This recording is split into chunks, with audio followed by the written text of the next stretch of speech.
hiring the dye dealer?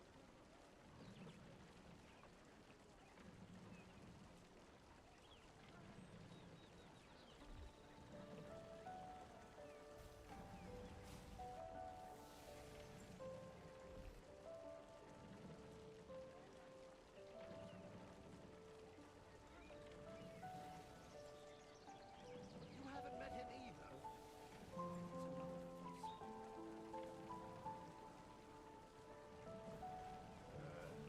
How hard could it be to find one dye merchant? Aaron is the only one who sells paper dye. Sure, he's just busy. It'd be faster to pick my own paper flowers than waste more time searching.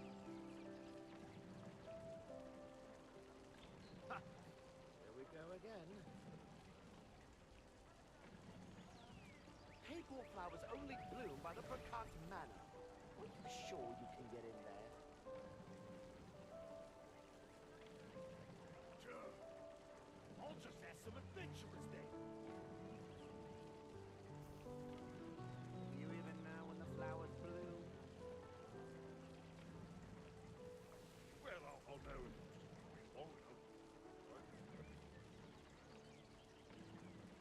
If it were that easy, why would everyone be looking for Marin?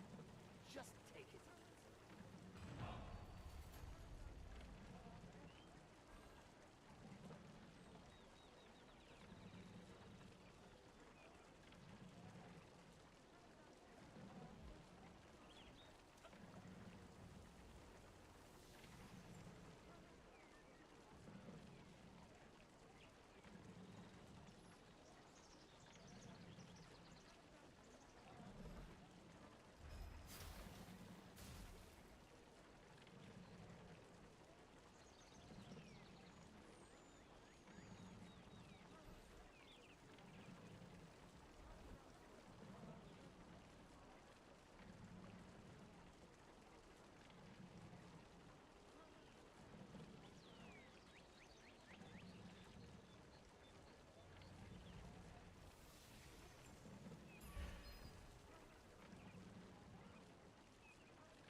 Yo, what's up, guys? How we doing?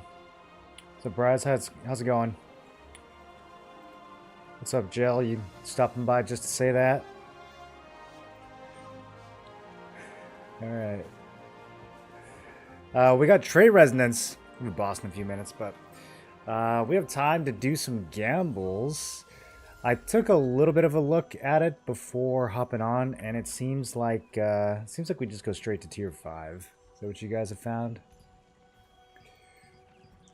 We get 75 fragments from tier 5. We get 15 from tier 4. Tier 5 costs 5 times as much, gives 5 times as much. So yeah, I think we just go to straight to tier 5. And then probably accessories. We could spend some more solent for weapons if we wanted to like feed it back in. I think accessory is going to be better just to get some traits. I should have waited. I just upgraded a new... Oh, wow. Everything's crashing. Yeah, I should have waited to buy these. That's funny. I wasted a few hundred extra Lucent there for sure. Are any of these traits going to be worth selling? Man, they're going to be going down fast. Rings might hold on, and then necklaces a little bit too. Yeah, so I don't know. I don't know if it's going to be worth, honestly, going for accessories. We're probably not going to really get many that are worth selling. What game is this? This is Throne and Liberty. No arc boss accessories and transmutation. No, they didn't update the loot at all. All they did was add the fragments in. So, we don't know what they're waiting for as far as the other transmutation loot. Probably gonna just drop it on us in a month. Some sort of catch-up mechanic, my guess. They, I'm really surprised they didn't do some kind of event with Trait Resonance. They're just kind of like giving us the same loot pool as always. So, anyone who did a lot of transmutation the last couple weeks is definitely out of luck. But what you doing right now? I gotta decide. I gotta decide if we're gonna do weapons or if we're going to do accessories. Here, let me start by just beating this thing. Look at all this. Look at all this crap I've been carrying around.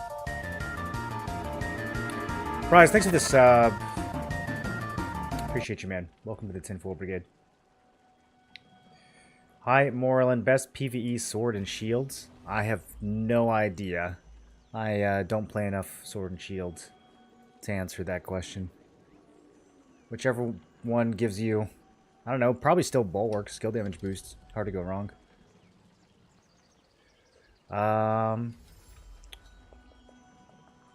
Okay, so let's see. Don't need any blue weapons.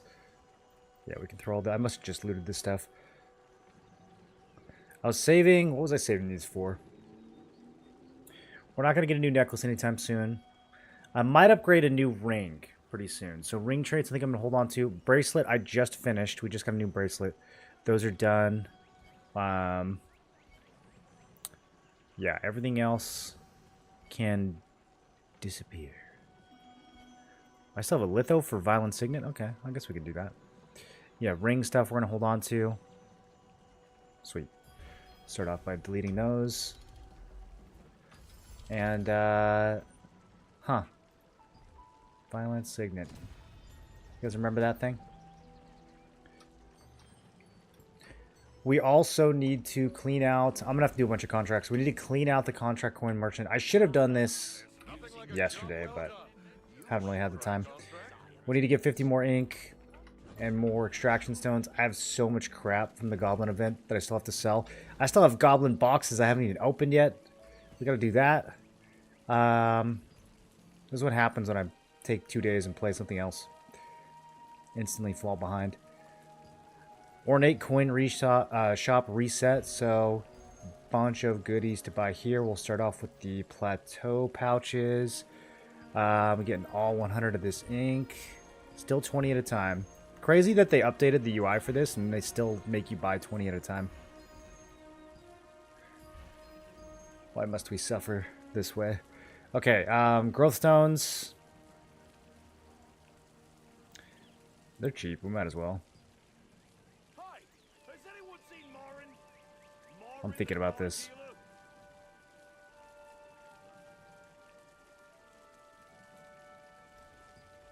I've been unlocking sync slots, and it's been using up a lot of materials. Yeah, I think these are still a good value. I don't know, there's gonna be an event pretty soon that floods the economy with, or not the economy, but like floods the game with growth stones. At least that's what they've kind of hinted at. That's why I'm sort of like, do I really need these? I'll show you guys what I did with sync slots in a second. I unlocked a bunch of them. Is this game grind heavy? It's not really grind heavy. It's more like it's heavy on like the dailies. It's heavy on like just repeatable dungeons and stuff. You don't necessarily... I don't know if I would call it grinding. You don't spend a whole lot of time just like running around killing monsters to level up like you do in other games. I wish you did, honestly. I would prefer that to kind of the dungeon repetitions. Which fourth trait should I put on my weapon? I have a Liberator and a Scorpion. I don't know, man. I would have to look at your build. That would be super, super build dependent. You probably want either heavy attack or hit chance.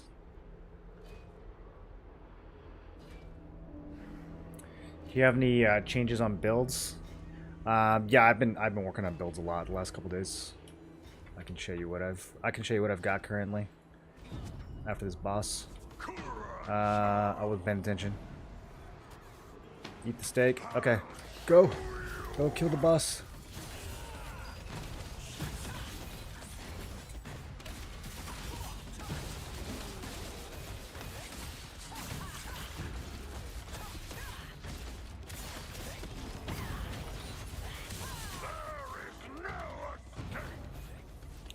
Man, Pakilo Naru. So many memories fighting this guy. I've actually gotten some pretty decent loot from him before. I made like 1,600 Lucent off of his ring. Not the really good one, but the kind of good one.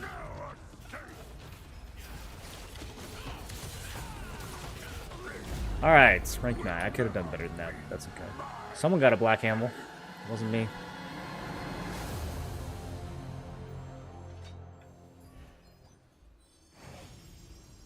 Yeah, so I took advantage of the cheap goblin loots and made some purchases.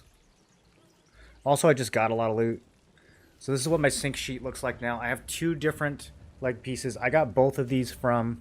Actually, I think I bought the Vanguard legs a while back, and I was kind of just sitting on them. Looks like I need to finish off the debuff duration there. But I got these Lotus Pants from the Goblin event, and I maxed these out.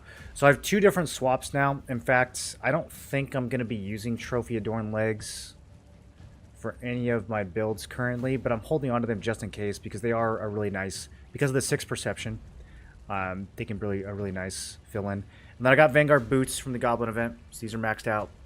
I maxed out a Quick Blade, I maxed out a Bangle, and then possibly going to max out a Solitaire, so that means I need another 300 accessory growth stones there. What else? Considering doing Seeker Helm Chest, but for now I've just got this Crown Skull of Victory, which I still need to finish off. The traits were very, very pricey for this thing. Let me see if they still are. Not the unlocks necessarily, but just leveling them up.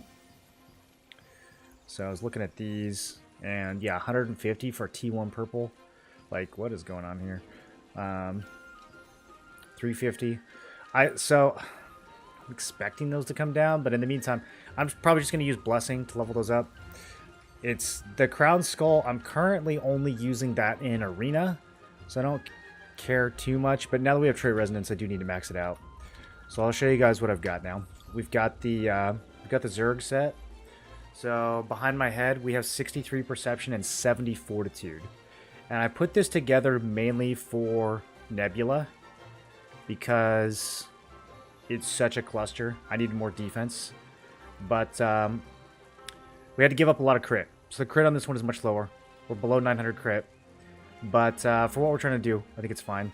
2300 base hit, and then the endurance here, 1900 melee, 2k range. I just need to get the magic endurance up, which we're going to do today with Trait Resonance. So this is kind of like build 1 for Zerg content. The health is going to be higher after today as well. And then the resists.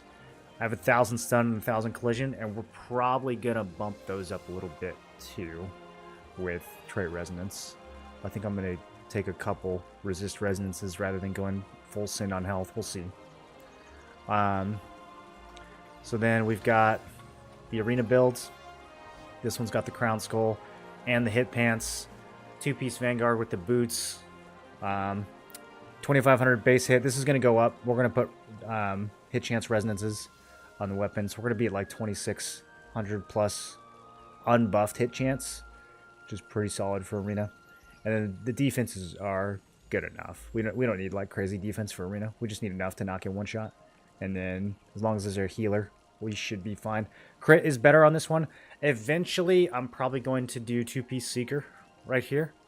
And then we'll do 2 Seeker, 2 Vanguard with Lotus Pants. I'm liking these Lotus Pants a lot. I think I was sleeping on these for a bit. But I'm liking them a lot. They're opening up a lot of build options. So 2 Seeker, 2 Vanguards, plus Lotus eventually. But I'm not in a huge hurry. This is doing fine, honestly. Like, most of my arenas are going really well right now, so. But when we do swap out, my crit will be like 200-300 points higher, so that'll be nice. And then finally, I don't know what I'm doing with this one. This one still has Naru's equipped, so it's like higher base damage, but it's got the same loadout as the arena gear. So this is for like, I don't know. I'll probably use this in Siege.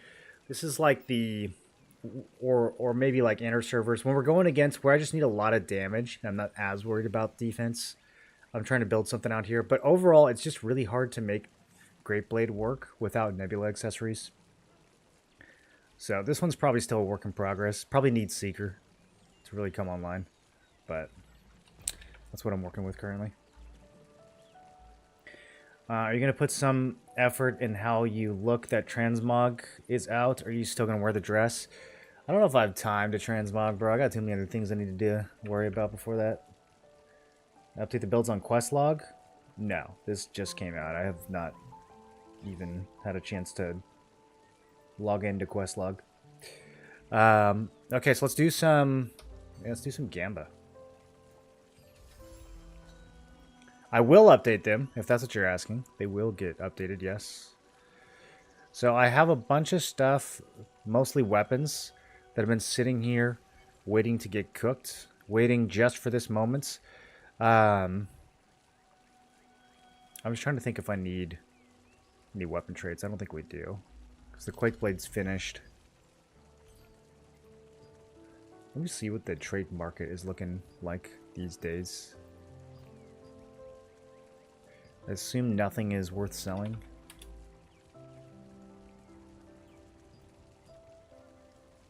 Yeah, okay. So, let the mass deletion occur. This is gonna create so much space in my bank. You guys have no idea what a pain this has been.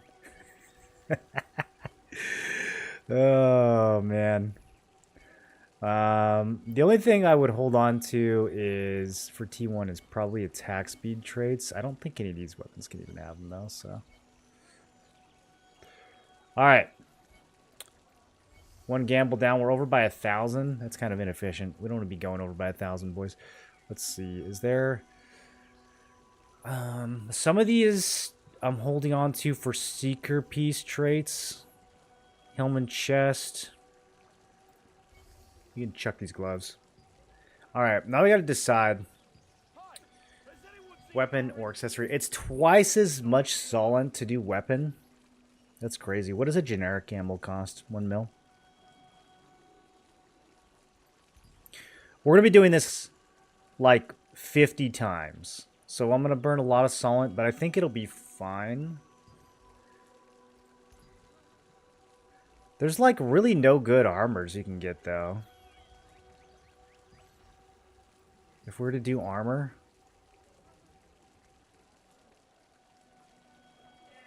There's like some capes that are decent.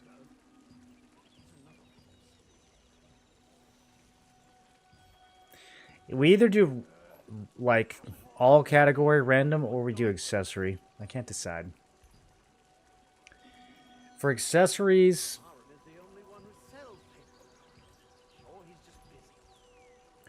the good ones are going to be the necklace and the 3 rings. Belt and bracelet we're probably not going to get a whole lot of value out of. So we have like a 40% chance. But even then, like Sinking Sun, I think this can only have 2 good traits on it.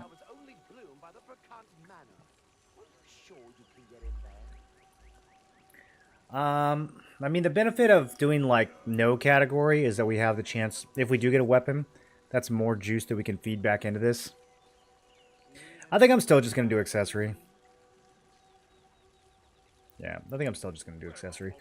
Having some more accessory traits never hurts. If it were that easy, why would everyone be looking for Marin? Just take it. Weapons. If we were to get like a Quake Blade or an Ebon Staff, I think some of those traits might be decent. But yeah, let's just do accessory to start off. Alright, Primal Goldens. Let me take a quick look at a few of these items though. Yeah, decent traits on Quake Blade. Bulwark. Ebno? Ooh, not so good on the staff, actually. Nobody likes the staff anymore. They're all using the Renaissance staff, I guess. Okay, Collision Res, Primal Cuffs, probably not worth selling. The price on all of these accessories is going to be crashing hard. So, yeah. A lot of these we're not going to get much value out of. I don't know. I'm debating just doing in any category. I'm going back and forth. Let me see what the split is.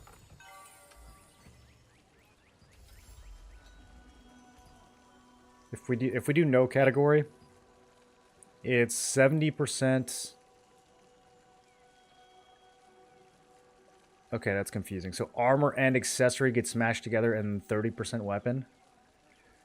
Okay, and then the actual accessory chances are really low. Yeah, it's like very high chance of getting resistance gear. We're looking at like half of those are going to be resistance gear. Yuck, nobody wants resistance gear. People are doing T3 conversion to min-max frags. I don't need to do that. I've got so many gambles.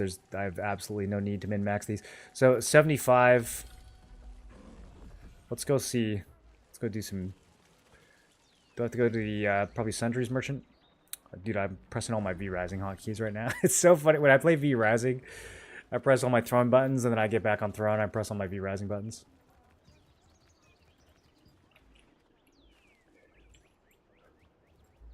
I think it's like 20 fragments per stone. Or maybe it's 20 stones per unlock. I don't know. Let's go find out. It's been a while since Korea. Okay, so who's got them? Who's got my stones? Are you here? Do you like my products? So, oh, 5 each. Okay. So the ores are going to be the expensive part here, probably, honestly. So every gamble is 15 stones. And then I think it's 20 stones per item now. They lowered the cost, right?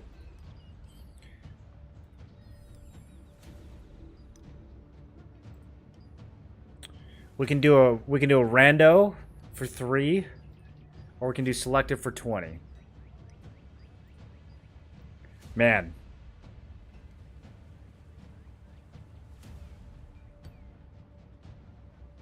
Look at all the bad options if we random.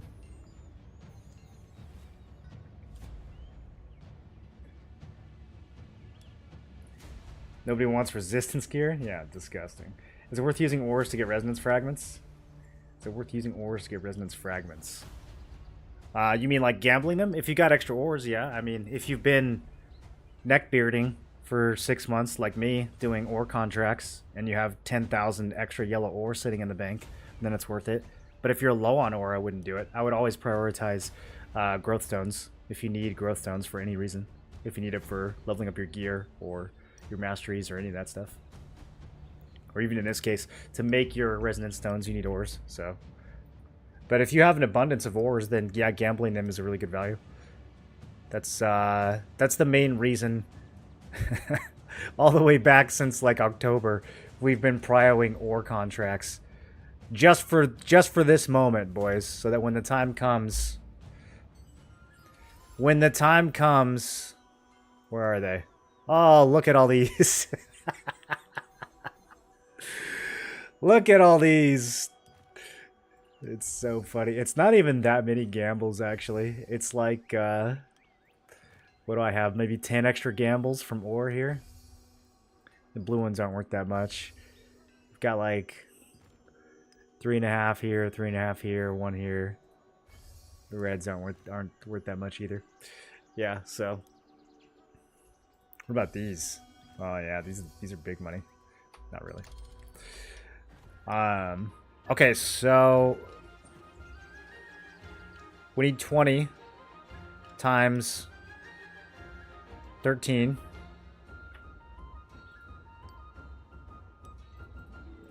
Right? 13 pieces of gear.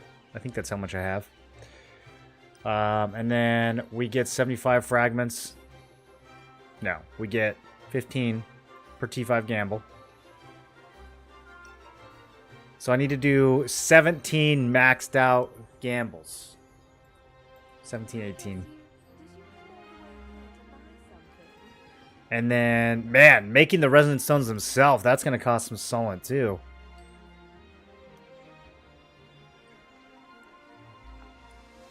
I'm going to have to upgrade some ores.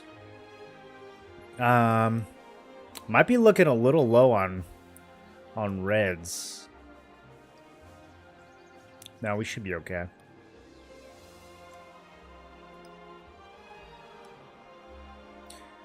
Alright. Processing. Calculating. Deliberating. I think we just keep gambling accessories. The fact that the all is like mostly resistance gear, I feel like kind of kills it. Because yeah, this is 20%. Well, have you seen anyone who looks like me? So 80% of 70% of the time, we're going to be getting resistance gear. The women of Burkhan That's too much. That's like more than half of our rolls are going to be resistance gear. A third of them are going to be weapon, but then out of the pool of weapons, most of them are going to be these crappy ones. I did the math on this a while ago. Here, I'll show you guys. I'm not going to bother upgrading these, but or updating the prices here, but the overall trend will be similar. Let me show you guys what I did. You remember the Well, have you seen anyone who looks like me? remember the dungeon contract spreadsheet? This isn't updated either, but yeah, we use this to calculate which blue contract to run. Seen anyone who looks like me? They go back and forth. It just, as long as you don't run Burkant, usually it's fine. I was running Temple for a while to try to get some boots. Never got them, but then got them from the Goblin event, so it all turned out okay in the end. Okay, go away. Yeah, so there's another tab here. So I did this a while ago. So obviously this is not up to date. The prices on a lot of these are going to be lower. But back then, accessories were twice as good as weapon. Probably not quite as good now. Kahlua Kane, thanks for the prime. Welcome to the Tinfoil Brigade. If I had to guess, like just from glancing at the market just now, some of these weapons prices, some of these are still good. Some of these are going to be lower. If I had to guess, it's probably something like, if we retotaled everything, accessories would probably be down to like 80 or 90 total. And weapons would be down to like 50 or 60 total. So I think the accessories are still going to be better. We could go through and recalculate it. I don't really think it matters though. I think we just send it on accessories. It's going to be cheaper than sending it on weapons anyways. And I do want some ring traits. Probably gonna upgrade another ring. So yeah, let's just do that. See if we get lucky. Ore is used for too many things for how gatekept it is. Well, ore is... It's funny because, like, if you played in Korea, it was the opposite. Everyone had so much extra ore and so much extra polished crystal. All that stuff. And that's one of the reasons why they started creating more uses for it. But now they've created so many uses for it that people are starving. So it's kind of like swung back in the other direction. But it's funny because like we used to just have like so much extra ore. We didn't know what to do with it. And now everyone's like, I can't get enough ore. Are you here to make the best success? Um, You have a good eye. because they have to like... They have to make things for like Korean players that have an extra like 10 months worth of game time. Right? At the same time that they're making new stuff for NA. It's like a hard balance. Because the Koreans have like plenty of mats, and then NA has like no mats at all. Start and see where you end up. Just start clicking buttons and see what happens. Okay, so yeah, we're going to do accessories. I think it's fine. And click the rest of these weapons. Sacred Manuscript. I don't think these can have attack speed. I think the only purple T1 that can have attack speed is Rex, right? So I think you can chuck all these T1 weapons without thinking about it too much. Oh, this is so nice, dude. Look at all this space I'm about to have. Ah, Death Knell. That's the best thing we can get, actually. Does it have... Where'd it go? Where is it? Does it have juice? Health regen! That's the worst one we can get. Okay, so almost made money, but did not, in fact, make money. Do I have a sister? Well, I'm gonna have to walk away from this NPC. She's going to make me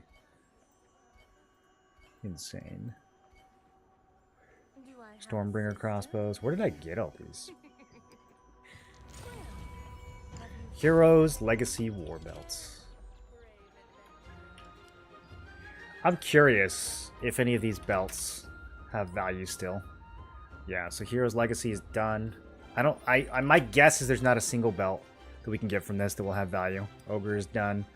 What's the other one? Burnt Silk.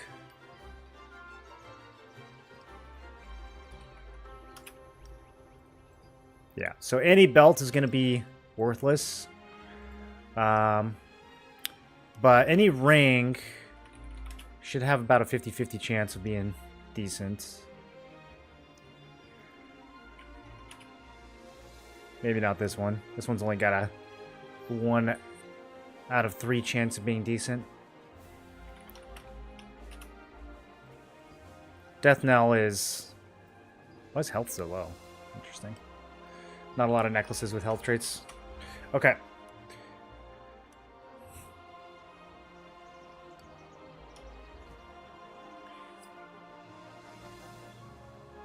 I still wonder if we should just do random category. There's somewhere I can find the spreadsheets. This is a convenient way to look up the prices. The spreadsheet that I have? I mean, I'm not really updating it, so you wouldn't be able to use it to update the prices. Or to look up the prices. You could use it, you could update the prices yourself if you wanted to check. Nice feeling getting all the bank space? Dude, you have no idea how much time I've spent micromanaging storage. Oh, dude. Let me just do a quick calculation here. Every one of these belts is worthless. The 2 bracelets might be okay. Let me check cuffs and spangle.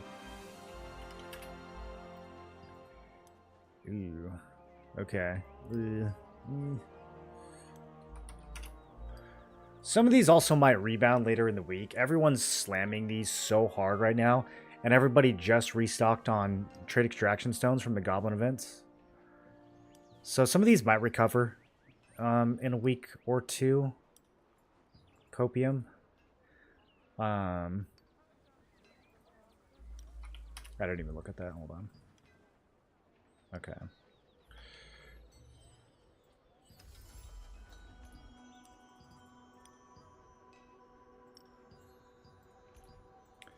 So basically, we're looking at 40% chance of getting 0 value.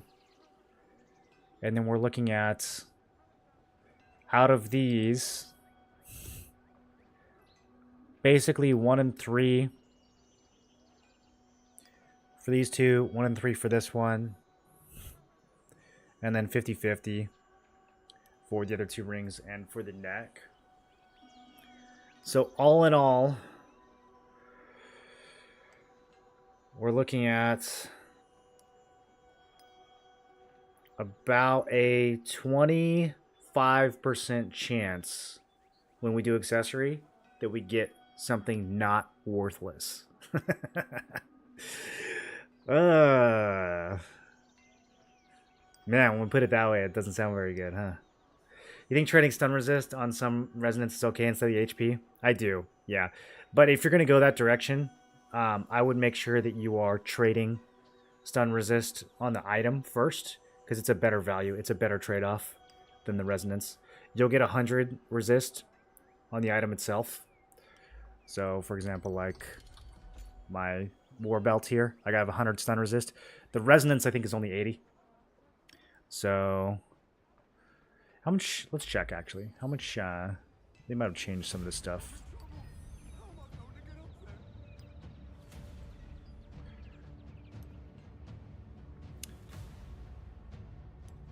80 versus 600. Yeah, same ratio. So it's 300 health or 40 stun resist. The item trait is 600 health or 100. So you can think of this as like 600 versus 80 rather than 600 versus 100. Does that make sense? What I'm trying to say? So yeah, this is not the stun or the resistances on here are not as good of a value as the trait on the item itself, but I still think it's a decent trade-off if your health is already in a pretty good spot. I'll probably do this for... Do I want to do this for all my pieces? I'm not sure. I might split it. I do want a little bit more health. I want my max health to be 30k. So I might do like 2 pieces with health, 2 or 3 pieces with health, and then like 2 or 3 pieces with resist.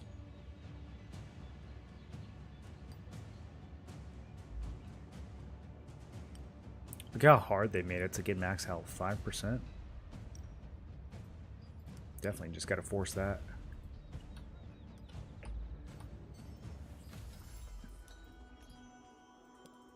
Okay, so back to our calculations. 25% chance to get something not worthless if we gamble accessory. If we gamble all category,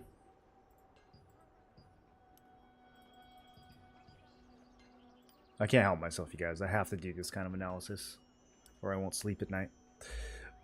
If we gamble all category, we have a 30% chance to get weapon. Out of those weapons, 70% of them are DOA, pretty much. Yeah, I don't think it's possible for any of these to have value. Maybe attack speed or something, barely, but probably not. Out of these, we have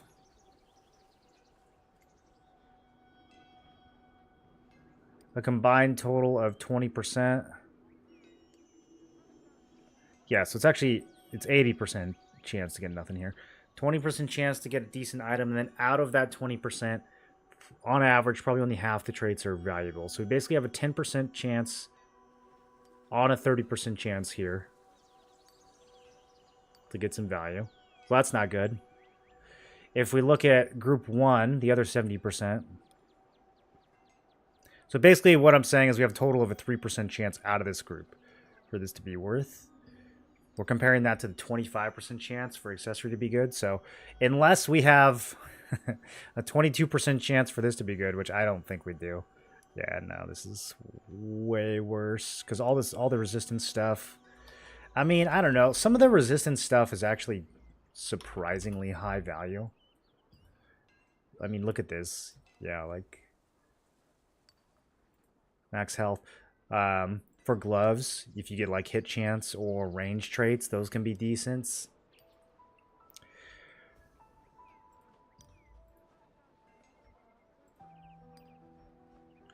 I think the TLDR is no matter what we do, 70 or 80% of what we get is going to be worthless. and it doesn't matter that much. Which leads me to kind of want to just do a random one of no category. Let's do a couple and see if I hate it.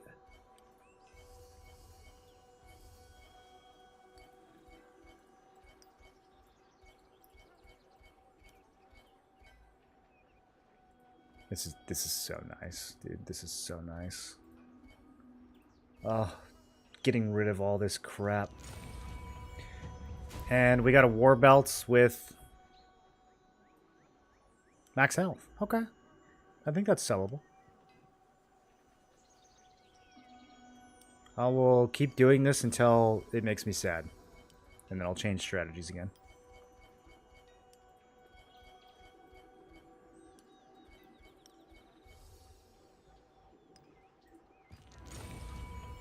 Okay, I feel sad now. I do feel sad. Max health broadsword of the Juggernaut.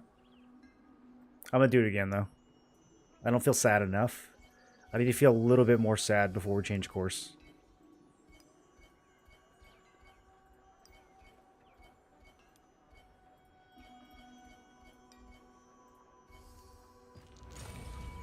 Death Knell!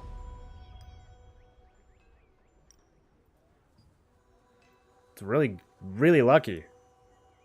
With buff duration. Holy. Yo. Let's just keep getting lucky. I don't even have to... I don't even need a strategy. The best strategy is to just get lucky.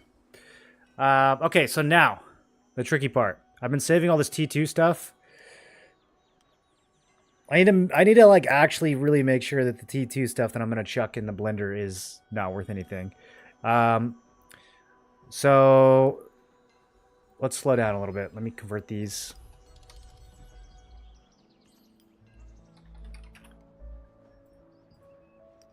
Sometimes bangle traits like the mana regen can be decent. The petrification resist and max mana are never going to be goods. What about... I know I got a bunch of rings in there.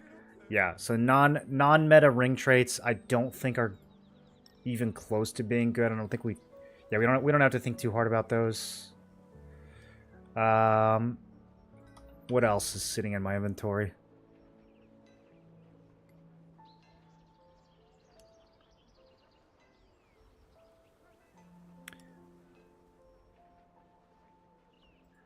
We might as well litho these, right? Some of these. Mana regen. I think mana regen's technically the meta trait for this, actually. I'm not gonna wait for that to go up. That's getting chucked. Where'd it go?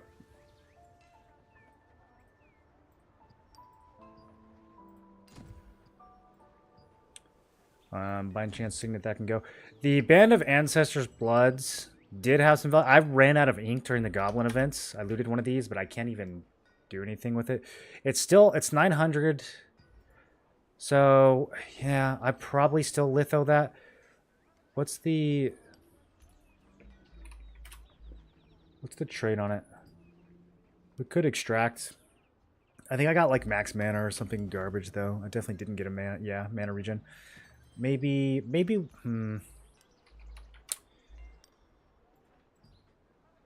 Maybe I just take the 400. I don't know if I'm gonna have the ink to get the full 900 out of that. Okay, but this Death Knell we definitely need to sell. So let's send that. And then the Legacy War Belts.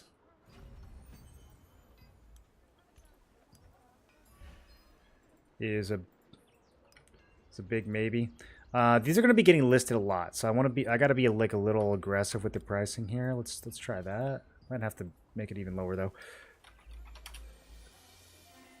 And then max health in the war belt. No. Okay, yeah, I don't know why I already forgot that. None of the belts are going to be good. Even meta traits on the belts are not going to be good. All worthless. We could litho. But the other litho with this one is the Girdle of Treant Strength, which I will never, ever put in here until like literally tier 3, like next year. So that seems dumb. We might as well just transmute it. Like, it's just 0 value putting that in the book. Same thing here. I'm never gonna litho a Nature of Color's Wrath. Unless this ends up as another transmutation reward. Then we might. Okay, so resistance gloves. I was gonna do... What was I saving these for? I was gonna work on a new pair of gloves. But then I think I changed my mind. I think I was considering building out like Lotus gloves.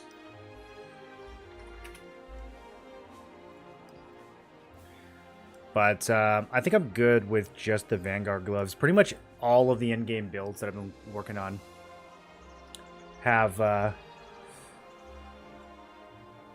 Vanguard gloves in them, so I don't think we need to worry too much about other glove traits. Do you think Vanguard chest gloves and shoes will go back up to 5k? No. No, I don't think so, man. Everybody got their ink. Yeah, there's no reason to think that these are going to go back up. The chest and the boots...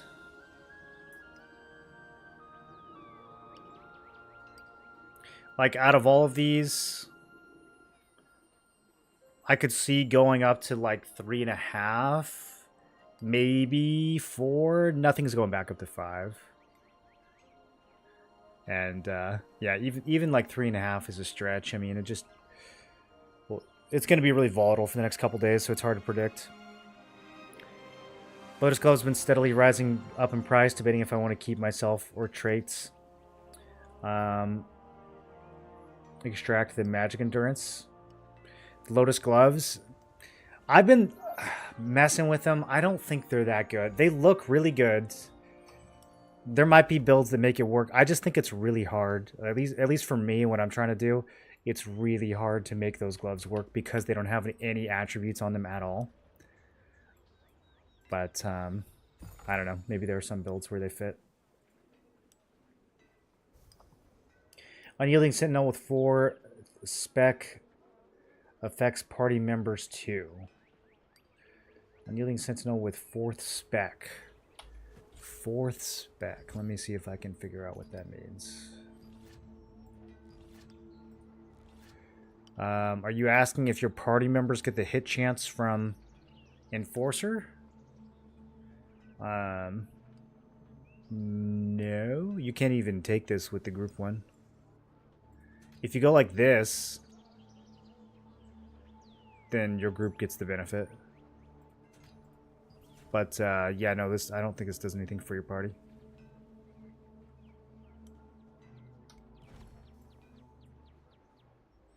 Can we litho this guy? Plus gray eyes? There's a decent chance, actually, that we can throw gray eyes in here pretty soon. There's a lot of dead traits on this thing that I wouldn't reroll. Yeah, all right. Let's go ahead and litho this. And then this Crimson Doom Blade. How's that looking?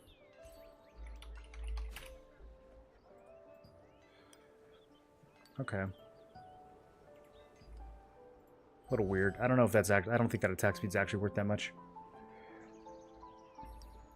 I do need more extraction stones. We're going to get some from the contract merchant. But in the meantime, I need to spend some ornate coins. Probably buy 200 here to hold me over. I have no idea how many that is. Okay. Oh, it says up here. Alright, there we go. 200. Now, I have space. It doesn't look like I have space, but in the bank, I've got a grip of space now. So we can open up some pouches. And some goblin boxes. See what other kind of luck we get. I haven't gotten anything good out of a plateau pouch since like the 2nd week of Talandra. What happened to you guys? I got like a couple really lucky drops early on and then just trash ever since. Managed to sell Feral Prophet gloves for like 2k. And then just nothing. Yeah, this will be good too, because a lot of this stuff is just going to get fed back into the transmuter, so we might as well open it now.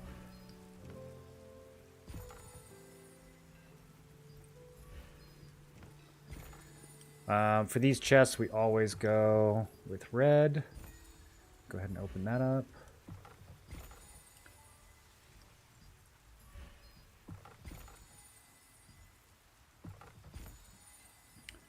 Boo. Melt all the T1 scrolls. Okay. I still have 18 goblin chests. I don't know when I got these. Yesterday, maybe?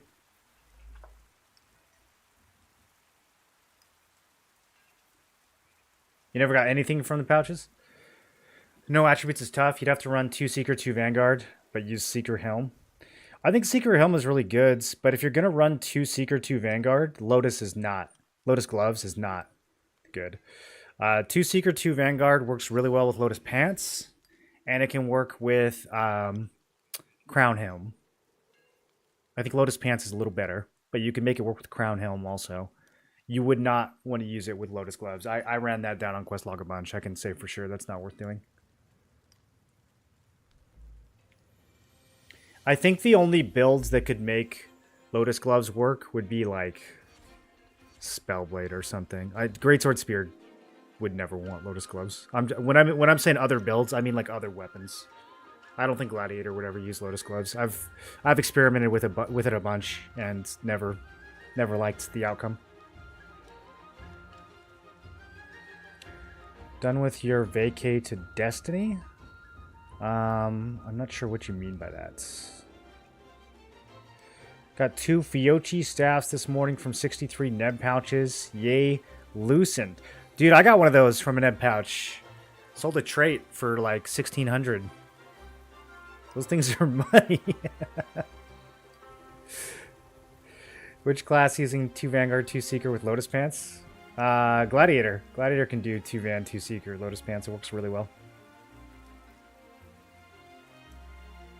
I think Bell Spear and Naru Spear is better for 4-piece. Vanguard Glad likes DFA. I think Queen is better.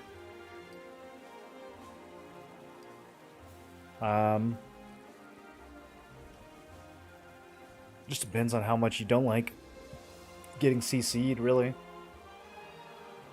You kind of have to feel that out. Like when it comes to resistances, it really comes down to who you're fighting. I don't think there's ever going to be one clean answer to that. Alright, boys. Wish me luck on the last of my goblin chests. Seeker Circle! Finally! These aren't exactly very expensive anymore, but I have been trying to get one of these the entire event. Let's go, dude. Let's go. And it's got a trait that I want. Let's lock that up. Alright, now I need the chest. If I can get the Seeker chest, I'm pretty much Admiral Trousers, max health.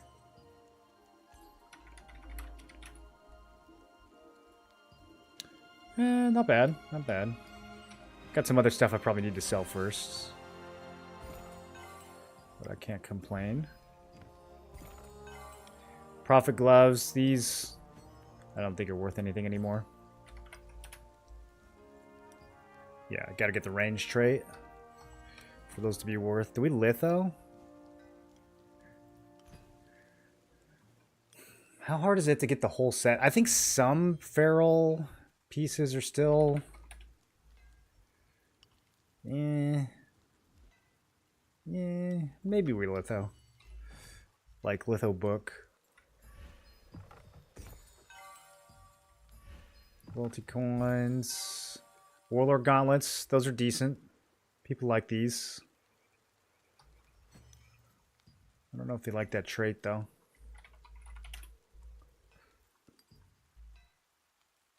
$300. Not that many listed. Okay. Alright. Decent.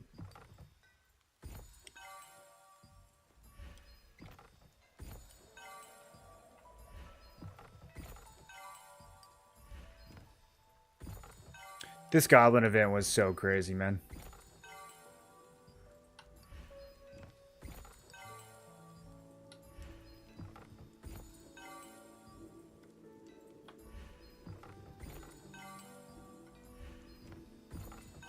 Alright, final one. Alright. It was fun. Fun little event. Okay, got a Bind Chance ring from Nebula. Boo. Boo, Bind Chance. Starlight Cloak. Actually, I was going to build one of these, so I might hold on to that. It's probably not worth a ton anymore anyways. Let's check. It might actually be. This is a decent cloak. Whoa! 750 for the litho. What are we doing here? This is a 3-star cloak. Why is it worth 750? Hello? Everyone just ran out of ink, I guess? That's crazy. Okay. 460 for the trade. Not bad either.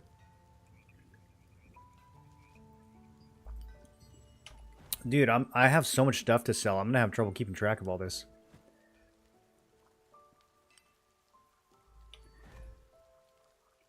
Okay, so the Seeker Circlet I'm definitely keeping. This thing is crashed super hard. It's funny because it went down to 1100 during the Goblin event. And then at the end of the Goblin event, spiked back up to like 2.6k. Because nobody had ink anymore. And then this morning, crashed right back down to 1100. Can you imagine the people who were like panic buying it at the end of the event? I told you guys, don't buy anything the last day of the event. I was saying even Tuesday is sketchy to buy stuff. Monday. Always buy on Monday.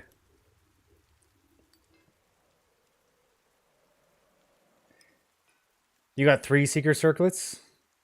I really wanted the chests. I would have bought the circlet. The circlet's free. I really wanted the chests. At the beginning of the events, I was hoping for boots, but now, after playing around a bit more on Questlog, I think Vanguard boots is usually better. I wouldn't have been mad if I got boots though. Made the mistake of starting with code gear, and now I'm stuck in my in-game gears as a lib. Had to start from full Epic 2.0 everything. I mean, the code gear gives you a boost in the beginning.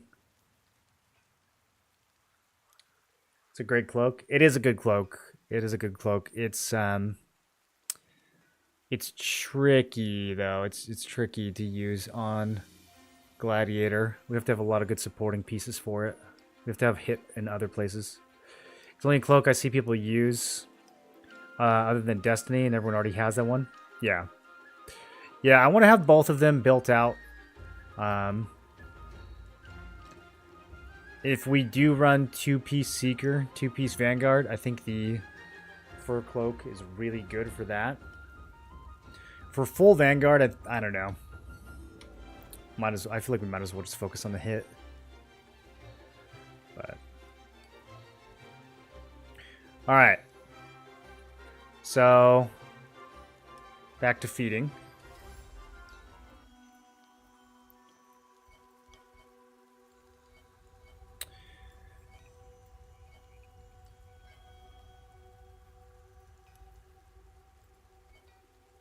Yeah, holding on to ring trades for a little bit.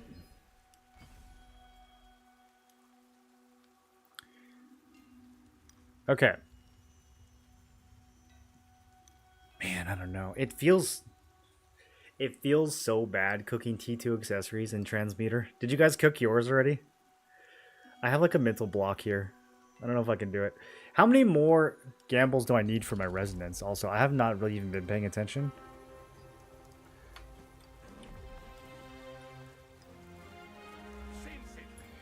I have multiple sets that I'm trying to build out. So, what am I running into here? Need to make some more of these. That's fine. I got a lot of blues to upgrades. We need so many more. We need so many more gambles. Okay, that's not even worth counting yet. Let's just start chucking stuff in there. Have anything planned to do with my Lucents? No, I just like the way it looks. Okay, attack speed traits. I want to double check before we chuck those. That is overvalued. Can we throw a T1 in there?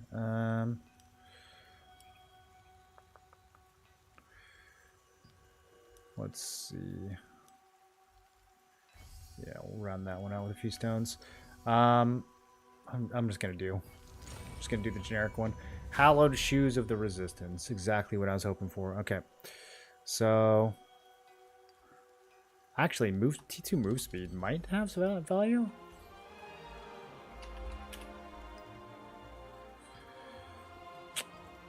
Almost. Probably not. Probably not worth selling. Let me open the rest of these. Another Ring of Eternal Flames with another junk trait.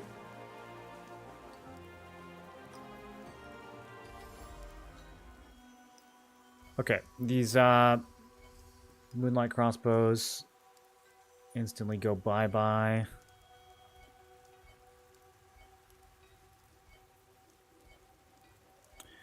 I'm fairly confident that all of these are worthless. Don't necessarily want to take the time to check each one. Do I continue I was saving some boot traits for Seeker boots, but I don't know if I will be caring enough to continue to do that.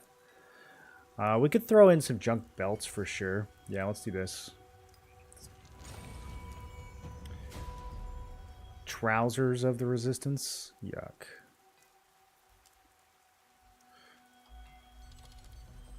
We actually have to check. They could be worth something.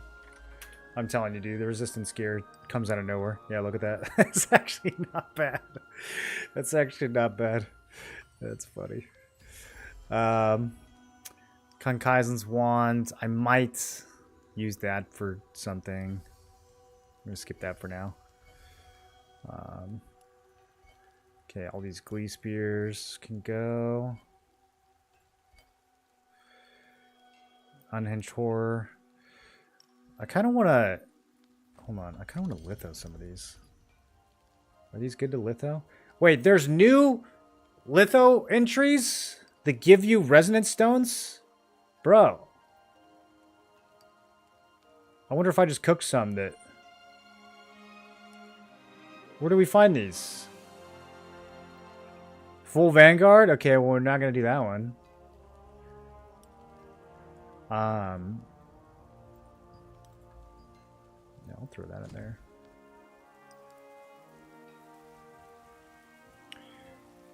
Where's... Can I search for the reward? Oh, you can. Wow, that's nice quality of life, actually. Okay, so...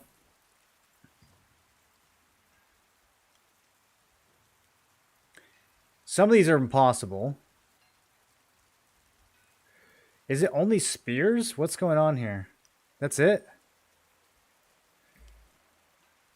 That's weird, right? Why is it only spears? Spears and Vanguard as the only things that you can litho for resonance stones?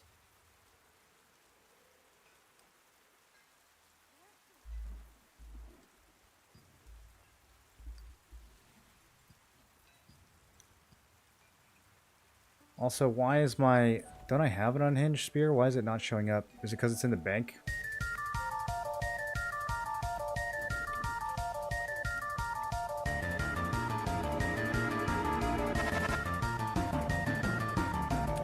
Seshiel, thanks for the prime. Welcome to the Tinfoil Brigade. I hope you're doing well.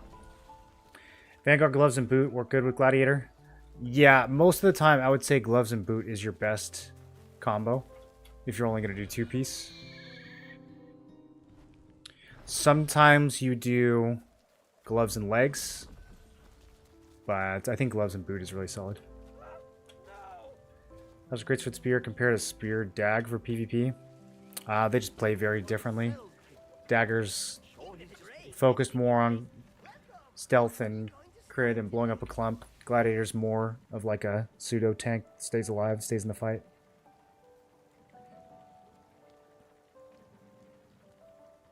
Not in the book originally. The trait resonance stuff? No. No, that's all new today.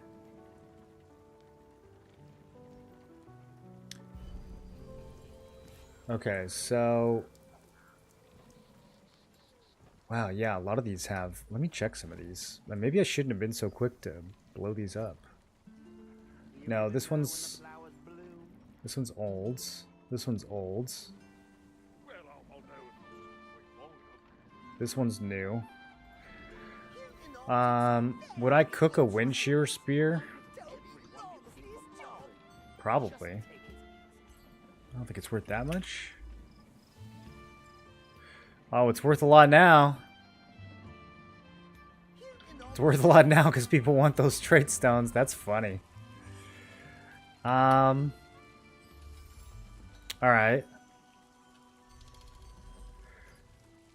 Only spears is so weird, though. That makes me think that they're going to add more, like, next week. What do you guys think? You know what I think happens? Because this happens a lot with spear, since it was one of the weapons that was added later. They have some kind of spaghetti code where it's, like, detached from the other weapons when it comes to content like this. So, for example, you have lithographs for certain spears that shouldn't exist, and they have to like go and remove them from the game. I think somebody got baited by one of them, actually. Let me see if it's still there. Yeah. So you see how there's a black anvil polearm litho? This doesn't exist, right? There's no such thing as a litho for a black anvil weapon. But for spear, it's listed. It's on the market. So there's a bunch of areas in the game where they just like forgot to remove spear from certain things. And I wonder if that's the case with our lithograph book, where I bet you in Korea, they have every weapon that has an entry for trait resonance stones. And for our version, they probably like, you know, unchecked that. But for whatever reason, spear is a separate thing because it was added late. So it didn't get unchecked. That's the only thing that makes sense here. Why would it only be spear? Like, that has to be unintended. So, in theory, there should be more of these for other weapons. But maybe they're like holding that back as a catch-up mechanic. And they didn't mean to slip this in yet. That's the only thing that makes sense to me. Yeah, no, the Vanguard entry is definitely new. All of the stuff that has resonance for a reward was not in the game until today. Like, I mean, there's only 4 of them. Spears and Vanguard. Like, which is just such a strange... Yeah, I feel like this is unintended, but I don't know how to explain the Vanguard, but at least the Spears make sense, because Spears end up in all sorts of places they're not supposed to end up. I mean, I guess the Fortitude gear was added... Well, I don't know. I think the Fortitude gear was just added with Talandra, so... But yeah, either way, strange. And we need to blow some more stuff up. It's actually going to be hard to max these out, man.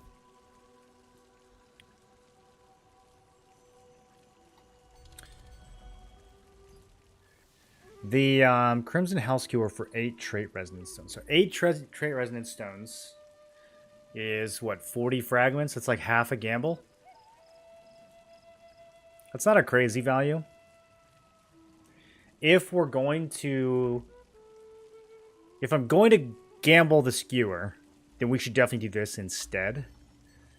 But I was holding off to see if I could re-roll it, because the traits are really good here. So I was considering doing conversion stones and trying to make a little bit of extra money. I think the one I have is max health.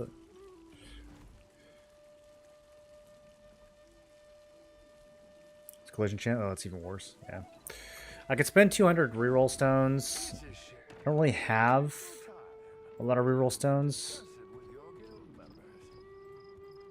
So I don't know if that's going to happen. But that was kind of why I was holding on to it. We just got to remember, if I'm going to gamble it, the litho is better than gambling it. Outside the village. Can't just window shop when gear like this could save your life. Hold it. Try it on for size. Okay, get rid of some of that stuff. There's nothing more important. Go ahead. Gonna be running these scrolls out to this. But don't take Definitely need to get those contract coins re-ups.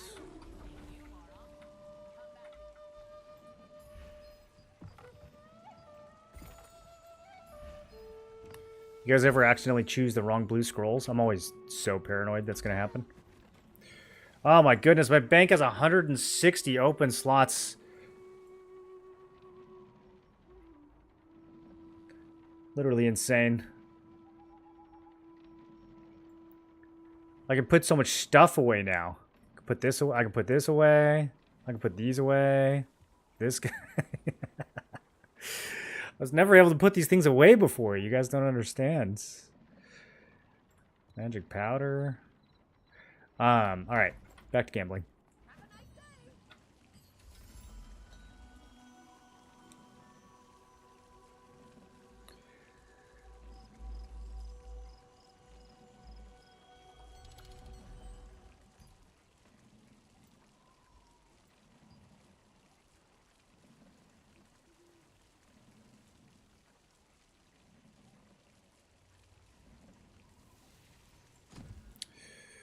This Kankaizen wand, I'm tempted to just get some reroll stones out of that. Because I'm probably not going to... Yeah. This thing's got to go. I'm never going to spend stones on it. Would I rather... I mean, it's not worth that much in here. It's like 5k points. So it's basically, it's 1/10 of a gamble, right? That's it. That means this is worth like... Oh, no, math. Let me think. It's worth like 1.5 trait resonance stones. I think I'd rather just take the conversion stones.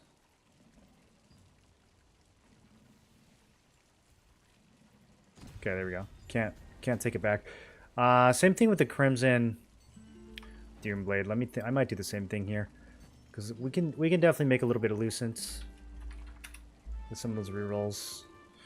Doomblades. The attack speed is a prank. We probably won't make more than 200 Lucent off of any of these traits. I think that one can go in the book as well. I guess I was expecting attack speed traits to just kind of be worth more in general, but not at the moment. People kind of done with their weapons. It feels like everyone's working on armor. A lot of armor is getting upgraded from the Goblin event. Everybody's upgrading the pieces that they just got. Weapons, I feel like everyone's kind of done. Like, people got loyalty coins. I would have thought some people would be buying weapon traits because of all the loyalty coins from the Goblin event. People would be crafting them, and then the traits would go up a little bit, but I think weapon traits are just too easy. Like, even if you just go grind, you get so many weapons from Abyssal Dungeons. I think they're just too easy. So, T2 attack speed. I'm gonna just work under the assumption these are not gonna recover. And start cooking these. Okay, but this Crimson Spear, I do think I might be able to make like 1,000 Lucent off that thing, so I'm not ready to cook that quite yet, even for the stones. Staff of Enlightened Reform, I'm gonna chuck that in there. If I get a Grey Eyes staff, I don't think it's a crazy value. We'll get one of these eventually from 3-star. And yeah, looks like this is fake price. So really good chance we just get a bad trait and then throw that one in there. So that's good. And then the Wind Shear Spear, this one I'm not so sure about. We're never going to lit though. Cloak of Frozen Expanse. I think it's going to be a while until Starlight Fur Cloak is worth throwing in the book either. So probably not going to worry about that. These I can finish up. Warlord pieces. I don't know. Which hood trait is this? Endurance? Okay. I was saving that for my Seeker Circlet. Let me check some of these resistance pieces.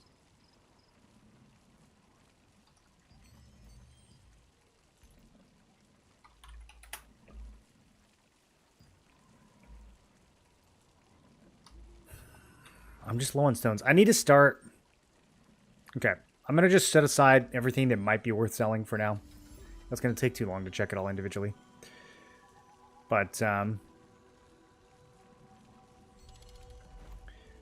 the Murderous Glee, I loot this thing, like, all the time. So, let's go ahead and throw one of these in, even though I'm not going to match it anytime soon. I might if I decide that the reroll stones are better somewhere else. Okay, so let's toss that in. And then, as far as stuff in the bank...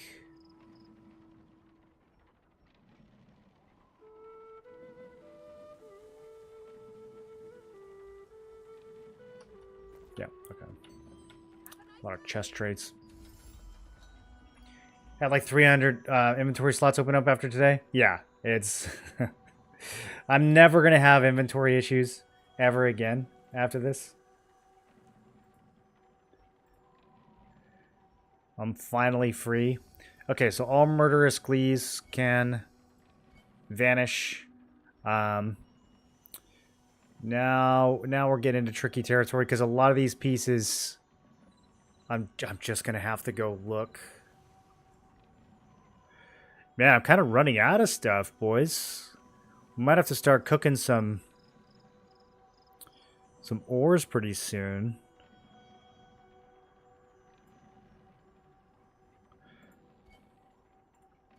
All right, I'm doing it. I'm getting rid of the bad accessories. Oh my goodness, there's just the sheer pain this causes me.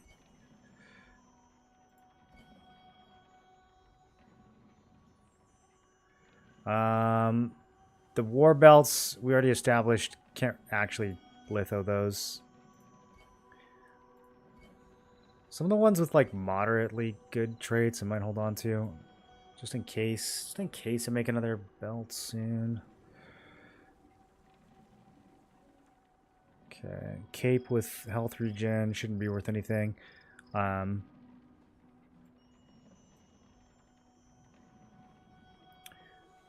Ardent Herald's pants.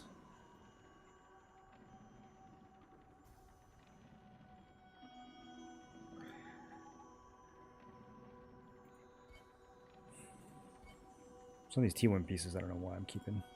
Yeah, these can all go.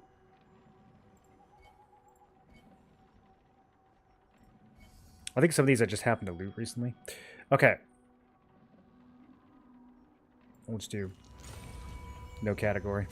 Those are starting to backfire. Maybe I should go back to doing accessories.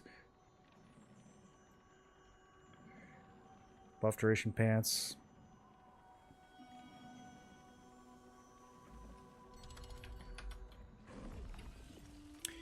Let's see where we're at. I need to spin some ores. Get some stones. Upgrade some pieces.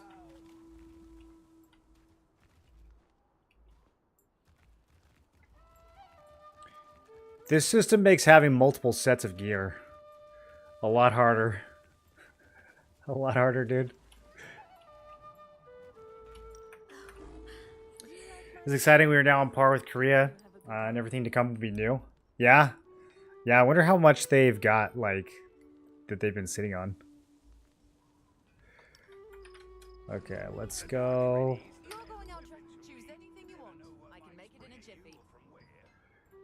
Make, I don't know, 300 of these? 400?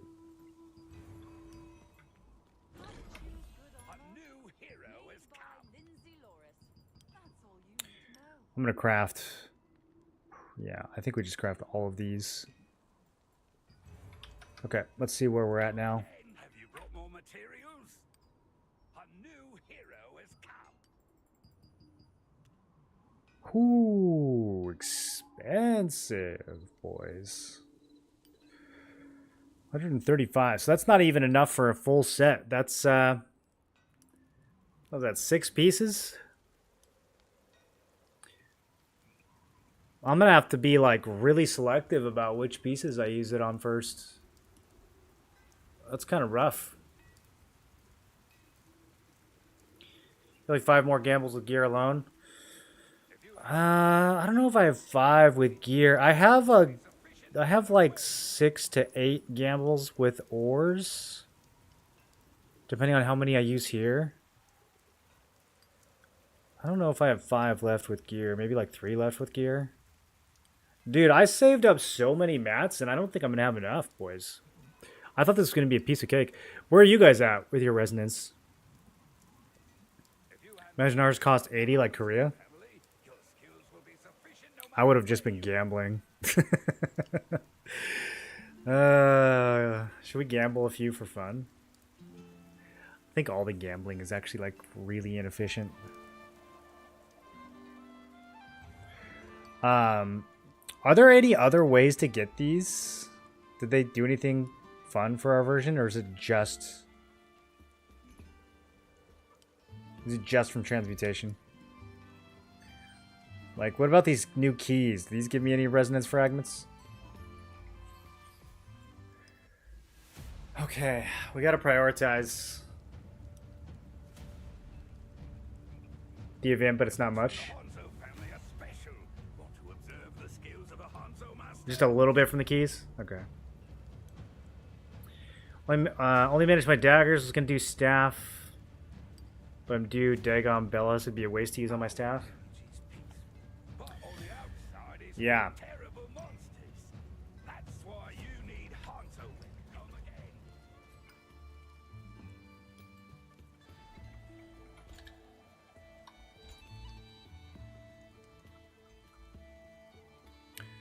Man, I don't even know if I care to finish some of these pieces. So the accessories aren't going anywhere. Maybe we start with those. Can we do this on a regular T1 purple? Yeah? Yeah, we can. Oh, but they suck. Oh, no. Oh, but they're also cheaper. It's only 10. For 200 health.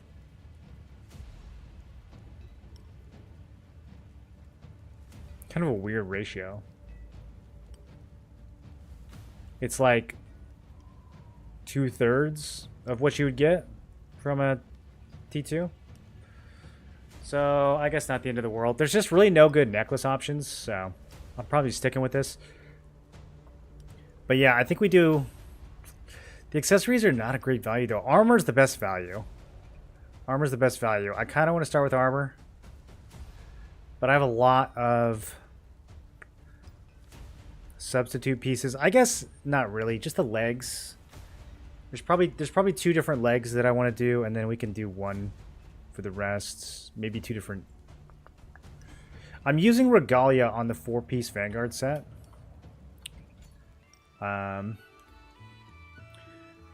There's a chance in the future that we go Vanguard chest over Regalia and then swap in the Lotus pants.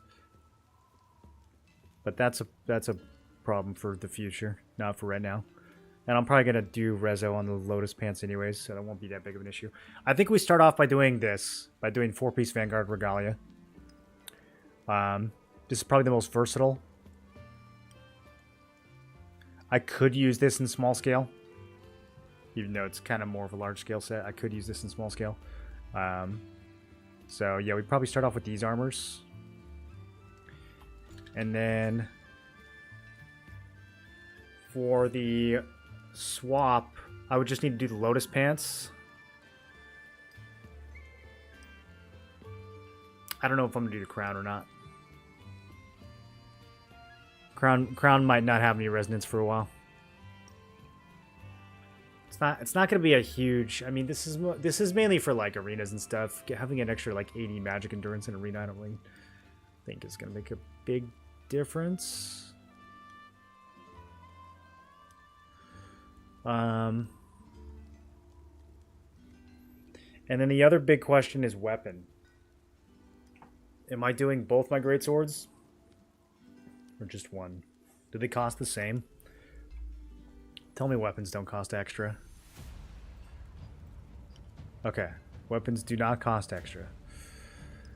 That was scary for a sec. New event gave me 1.3 million mastery per key. Okay, I'll take that. Start saving XP for Orb and Gauntlet. I mean, you could swap, right? That's kind of true, though. When new weapons come out, it's going to make the overall masteries a lot easier to reach.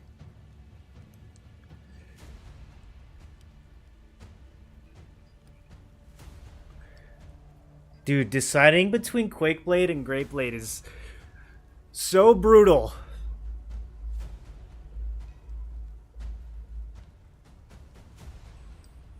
Alright, let's start with armors. Let's start with the ones I know I'm going to use for sure. So, magic endurance on every piece of Vanguard. Is there ever a scenario where we would want something besides magic endurance? Can you guys think of any?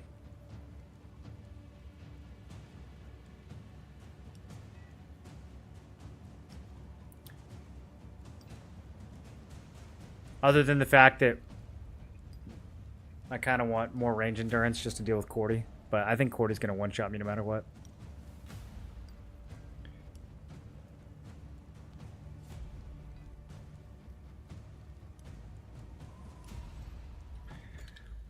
This is what my endurance looks like right now. So, if we put magic on all 4 pieces of Vanguard, then I'm at 1920.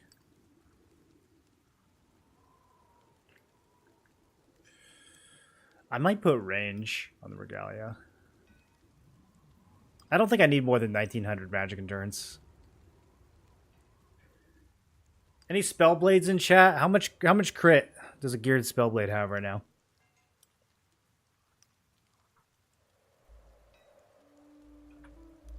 These swap masteries, do you have to individually unlock them again? No, the unlocks are permanent. But you would have to unlock them on the new weapon. If that's what you're asking. Fully max 2.8, 2.9k crit? No, they don't. They have 3k crit? I don't believe it.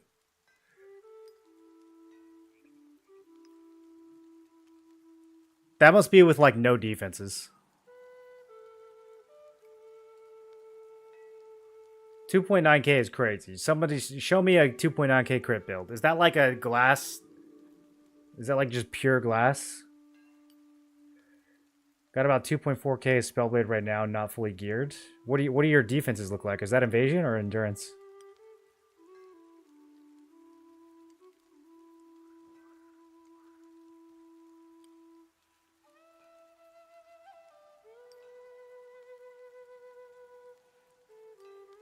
Bro, Spellblade's running 3k crit? What are libs running? I feel like libs don't even do damage anymore.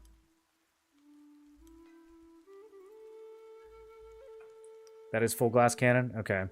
Yeah, I don't know how many glass cannon Spellblades we're running into.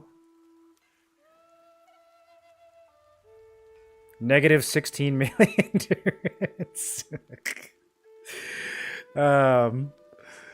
What do the evasions look like on this thing?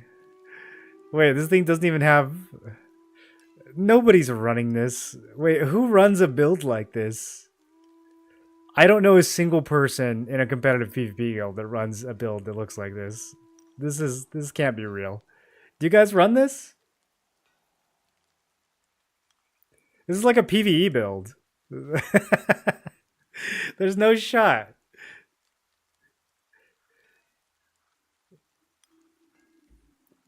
That's a G kick? You'll die. Like, you won't even be able to, like, get off the respawn platform with this gear. You'll just die to splash. People won't even have to target you. You just, like, die on accident.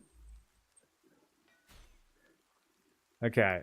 I don't think people are running 2.9k crit. Somebody show me a real build. What is, does Whelps do Spellblade, or is he more Liberator?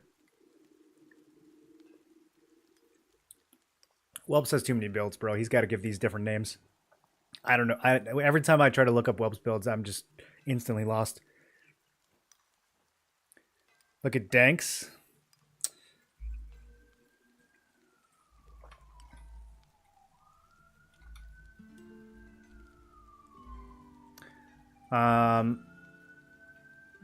Staff dagger start.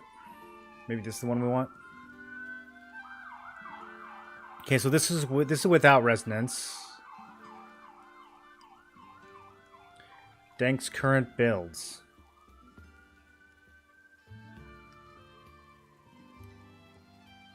Dank, why don't you have debuff resist on your...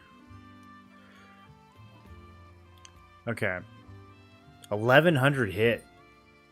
Man, gotta give something up, I guess.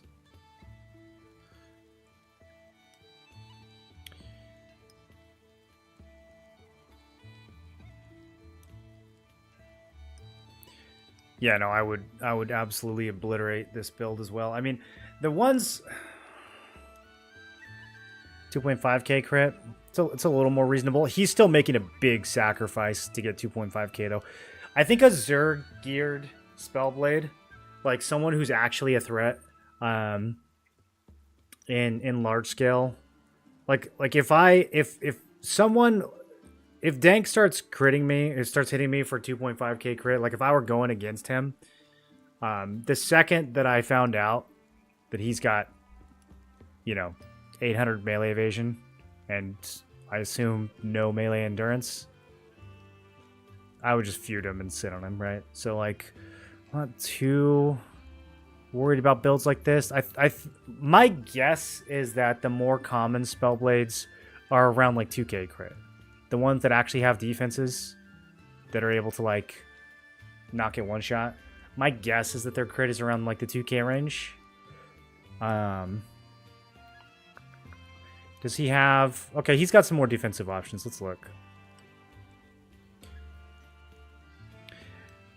Yeah, look at this. I mean, so if he builds melee evasion, his crit goes down to, like, 1400. And that's with, like, good accessories and trait resonance. That's what I mean. That's what I mean. I don't know that we need that much magic endurance, honestly, boys. What other good builds do you guys think we should look at? I'm curious about Cordy builds too. Although I don't know if it matters. I don't even think Cordys need to crit. You could probably have like 1,000 crit and kill everyone.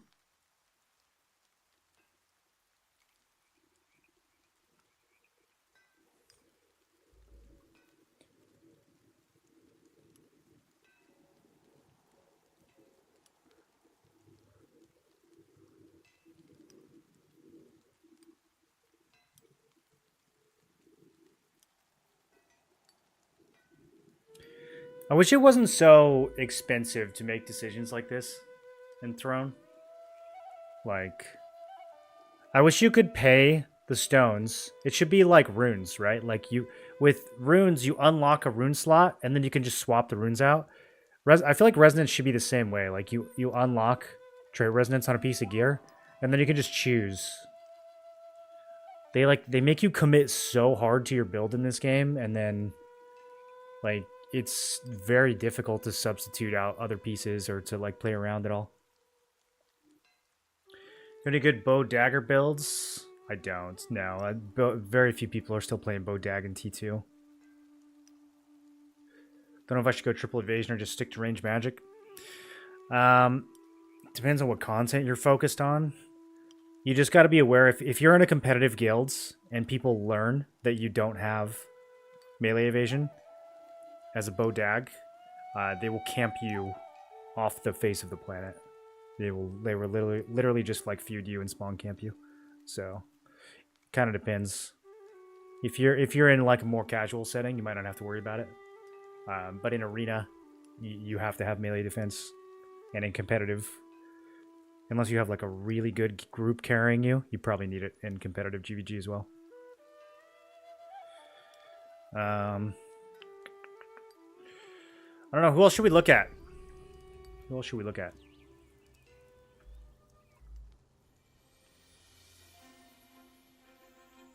Is Blue still making builds? Doesn't look like it.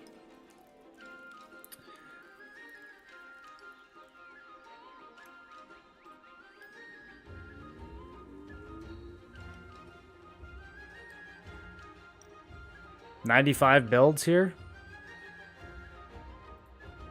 Some of these people have build addictions.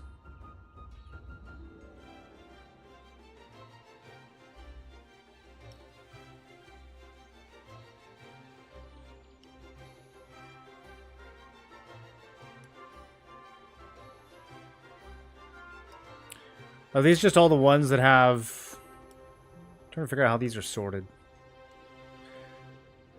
Some of these haven't been updated for 2 months. I guess we could try doing it like this.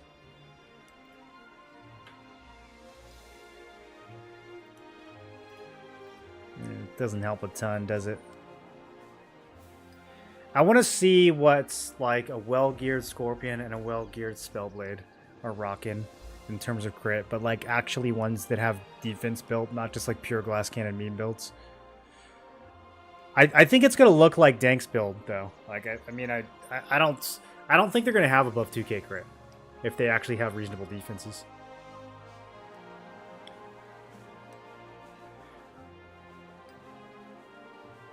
Jury builds are good. Yeah, there's 10,000 builds here, so it's like where do we start?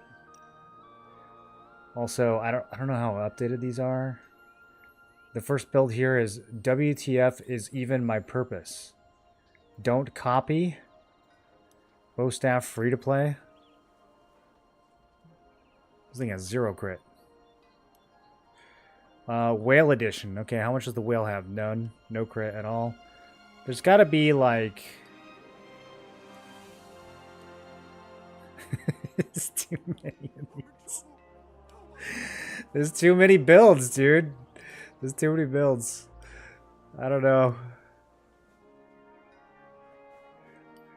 Do you guys go through these and like you go through all 95 and find what you're looking for?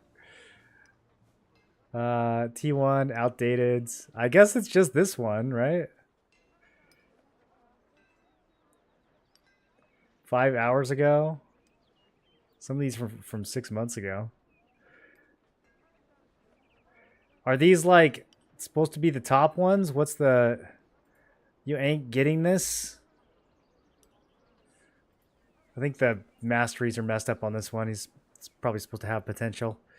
Yeah. Guys, I don't think any of these builds have that much crit. I don't think they have that much crit.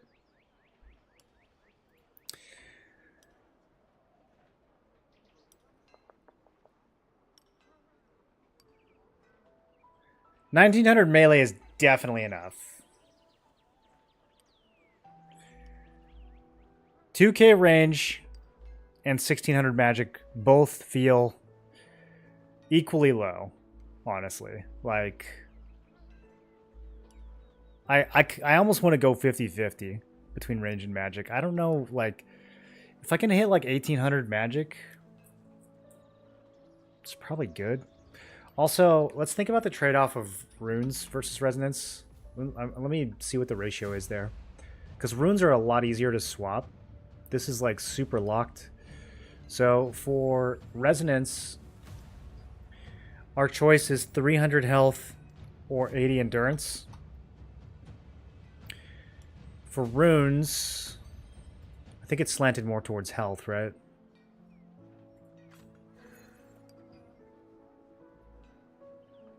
Maybe not. So what's max that endurance? Like 64? And then health would be like 480. Is it the same ratio?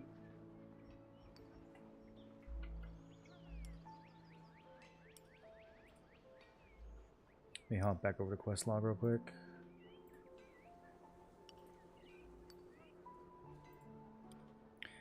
Yeah, health 480, endurance 64. Okay.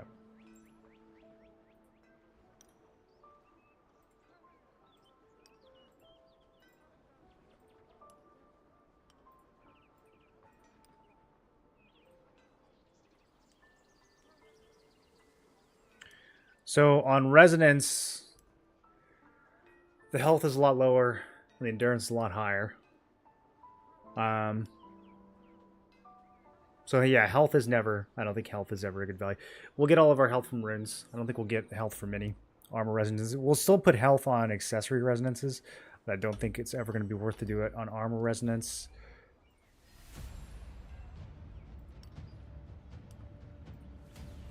If we gamble,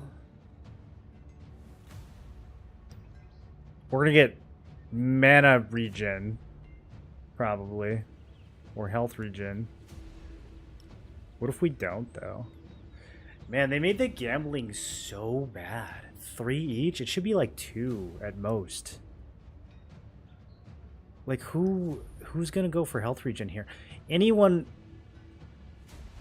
who was gambling would want probably either like 2 of these evasions or 2 of these endurances. That would put your chances at either like 9 or 11%. Which means you have to spend 30 stones on average to gamble.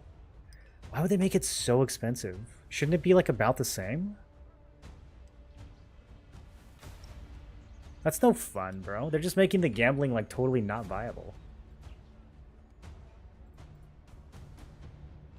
Shouldn't the RNG option be the like theoretically cheaper one? And then the downside is that you get unlucky? Shouldn't that be the trade-off? Why would you ever have... It's like, oh, you can get... It's RNG, but also it's more expensive? Like, who would look at this and not just immediately spend the 20 to guarantee it? Click it once for science? But I'm kind of thinking about it. I'm such an idiot. I can't help it.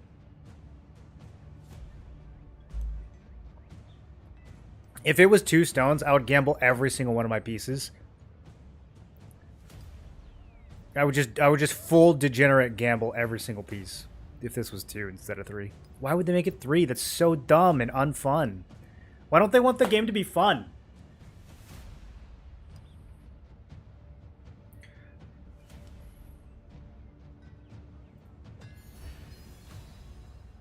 That's pretty good. I actually did have fun there.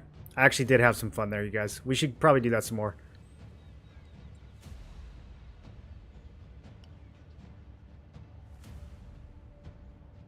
I think that worked out.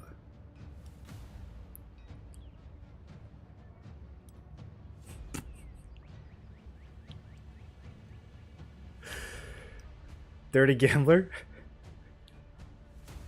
Even at 1 it wouldn't be worth? That would be super worth at 1. What do you mean? It's like break even if it was 2. Okay, well, I mean... Now that we're ahead, should we gamble some more?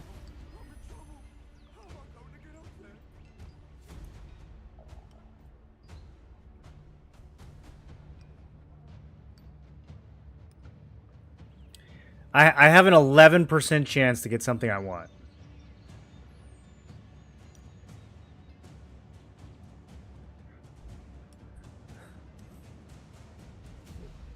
What are the odds of hitting 2 11% in a row? About 1%? Cumulative?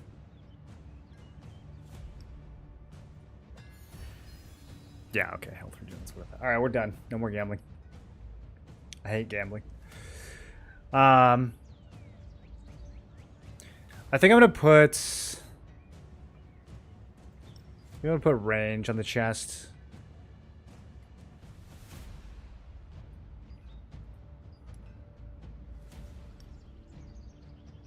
So here's another thing to consider. If we do 2-piece Seeker, those are going to have range and magic on them already. Ugh, dude, I need to cook this in quest log before I do it in game.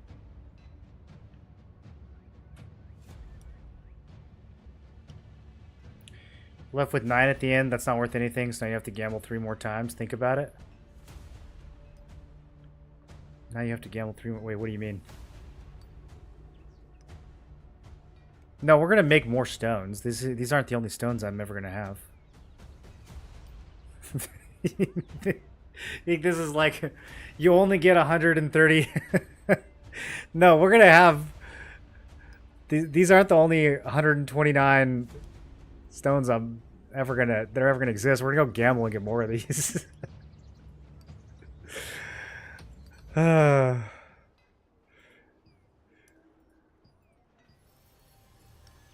They should put resonance fragments in my Amatoy expeditions, dude.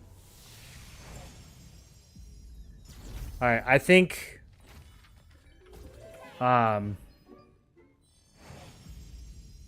to go on quest log. How much gear score did we get for that? Did I get 10 or 20? I don't remember what I was at before on this build. I think it was 60-30. You guys know how much resonance is worth in combat power? It's not that much, actually. I think traits are kind of undervalued on CP. Web 20, armor accessories 10. Wow, okay. So all in all, you only get like 150 combat power or something like that from this? 170? No, it's 100, 150, right? It's not that much. How's Korea getting to 6.6k? Is that double arc boss?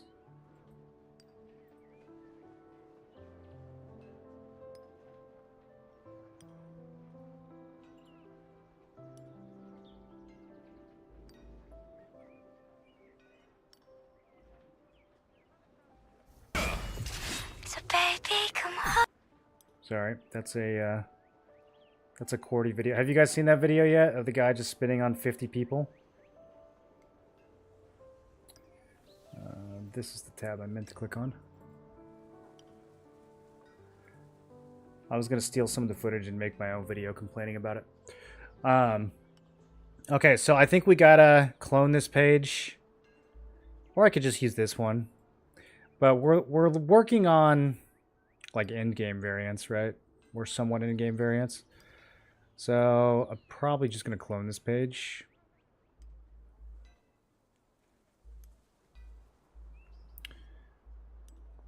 Which I think we have to do from here.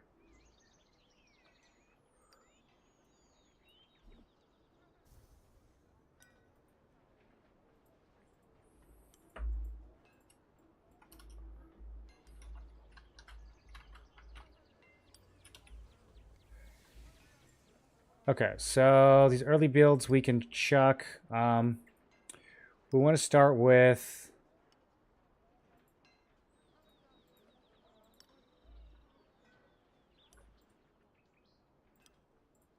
Yeah, we'll start with something like this.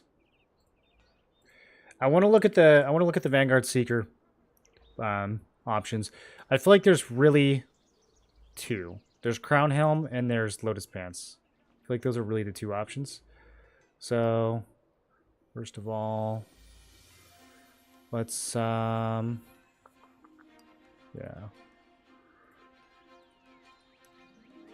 Let's pick some of these.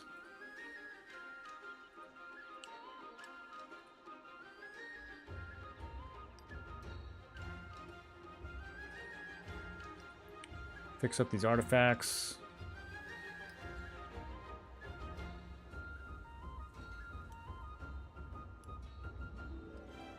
I should change my mind about that one. Do it like this.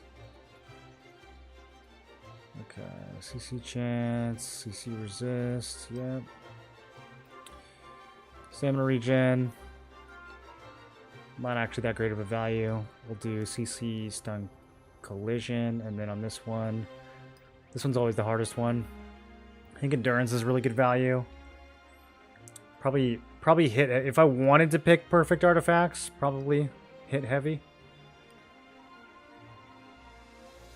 Not magic. Okay, let's pick the rest of these. So,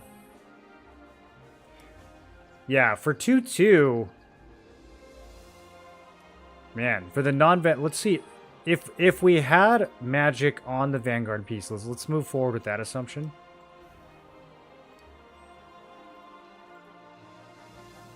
Then we could put range on the other ones. 1200 melee is a little low here, though, too. Okay, and then for accessories,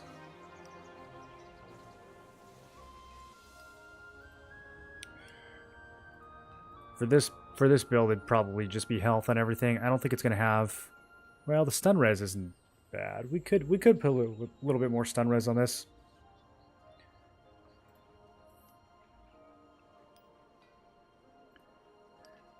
Once we hit 30k health, do resistances instead.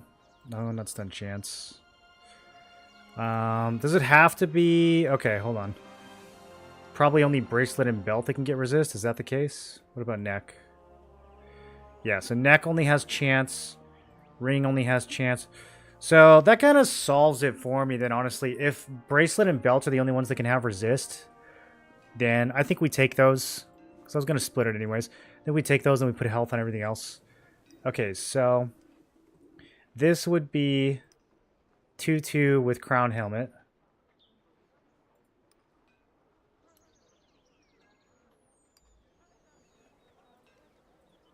Cloak. Cloak's the other one. Okay, so it is going to be kind of split then. 3 and 3. So, let me think about that. The alternative, what do we want more? 900 health or 120 stun res?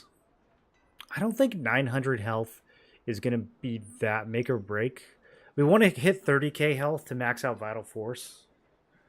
But I don't think going from like 30 to 31 is that impactful.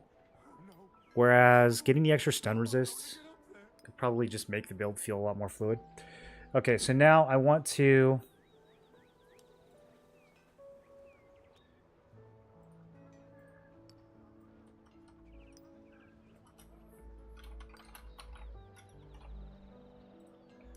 I want to make another version of this that uses Lotus Pants, which I think is probably going to end up being better.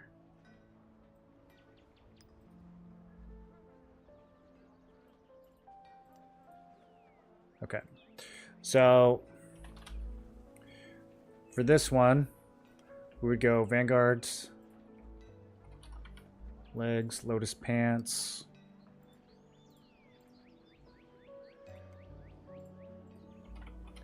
Two-piece Seeker. Pick up some cooldown speed. Okay, the health is struggling a little bit more on this one because we have those debuff. Or we have a cooldown on helm and we have debuff on legs. So we lose a little bit of HP there. Plus 60 strength. That's the big thing. Yeah, we can take this down.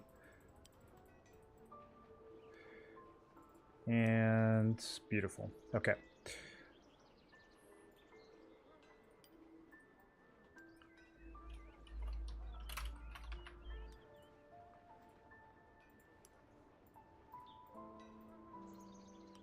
Yeah, so same build. We just swap a couple of the armors around. And then now the magic is a little bit low on this one. So we're saying that the Vanguard pieces always have magic endurance. For the other pieces, yeah, I don't know.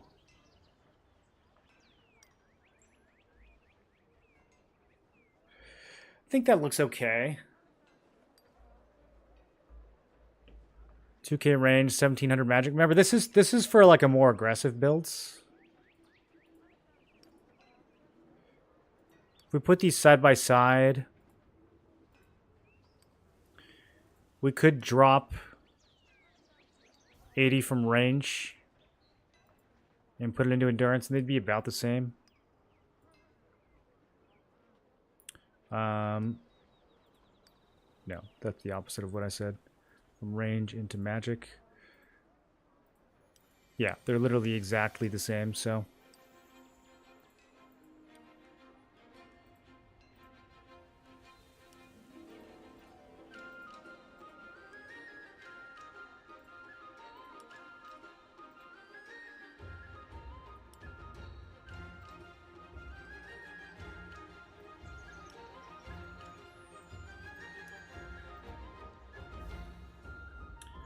I don't know. I think putting magic endurance on all the Vanguard pieces makes sense. Because if we're running full Vanguard, we're always going to be low on magic endurance. And if we are swapping in Seeker pieces, then we have a little bit more flexibility there.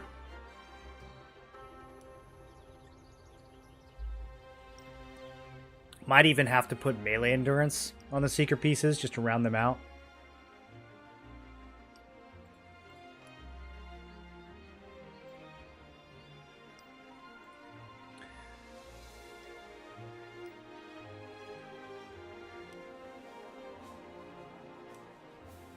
Okay, let's do...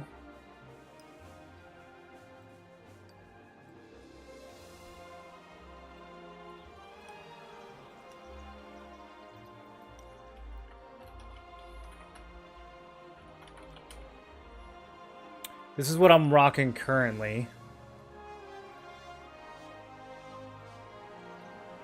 What just happened? That was spooky. Okay. Are we okay? I think we're okay. Sometimes Questlog likes to freak me out. Okay, so it...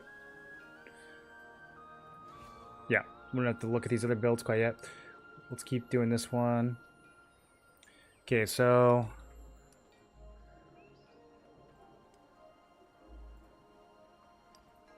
I really wish Regalia had something other than buff. I wish I had debuff or health as a third trait. It's kind of a bummer.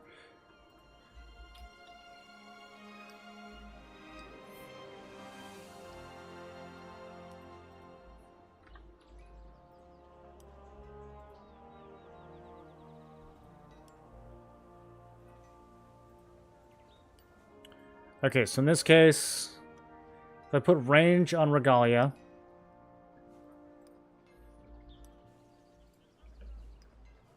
and then we put magic on everything else, fix the stats. What did I do here? I think I just inted the dex and then, yeah. Something like that. Also, I'm using Icy Neck instead. So, it's probably a bit better of a value.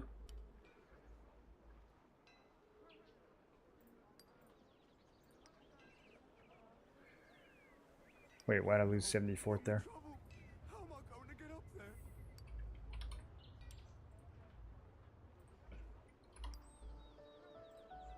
Okay, we'll have to drop these.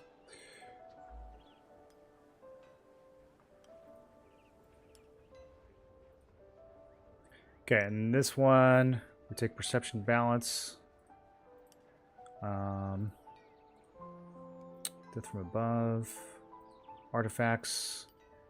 We would not run crit damage here. We would run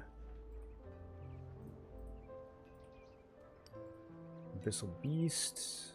And probably the Abyssal Beast Solar. No, what am I talking about? We'd run 6-piece Greed for this build. Run 6-piece Greed.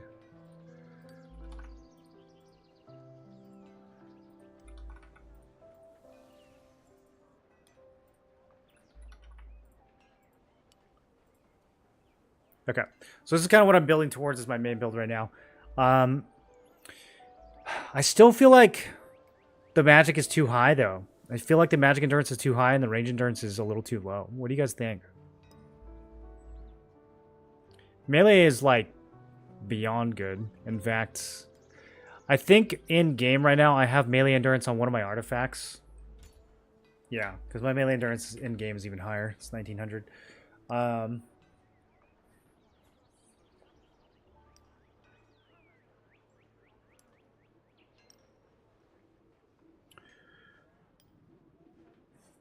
Look at the resistances. 1400 stun resist. Man, that's high enough to where I almost want to prio coal res instead. Right now I have like, my mentality has been get enough coal res for like Cordies and Ravagers and stuff, but not enough to counter tanks because it's impossible. But if I could get that coal res up to 1400 and the stun res at like 1150, if I could swap those two. I don't know if I can, though.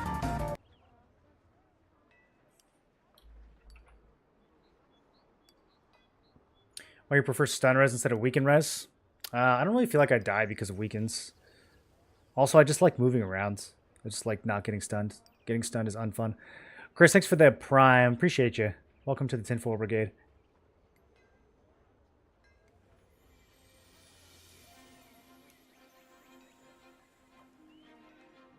Higher mastery in runes than what?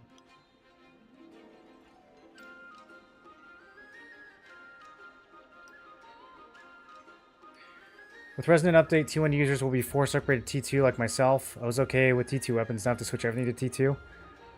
I mean, the difference between T1 and T2 was already pretty huge before Resonance, man. Yeah, I think it's been mandatory for a long time.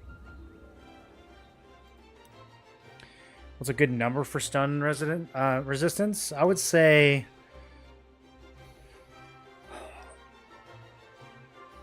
I don't know. How much stun chance do you think tanks are running? People are putting a lot more into collision chance than they are into stun chance. Yeah,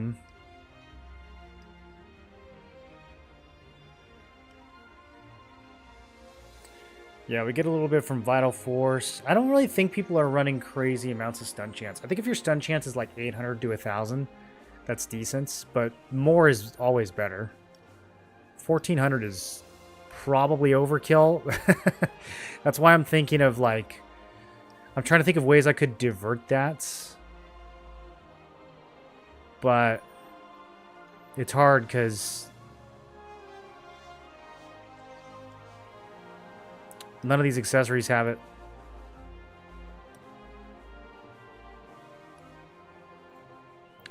If we ran Ogre Belts, that has Cold Res.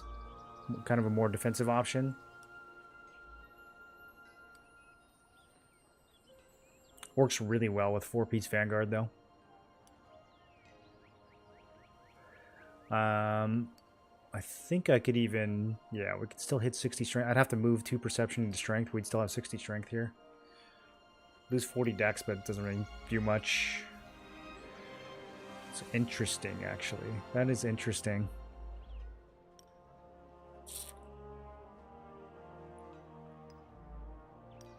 I lose the attack speed, but I gain a lot of defense. I'll gain a ton of defense from this swap.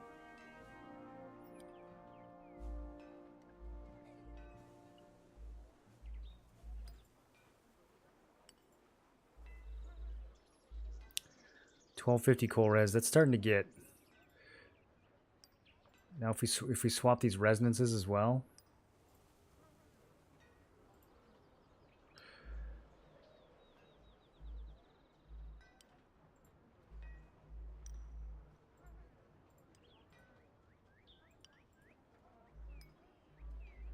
$1370. 1370 coal res is not bad, dude. That is not bad.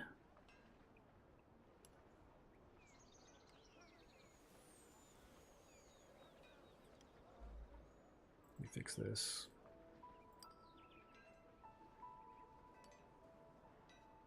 Oh no, I'm in trouble. How am I going to get up there? The might as well add these up on top. The heavy attack evasion on this build starts to look kind of crazy too, because we've got Regalia plus the Ogre Belt now. Plus the heavy attack evasion from Fort. That's pretty nice, dude. 31k health, more than we need. Not even really taking health traits on a single piece. Just the cape. Could we start to do weaken resist on top of everything else?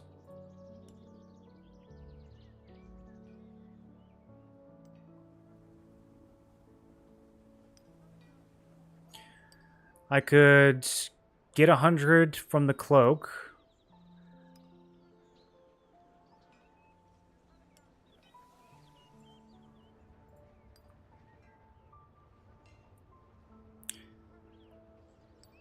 Hero Belt is either stun or bind. Yeah, I mean, that's the other option is we could start looking for bind resist too. Could put bind on this thing.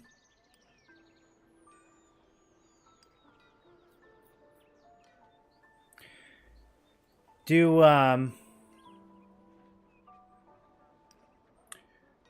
range players get like bind chance for free anywhere? I'm trying to think of how much bind chance your average like Scorpion or Liberator would have. Use Templar Cloak to balance the collate? No, we're not going to use a T1 cape. T2 capes are way too juicy.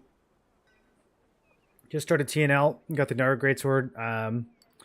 What do you think would go best with the weapon combo in terms of DPS and sustainability? You're asking just like what other weapon to combine with Greatsword in general?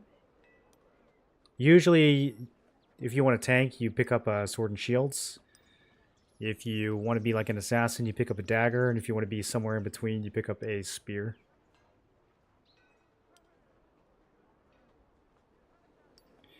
They're not better than this necklace. It's not a waste to put resonance on T1 items. T1 items only cost 10 resonance stones, and you get 2/3 of the benefit. So, from a cost efficiency standpoint, it's not a waste. If you think you're going to upgrade to a T2 necklace in the near future, then it's probably a waste. I wouldn't do it. But the only necklace that I would upgrade to in tier 2 is from Nebula. There's a couple from Nebula that are good. Frozen Tears is okay, and then Barbaric Rage is the best one we can get. Other than that, I mean, some people like this. Some people like the Brooch, but that's from an Arc Boss. So that's also not hard, or that's also not easy to get. And honestly, like, if you look at these side by side, I'm not really convinced that the Brooch is better. Basically trading, I guess it is. You're trading health for endurance. This is only showing it at level 9, so the stats are actually a little higher. But yeah, I mean, it's not a huge difference. Really, the only exciting necklace upgrades come from Nebula. I don't think Ritual Collar is very good for us. It's a little bit more max damage, but I don't think it's worth giving up the hit or the health. And then same thing here. Like, just not a good value. I'd rather have the hit and the health than a couple extra stat points.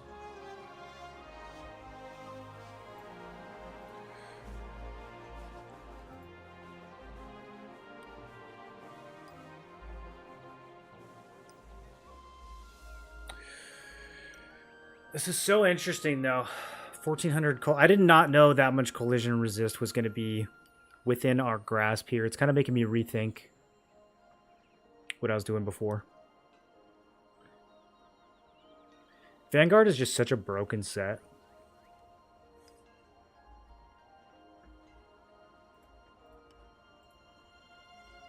I mean, this build is like so close to being perfect. The only thing I would like to squeeze out is another like 200 hit probably, but we would get that from Nebula accessories. And then the endurance feels,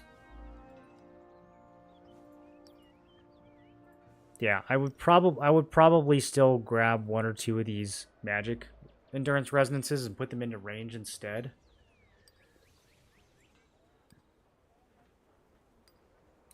Why do they make it so hard to decide, dude? They make it so hard to decide. Why not Coal on neck? What, like collision chance? You can, if you want to. I don't. If anyone's building collision resist for real, I'm not gonna be able to cut through that. Like, I'm really only trying to collide people that don't have resist. You know, we have 600 collision chance. Quake Blade helps a little bit, but like, if someone's really building collision resist, they're gonna be over 1,000. We're not gonna have 1,000 collision chance unless we make some huge sacrifices. It's more of tanks that are the ones stacking collision chance. Is there a benefit of getting 90 decks? Saw some players stacking over 90 primary stat. The last threshold is 70. The reason people go beyond that is because dex gives you just really good value, especially if you're an evasion build. It gives you attack speed, gives you max damage, gives you evasion, gives you crit. So if you're playing DPS, it's a really good stat. You usually put 20 points into it, and if you already have 70 dex from your gear, then you end up at 90.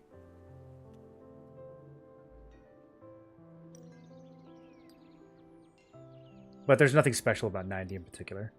Like going from 89 to 90 is... there's no jump. Is cooldown speed or heavy attack better for PvE weapon resonance? That's like so build dependent. Probably heavy? That's so build dependent though. I mean, that depends on how often you're sitting there with no cooldowns, really.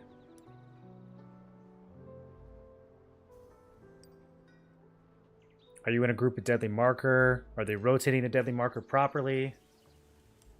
They're both going to be really good, so I wouldn't sweat it too much. But I would say heavy attack has a chance to be more valuable. Like, given the right setup.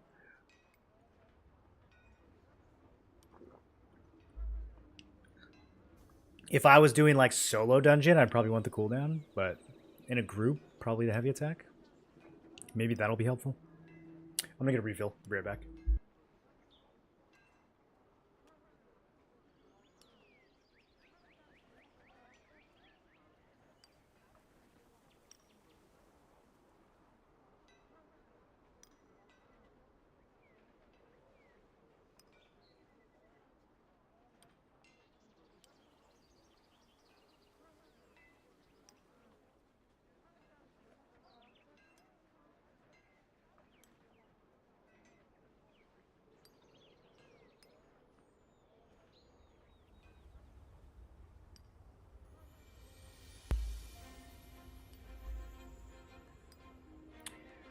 Triple evasion build a waste? No, triple evasion can be very strong.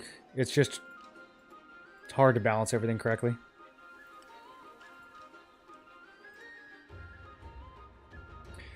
I don't know who's doing the good triple evasion builds on Questlog anymore.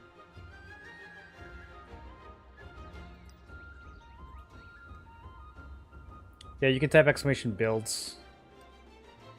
Sleep. Nobel, you've got the good triple evasion builds? For what class, dude? I'm trying to decide how much endurance I need. I need to see some good GVG builds for DPS classes.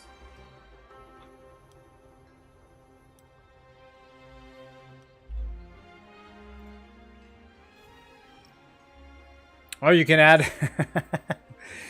you can add Riftstones and Boonstones and Stellar right now? That's funny. I have a build that only works if I have the Black Anvil Boonstone. Can never give that up. Otherwise my whole build falls apart. Does the Stellarite change your... It does. Changes your max damage. Oh man. Now I'm going to have to put that on every single build just to make the number look higher. Otherwise people are going to be like, Mora, how come your builds don't have as much damage as this guy's other build? Alright. Man, this thing looks so good. Let's make a Nebula version of it. So let's see. I can get rid of this other starter builds.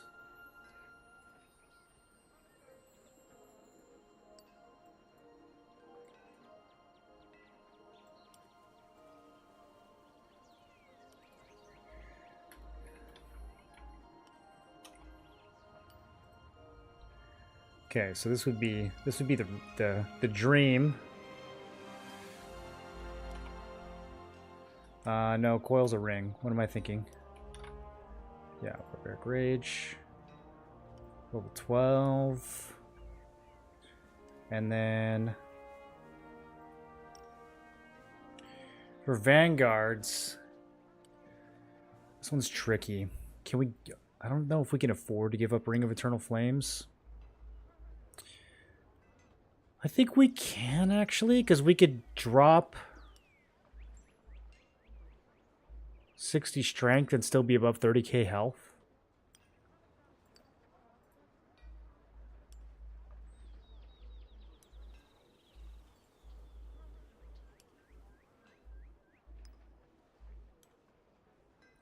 I'm trying to get that hit up a little higher. I think running 2 hit rings in this build is probably the play. Yeah, 2600 unbuffed hit. It's pretty nice.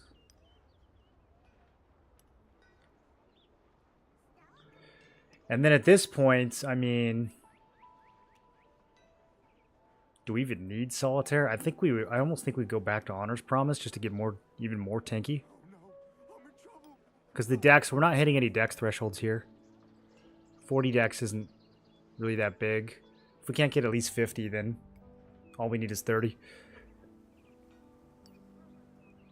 This would be about the same. Yeah, we'd be trading attack speed for more endurance here. I think we could go either way. They have the same amount of hit.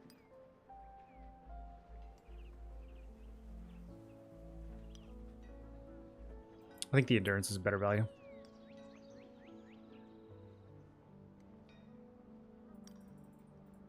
I don't even know where to put these other points. I almost want to put them into wisdom.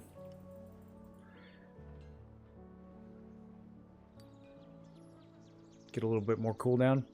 Actually, you know what? We should put a few. We should max. Yeah, we should have 20 in perception just to get more value out of 2-piece vanguards.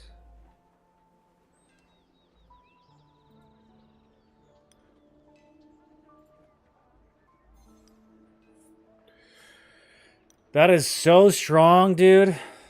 That is crazy strong.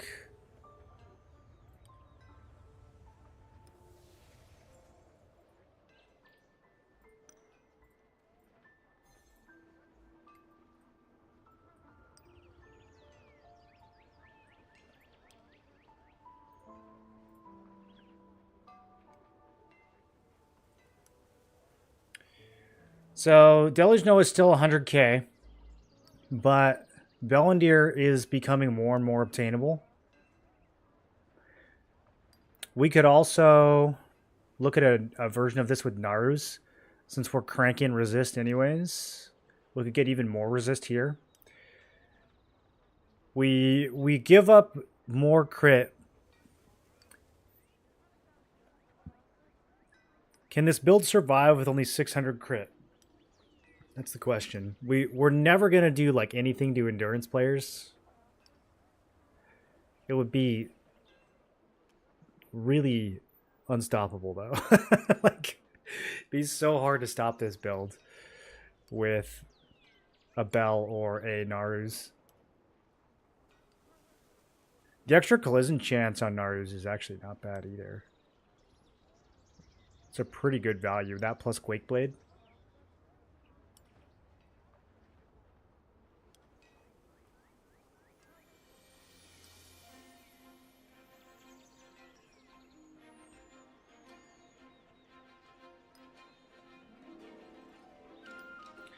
Bell just has so much base damage. Okay, so downside, we lose 2-4. Pushing 74 without Murderous Glee actually cost us a lot of extra stat points. So I'm not going to lose 2 stats here. I'm going to lose 4. We'll gain back. We gain 9 perception. So it'll be okay. We can do it, but it's going to be not great. Narus has even less forts. That starts to get really expensive. It's got the extra perception on it too, though. The other thing is, ideally, our perception does not actually go above 70, which is kind of weird, but with this build, we get 200 resists from having less than 70 perception. Now, if we wanted to focus on more on being like a CC bot, then we could still take perception balance, but instead it's going to give me stun and collision chance And then the Naru's buff itself kind of makes up for the lack of resist. I don't even know if we need... Maybe we don't even need 74 here. Let's rethink this a little bit. Let's play around.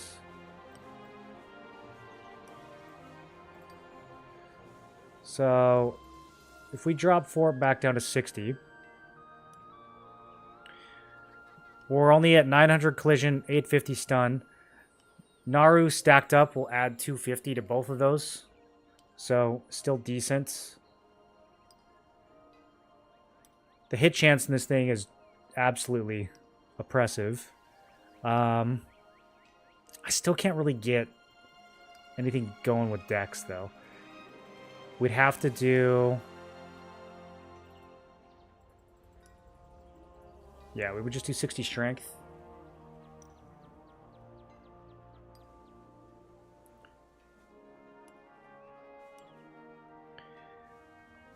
$1,200 collision chance, though. And 900 stun chance. And now, at this point, I would actually say that it would be worth grabbing a little bit more if we can. We don't have a ton of options. We could grab 100 collision here. We can afford to give up some health. Silence chance, petrification stance chance, both worthless. And then, yeah, bind chance. We're not really... We're only binding with precision dash. Probably not worth. But 1,300 collision chance.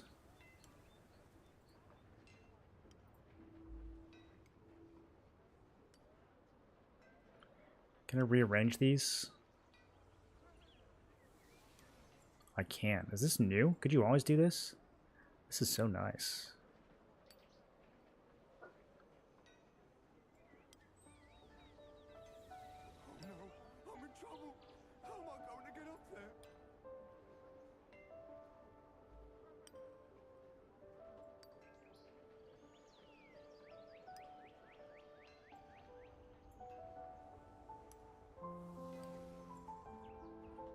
That's so nice, dude. Okay. What do we think?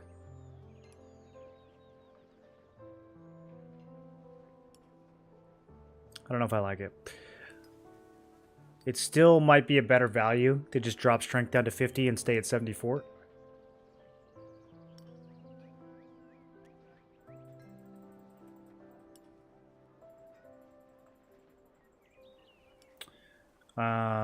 We'd have to... Yeah, we could barely make that work. Okay. It's a lot of wasted stats in the forts. We're burning 10 points to do this.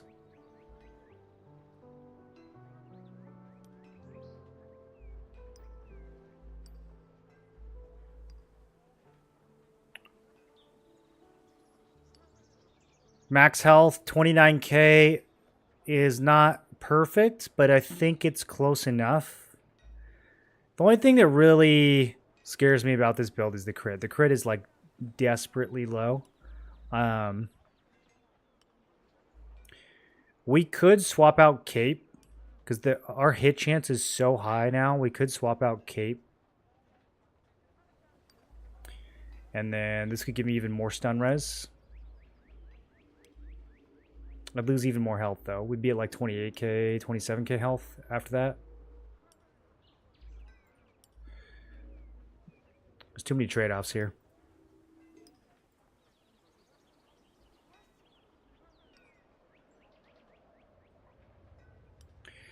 Naru Spear won't help on the resist that you want to increase.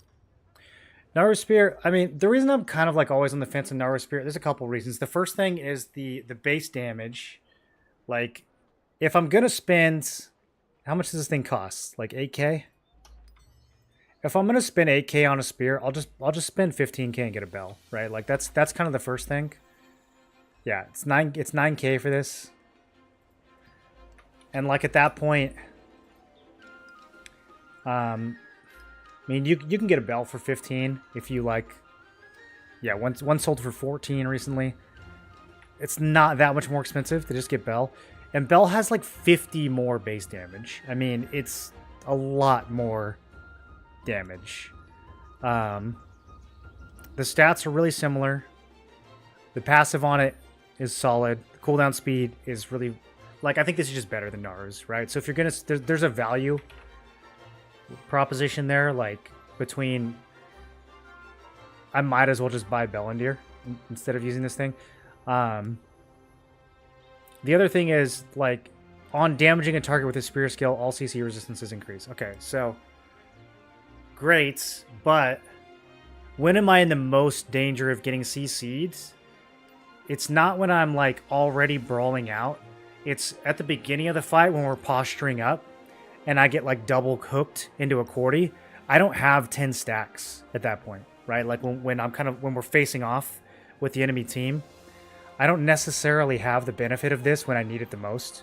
So, yeah, I mean, it's good. It's still value to have an extra 250 CC resist, like, once you're in the clump. But not having it at the beginning of the fight does put a damper on, like, how much I think this is worth.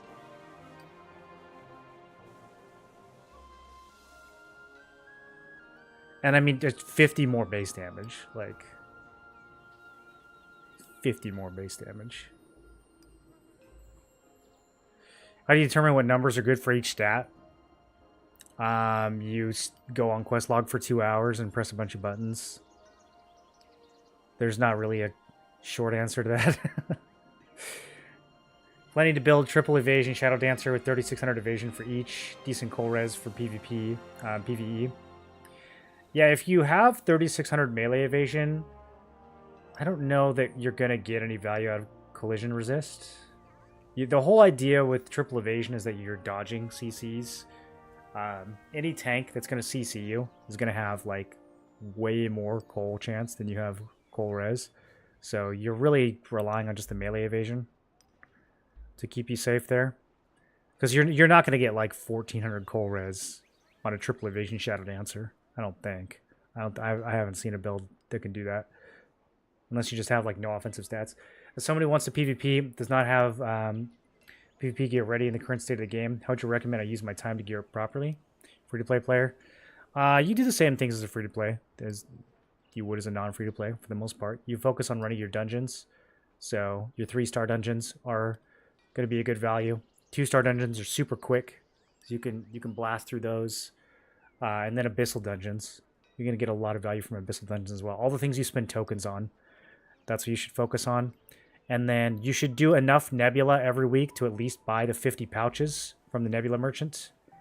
If you can go further than that and get some chests, that's a nice bonus. But at bare minimum, buy those 50 pouches. Because you can knock that out in, like, a couple hours usually. If you can get a decent spot. What age did you lose all of your hair? Well, I didn't lose all of it. Okay. I just lost a big clump of it right here.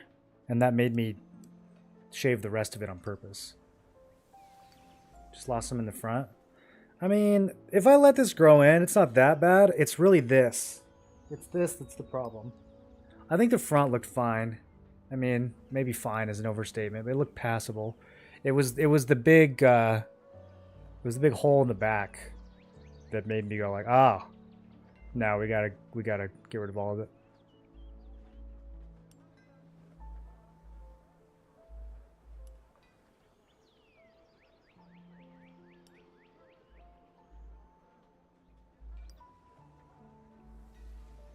I don't know if I can handle having 600 crit.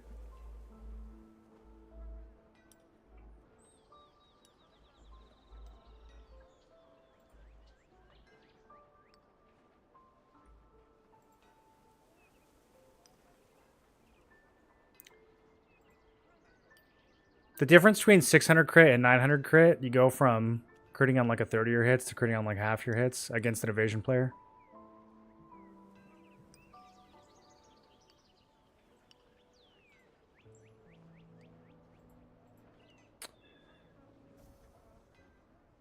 It is a really interesting build though. Like if what you want to do is be a CC bot, this is a really interesting build.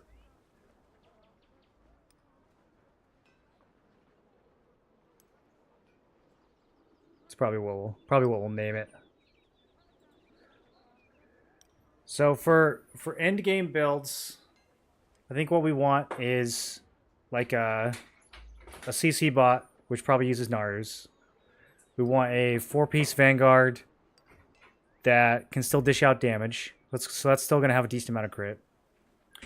We want a 2-piece Vanguard, 2-piece Seeker, which is probably going to use Lotus Pants. Let's see, if we compare these two.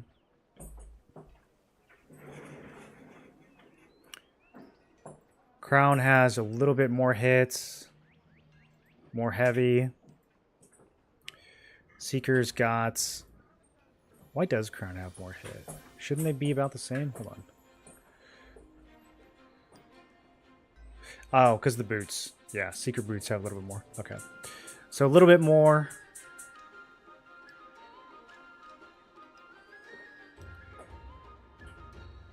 We could always change that though. We could always do Seeker boots and then Vanguard chest, which would also give this build more range resist.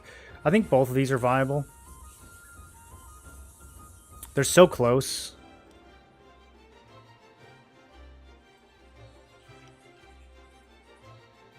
Yeah, they're really so close. I think they're both viable. Like minor trade-offs.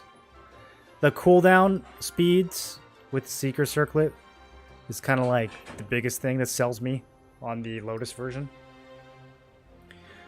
But yeah, we want one build that's gonna have 2-2.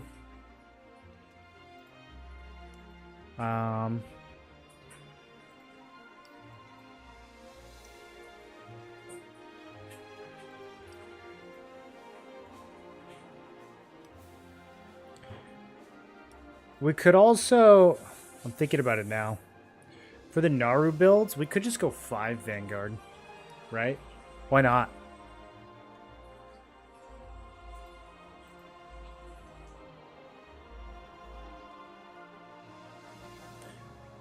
We would still want to hit 70 perception.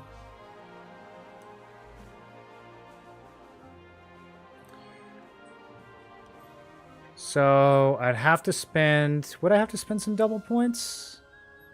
A little bit.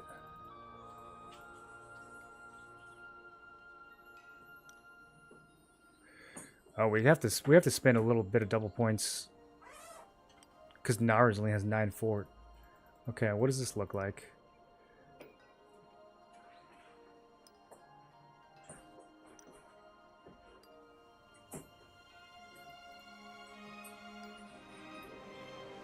Look at the range endurance on that thing.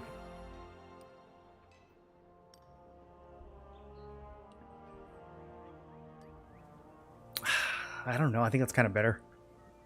The melee heavy is still really high. And the other thing we give up from Regalia is heavy attack evasion, which is going to be a little bit lower now, but dude, these defensive stats are so good.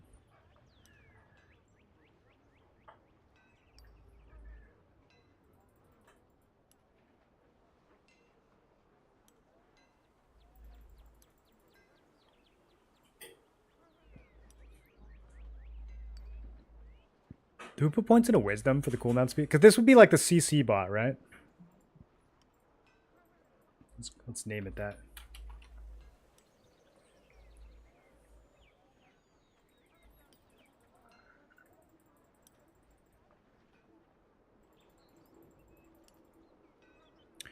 From 24 to 26 cooldown speed.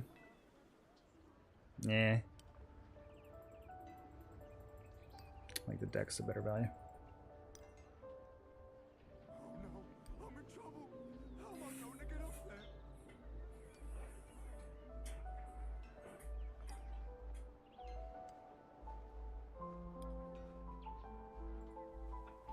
Alright.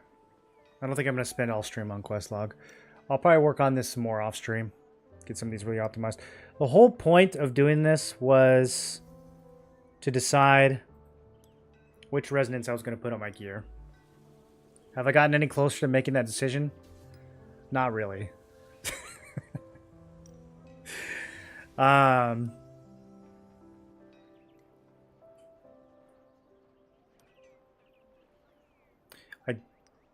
I don't think I'm going to full send on the collision resist builds.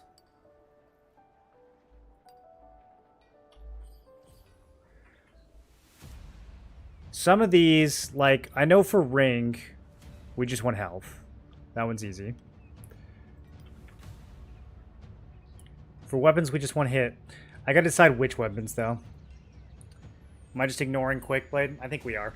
Great Blade, I'm gonna circle back to Great Blade eventually, but I think I need at least one Nebula accessory first. Probably more than one.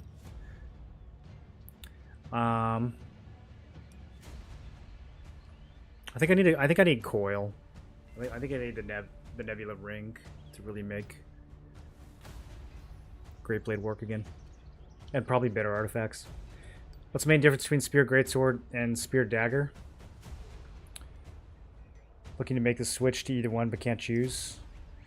Spear Greatsword's a lot tankier. Spear Dagger hits a lot harder. It's probably the easiest way I could summarize it. 5 pieces of Vanguard only good on SNS Greatsword? No, you could definitely run 5 pieces of Vanguard on other builds, especially on Gladiator. What's the best transmute for Reso fragments? T3, T4, or T5? Just for fragments? Let's check and see. Shouldn't be that hard to...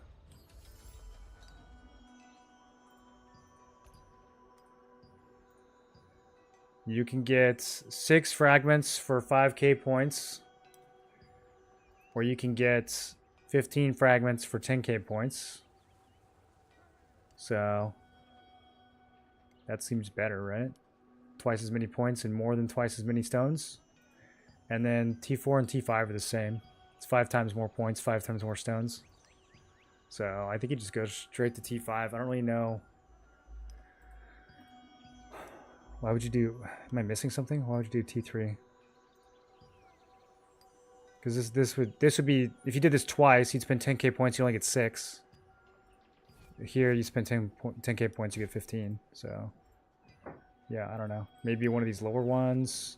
Same thing. This would be 10k points would get you 12.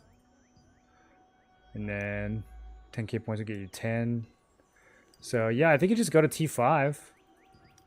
I don't see... Do you guys see any reason not to just go to T5? Plus T5, you can actually get, you know, maybe some traits you can sell. T3 is the most optimal. How is it more optimal? What am I missing?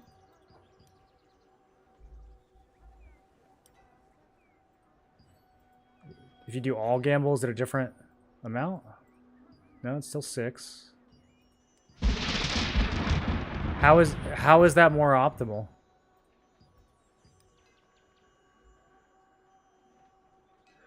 Oh, whelps! What up, everybody?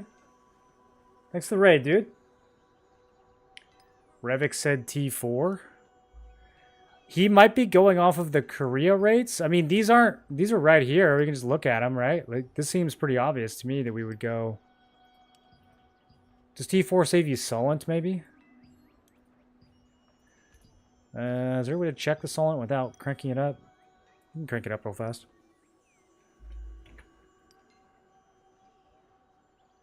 Have a good one. Yeah, thanks for the raid, man. Thanks for coming by, everybody. You just missed... We just stared at quest log for an hour trying to decide which resonances to pick. Since I have like 3 different builds now, I'm tearing my... well, I can't tear my hair out, but I'm metaphorically tearing my hair out, if I had hair to tear out. Trying to decide which resonances are going to work for all 3 of my builds simultaneously. T4 and T5 is the same. Yeah, T4 and T5 is the same. T1 and T2, T3 all seem worse. You have more chances of getting the T2 gear from a T4 conversion. Here, let's look at accessories. I don't think that's the case. We did this math a while ago. Yeah, you have a 10% chance to get T2. So 1 out of 10 of these. Or you can just spend 5 times more points and guarantee it. So this is definitely better. You get twice as many T2s if you go to T5. I read on Reddit T3 is best for saving Solent. That might be the case. Is Solent really your bottleneck here, though? I mean, guys, I've been saving gear in the bank for like 2 or 3 months, and I'm about to run out of gear. So I don't think Solent is your bottleneck. I think gear is your bottleneck. I would send it to T5. You're going to get more Solent. Like, you guys didn't get Solent from the Goblin events?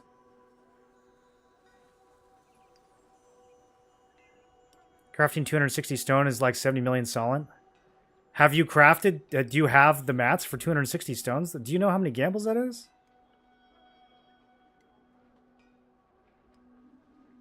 Are you guys running out of... Are you actually running out of Solent before you run out of trait fragments? Trait Reso fragments. Just the fact that you get 1 purple T1 each time. So at the end of 10 transmutations, you get +3 transmutations extra from T3, so you end up having 3 more frags. Well, 3 more frags would just break even, though, because you're only getting 12 fragments per 10k versus 15 fragments per 10k. So even with those extra 3 fragments, aren't you still just breaking even? I don't see the advantage.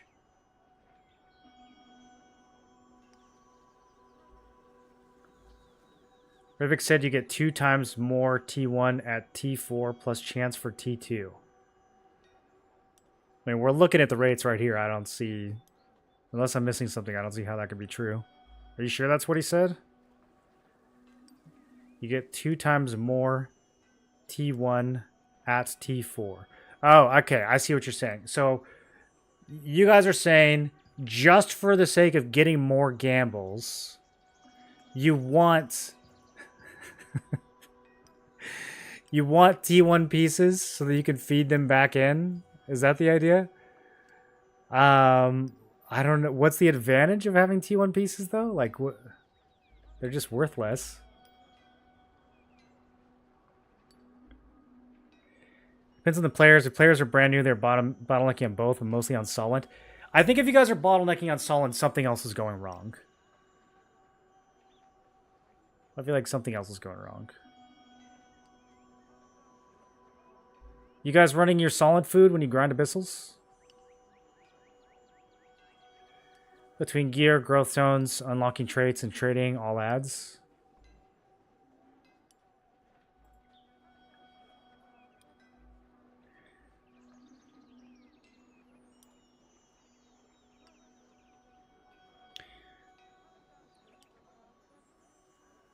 Get a bid text saying T5 is best. This is objectively false. Oh, that sounds like something a Redditor would say. All right, let's go through this post.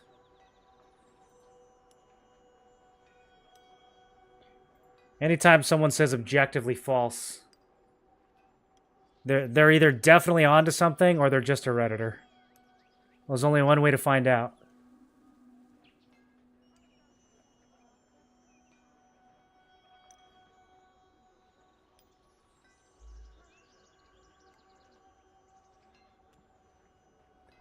Selling some for Lucent, so overall better T4. I have no idea what you're trying to say. You'll definitely get more Lucent doing T5. And by the way, you can use that Lucent to then buy gems, which you can vendor for Solent. It is an option if you're really that down bad for Solent. Nobody hitting that bonus boss in public events for that Solent? T5 is for Solent saving. T3 is for gear. What gear? What are you getting more gear of from T3? You can't even hit T2 gear from when you do a conversion 3. It's not even in the loot table. All you get is T1. All right, let's see what the Redditor argument is. Objectively false. People don't fall into the trap. Tier 3 weapon is objectively... We've got 2 objectively so far in the first 2 paragraphs. The best choice if you're going for resonance. It's not the most Solent efficient, nor it gives you the chance to get some accessories to sell for Lucent. But if you're looking straight for resonance, this should be your pick.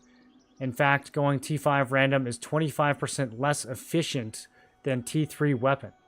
The answer, as always, with transmutation relies on the resources you get back. Think of the rewards as a cash back.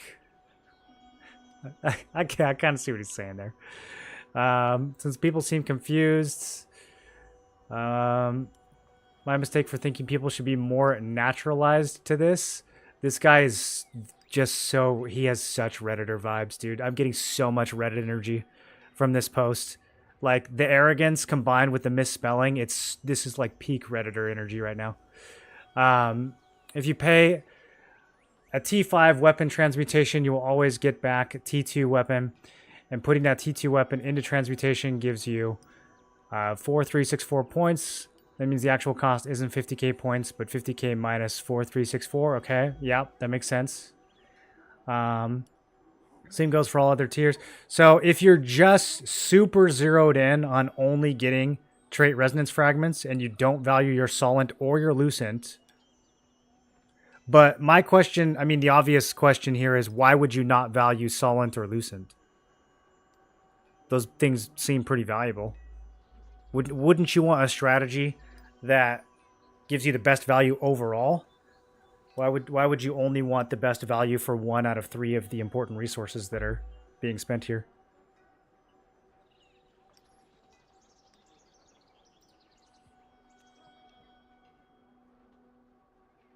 Some people are transmuting a T3 so they receive a weapon back, which can be retransmuted for additional value. Right.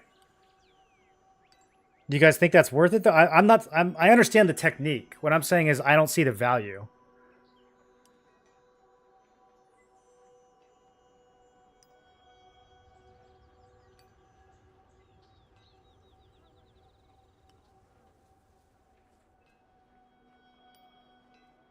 Rushing for PvP res.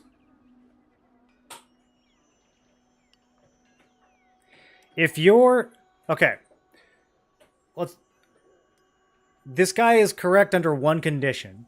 If you are swiping and you are buying gems and vendoring those gems, so if Lucent is not an issue and Solent is not an issue because you're big whale, then this is correct. However, most of us value our Solent and value our Lucent. And so we want to balance all of those resources. We don't want to just like beeline for the Reso stones only and ignore everything else. But if you're whaling, then yeah, you can ignore Lucent and you can ignore Solent. If you run out of Lucent, you just swipe. If you run out of Solent, you just swipe. Sure. T4 easy, T5 seems bad. I don't see the argument for T4 at all. You guys are confusing me with the T4 thing. I can see the argument with T3 if you're swiping. Where's the argument for T4 coming from?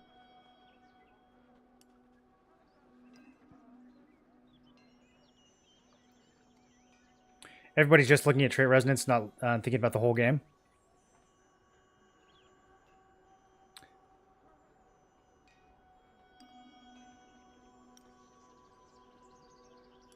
Maybe because you have 100k Lucent and 500k Solent.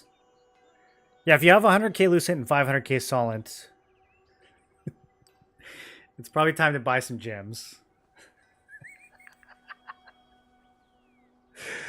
I would love to see into the mind of someone who's got 500k Solent and 100k Lucent.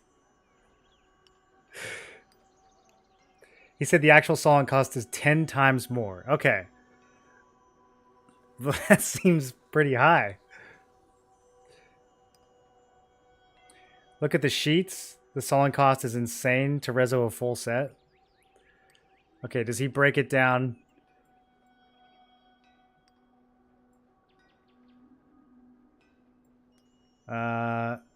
We want...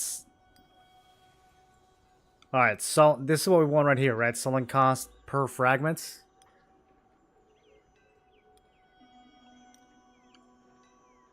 I just think it's funny that he said objectively false when it's like clearly situational. I just... Bro, Reddit cracks me up.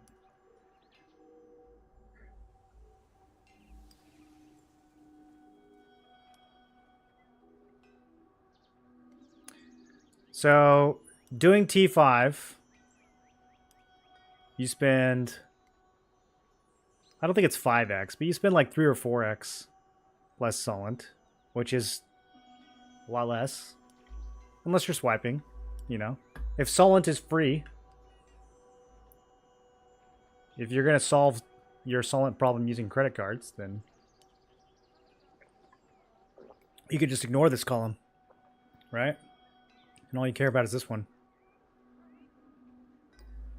Bro, it's not even that much better for fragments, though. Assuming this is right, I'm not going to take the time to check this guy's math. He seems like he's done some due diligence here, so hopefully we can trust this. But, like, even assuming he's correct, look at the difference. It's, what, 20% better? 20% more fragments for 3 or 400% more solent? Yeah, no. Like, unless you're whaling, no. Why would you do that? That's such a bad trade-off.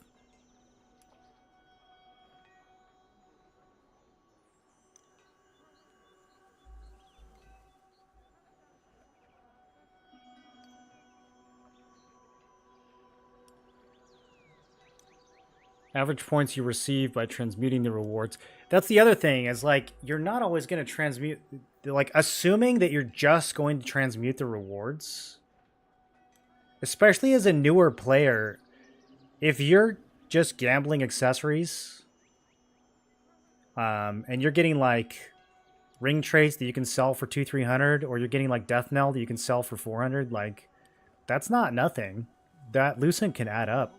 If you're doing, you know, like 30 of these gambles, how many gambles total is it to max out all your gear anyways? It's like 18 gambles or something. I mean, that could be a couple thousand extra Lucent.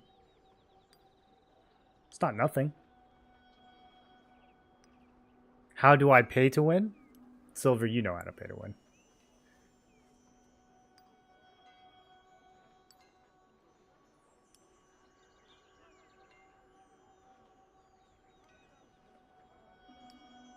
I'm trying to process all this.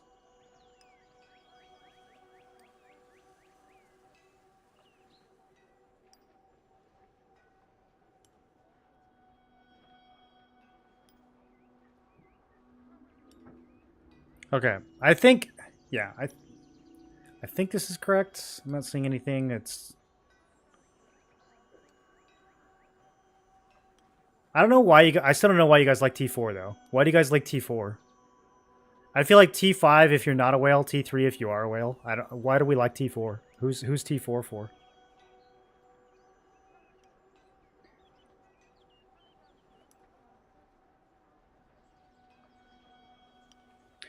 It's the most efficient item to fragment. It's not the most cost-effective or Lucent effective. T4 opens up the chance at T2 loot. So the idea is that it's slightly more effective or slightly more efficient for resonance fragments than T5, but you're also kind of playing the T5 loot gamble. So it's kind of the in-between option. I guess. I just don't think that the points per fragments here are different enough. I mean, even if you compare...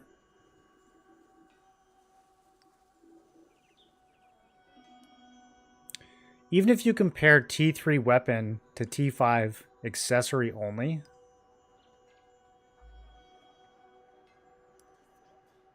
I don't know, man. Like, in the long run... 470 versus 640. I don't know if that's worth all the Solent and Lucent that you're missing out on. Gambling T5 accessories is decent Lucent. Like, it's crashing a bit today because everybody's doing this. But, you know, it'll probably bounce back a bit over the weekend.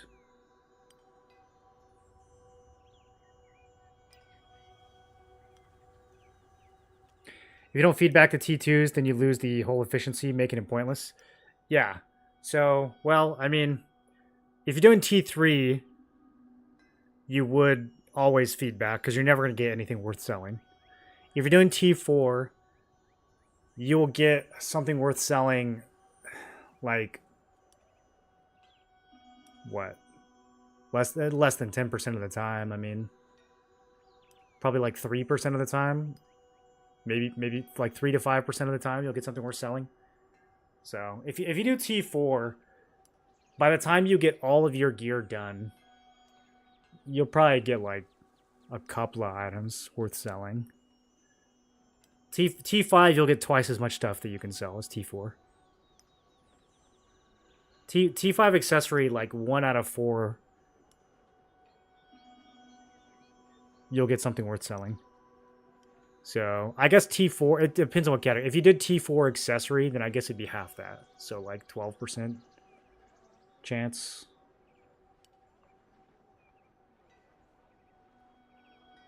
That you get something worth selling. Because like none of the belts are really worth selling anymore, but like rings and neck are still pretty solid. Bracelet can be okay if you get a good trait. On NA East. I don't know what the other servers look like. T4 for the truly unhinged gamblers. 38.3% more fragments, but 483% more Solent. Yeah, exactly. That's kind of what I was saying earlier. It's like a somewhat significant increase in fragments for like an insane increase in Solent cost.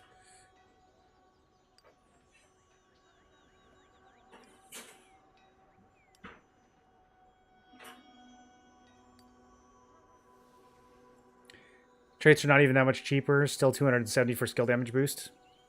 Yeah, I mean, and a lot of people like still might need those traits too, right? Like, how many of you guys are not even done with your accessory traits yet? So you might not even need to sell them. You could just use them.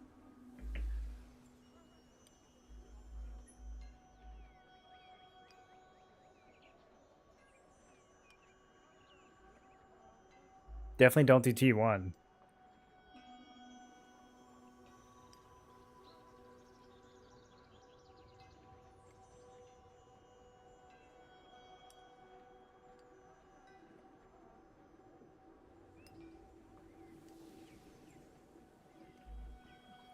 But yeah, I kind of see what you guys mean with the T4 accessories. It's not. I don't think it's worth it though. I mean, we're talking about 10% more efficient, and you're gonna get half as much good loot. I don't think that's a good trade-off. I don't think any of these are a good trade-off, man. I would still full send on T5 unless you're whaling.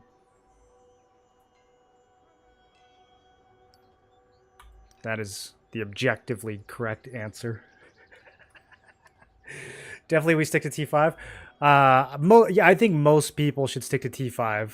Like, I could see a scenario where you don't care about your Lucent or your Solent. Usually that scenario involves you're someone who spends a lot of real money on the game. But assuming you care about your Solent and your Lucent, then I would stick to T5. Ascent on T5, no rush, already tanky. Yeah.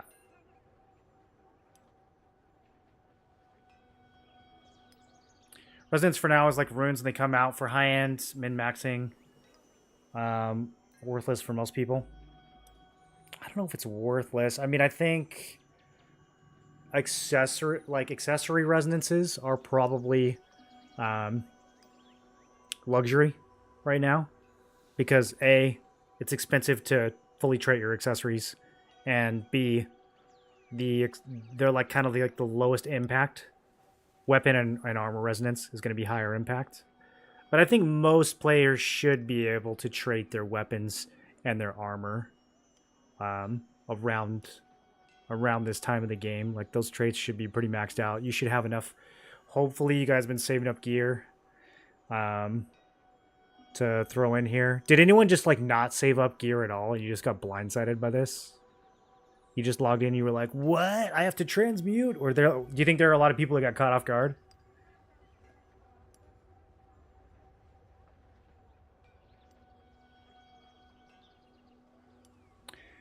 T4, if all you care about are fragments, you can go Burkan or Crimson for 30 minutes to get enough T2 blue to transmute 2 to 3 times.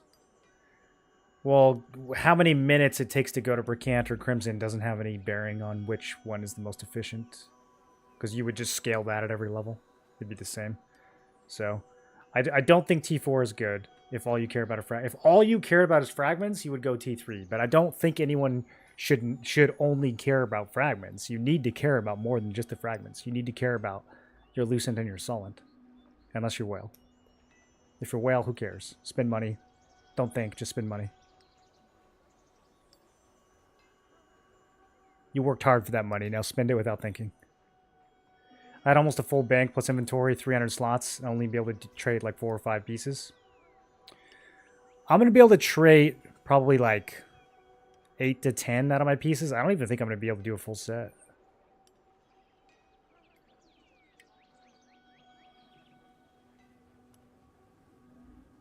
And I banked hard.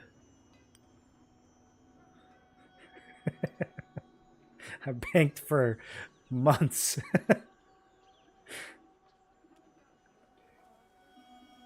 On T5 every time, crafted 100 stone so far. PvE players don't have as much urgency on this topic. PvE players have almost no urgency. Yeah, the only resonance PvE cares about is weapon, really. Why would you care? I don't even think you need to care about armor or accessory. Like very, very minor armor accessory gains for PvE players. It's really PvP stats.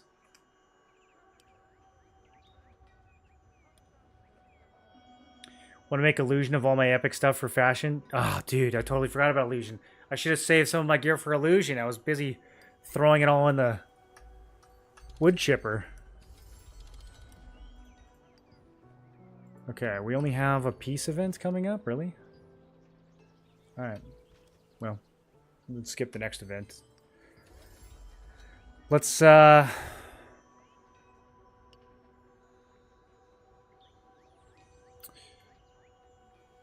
gotta sell some stuff. So some of these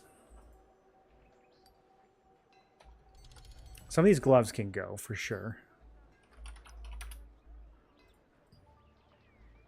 Yeah, unless they have hit or range, I think gloves probably don't really have any value anymore.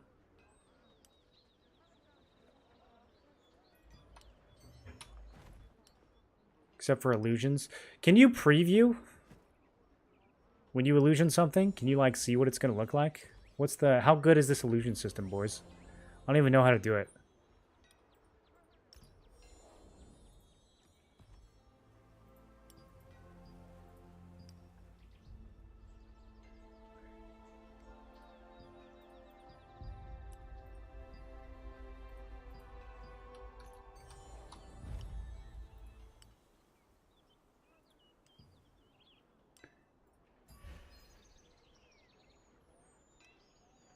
You gotta just put it on? Mirror Boutique Illusion? Okay. So you can, like, go for... Oh, it's right there. Different button. I see. So you can go for a whole set.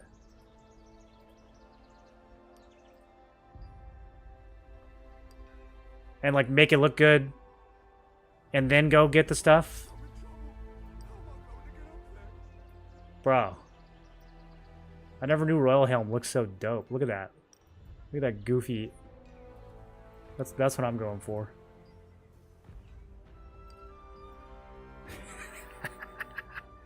When are they gonna let us do blue gear, dude? Some of the blue gear looks so good. Wait, what is this? Chosen Vanquisher? Did you guys know Chosen Vanquishers looks good? I didn't. It actually looks good. Yo, that's... Huh. Okay. Void Stalker. This has got to be the ugliest thing I've ever seen in my life. Whoa! That's just the color, really. We could dye anything that color. Oh, dude! Hollowed robe showing a little...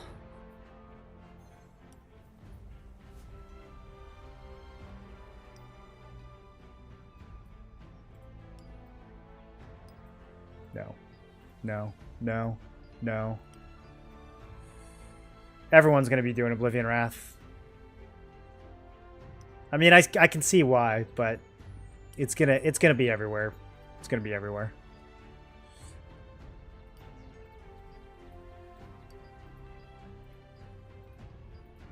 Oh, you can favorite some of these. Paramount.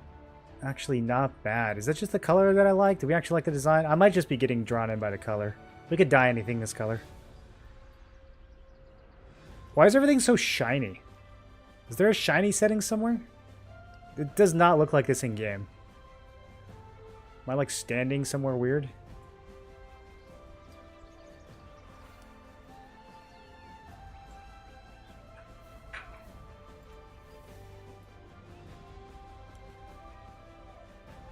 Kingslayer actually doesn't look too bad.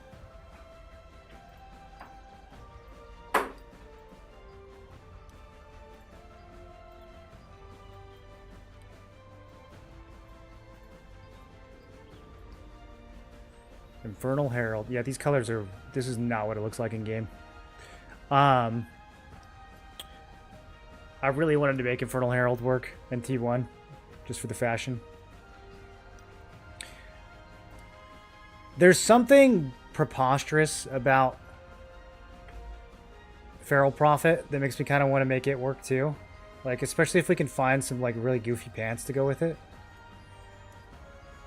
Like fur coat plus plate helmet.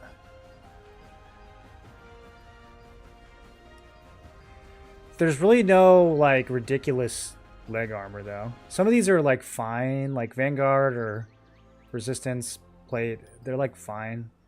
But yeah, maybe Infernal Herald. Infernal Herald has a lot of potential, actually.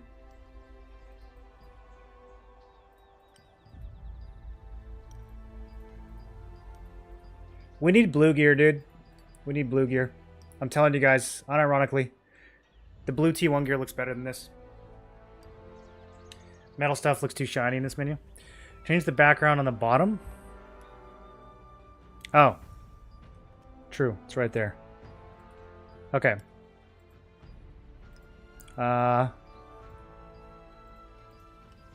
They're kind of all shiny. What is this? Pose? Okay, well, I don't really need you. Alright. Alright, what do you guys think? Good? Send it? This is my final fit right here. You guys approve? Look how ugly the T2 capes are. Bro, Supreme Devotion looks so good. Do we bring back Supreme Devotion?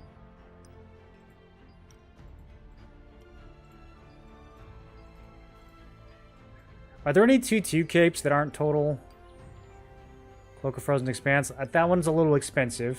Gotta spend like 80k if you want to transmog that one.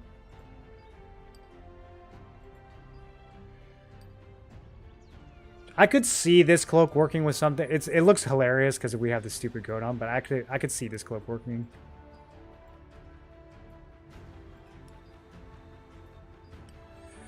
I don't know, dude. I think Supreme Devo is kind of the best cloak.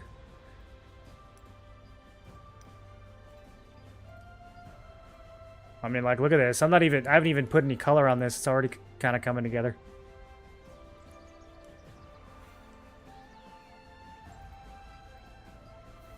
It still looks shiny, though. Everything still looks shiny.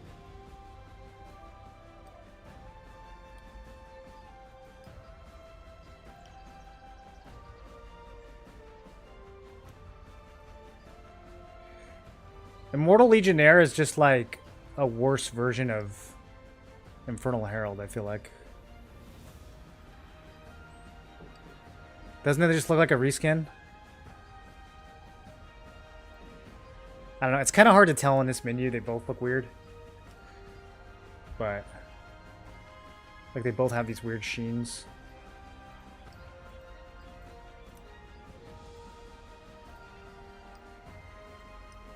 Praetor armor is like very skinny. This is supposed to be the tank armor. Why is it so skinny? Vanguard way juicier. Yeah, look at that. At least that thing's got some shoulder pads. No V Rising today? Probably not. It's probably not gonna have time.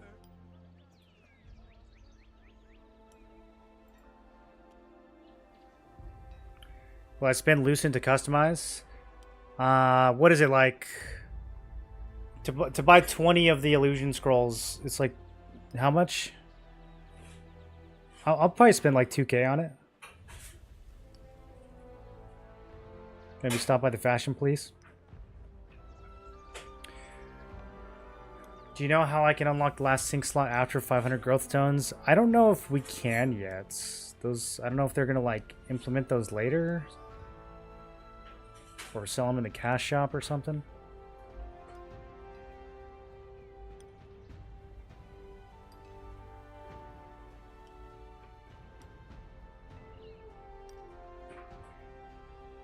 Infernal Slayer Shroud helmets.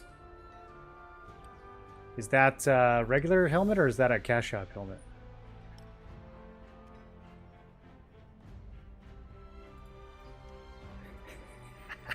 Let's see. Circle it, dude. Some of these are really not bad, dude. Visage of the Tyrant.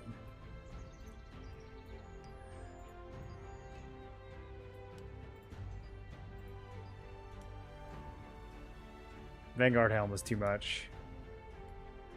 I like the Royal helm. I do kind of like it.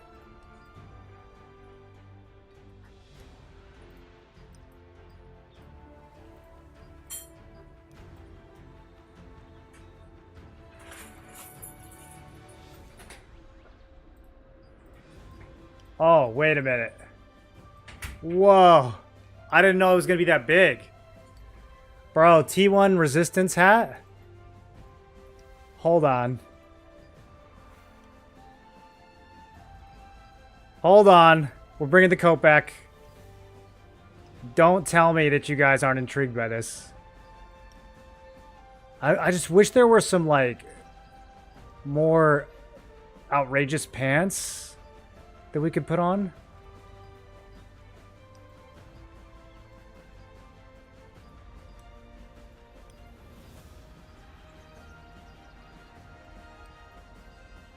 All the pants are so plain.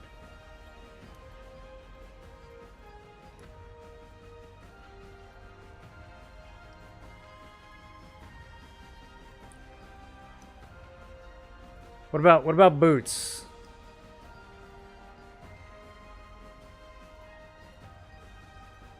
Can we just be barefoot? Is there a barefoot option? Bro, barefoot would go so hard with this outfit. I feel like Korean games never let you be barefoot.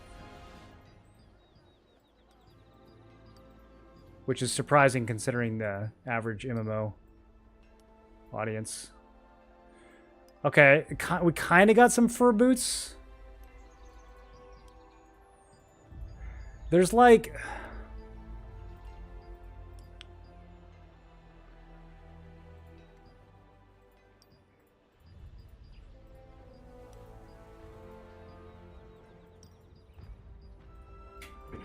Where were the ones that were a little bit fuzzy? I mean, we could just do this. We could just do Paramount Greaves.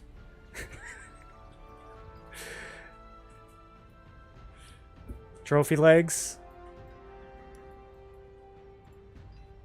This kind of has an overall...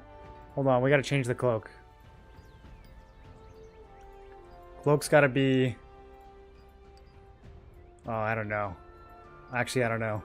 I don't think any of the cloak's going to work with this.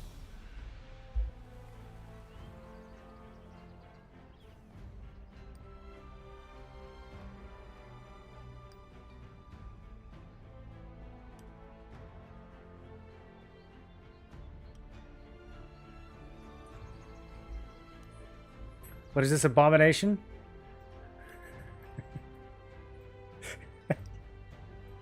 You guys don't think I'm onto something? Man, Supreme Devo is like still the best option, dude.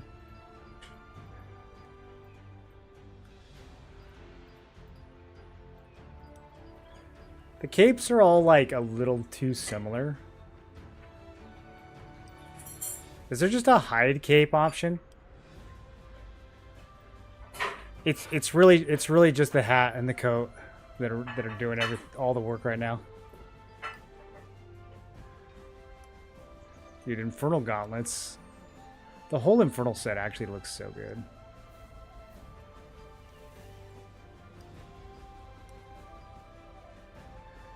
We could just go plate mail with a witch hat. Dude, the hat. What about like... Can we get like a beefy shoulder pad fit with the witch hat? Man, Divine just is here. I keep coming back to this one. It's actually not bad either.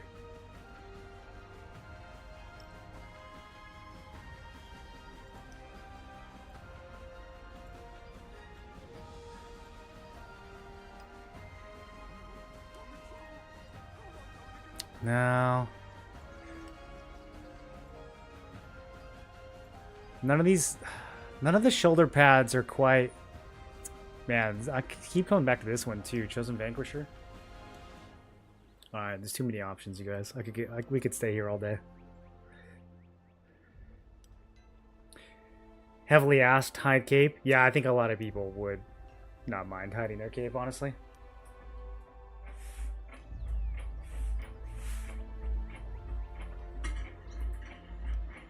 Or just different cape styles.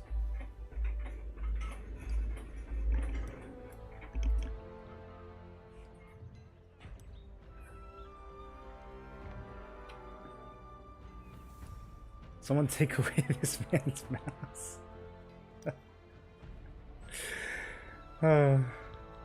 I think the best one we came up with was definitely the fur coat and the hat. I just wish we could get the rest of it to work. There's no legs that work. Like, maybe if we change the color on these swirling essence pants.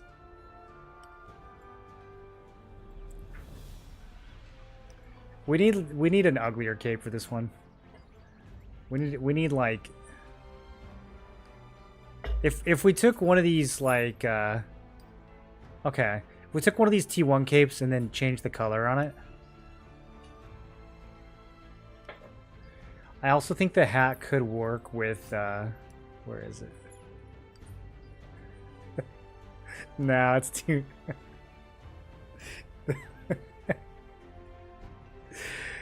even with the chest poking out, this one's still...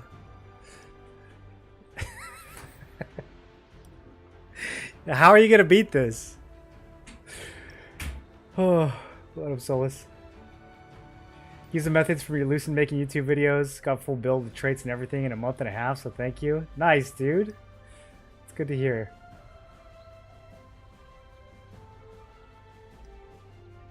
We need a shorty to go with this fur armor. Oh, man.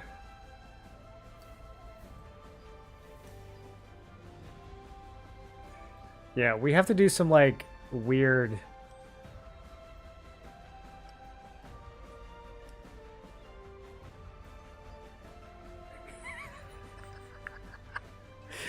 Some of these pants were definitely meant to be covered by a robe. Like, if you had the Chosen Vanquisher set, you wouldn't even see these pants, right? They'd barely be peeking out. Alright. That's enough. We'll work on that some more later. I need to get something. I need to get some stuff done, boys. I have done nothing today. I have done nothing. Let's get a couple more resonances unlocked. I should have asked Whelps while we had him here.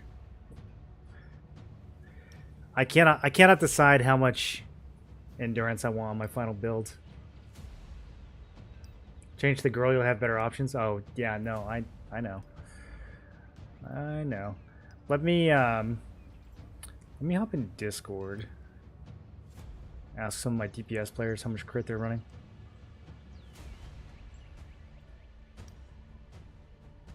Yo. Yo.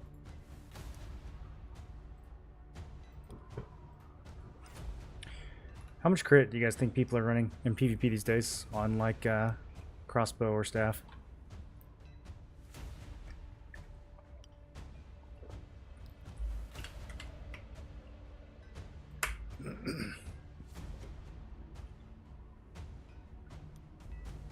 Yeah, Cordy I don't think really needs it, but for like Scorpions and Spellblades, how much crit do you think they got?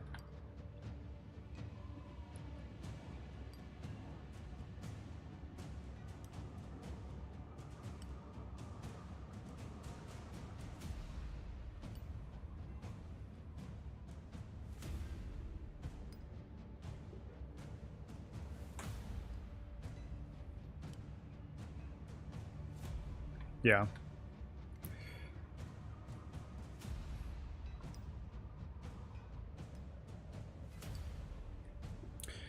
Would you keep your range and your magic endurance even, or would you make range higher?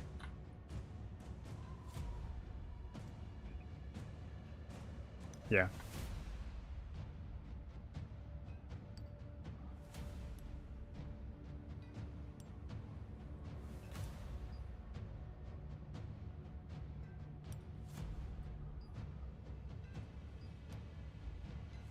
Yeah.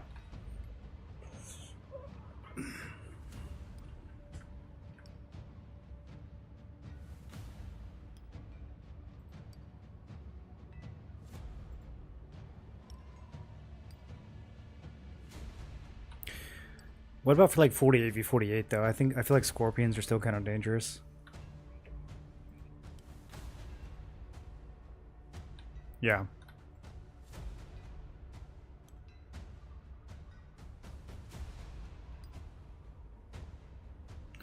Chat, do you guys know of any really solid Scorpion builds?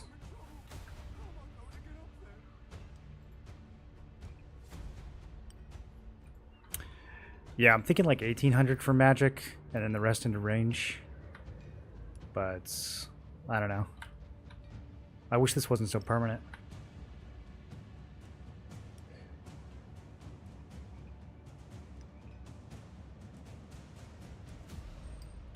What's the endurance verdict? Oh, I have all the runes on health.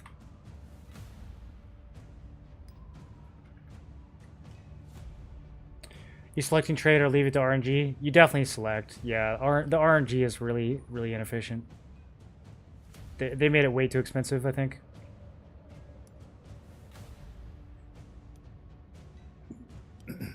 Going more range because of expos. I'm leaning towards the same thing. So, this is what I have right now.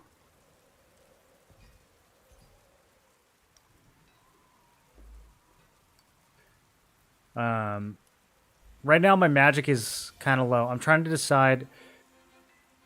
I need to get at least a couple more. So I might as well do...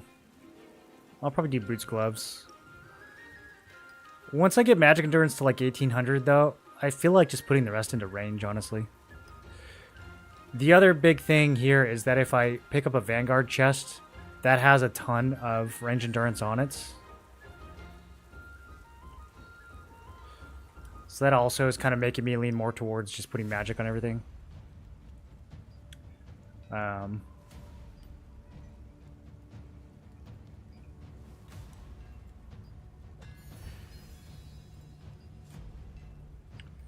Okay, so for these two pieces,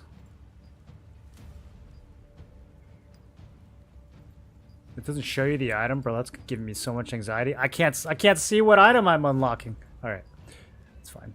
Double checked. 3 million each. Sheesh. Boys, I'm down like 100 mil already today. Okay,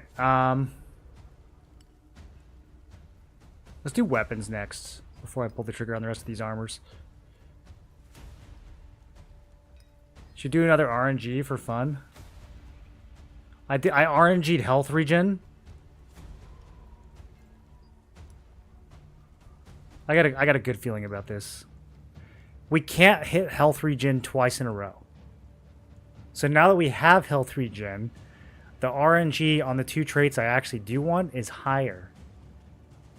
Think about it.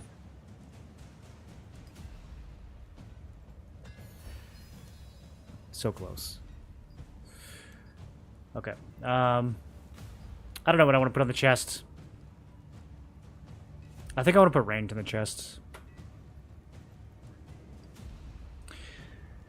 The only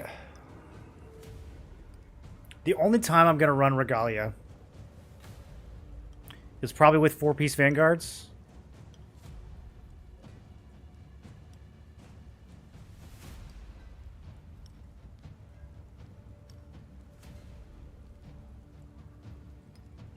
I don't know if it matters, honestly, which one we use. Okay, so let's do weapon next. I think just hit. Just more hit. Because there's going to be a bunch of people that are getting melee evasion from Resonance today. I think we just counter that by getting more hit. It's the same value across the board here.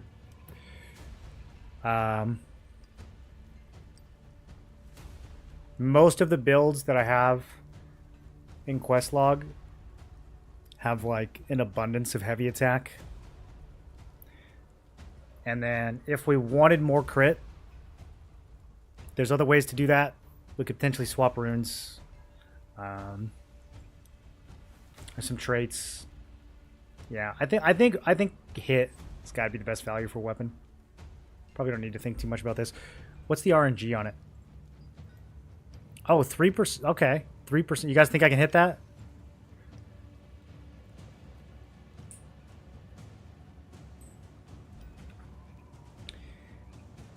Hit is very versatile as a Reso. Yeah, I think because this is something that's like locked in so hard.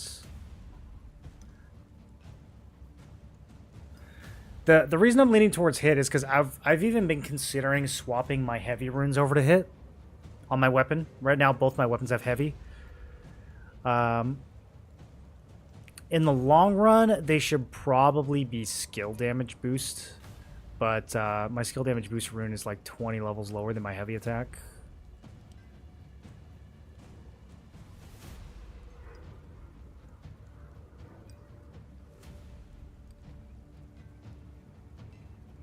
You miss every shot you don't take. Well, if we don't have enough hit, we're going to miss a lot of the shots we do take.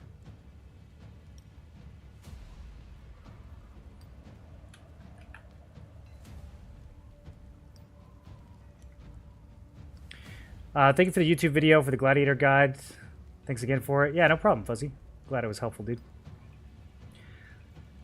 Running it with 2-piece Seeker, 2-piece Vanguards. Regalia? I don't know. I feel like with Regalia, you want to use either Lotus Pants or Crown Helmets. I don't think I would use Regalia.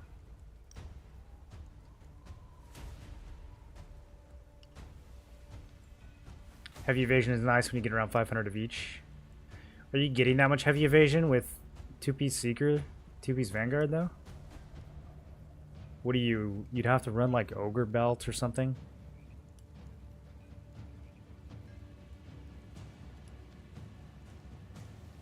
Silver Scorps melt you too. How much range endurance do you have right now?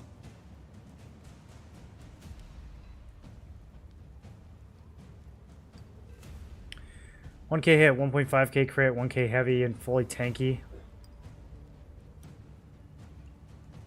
Is that for, what do you think? That's for mages?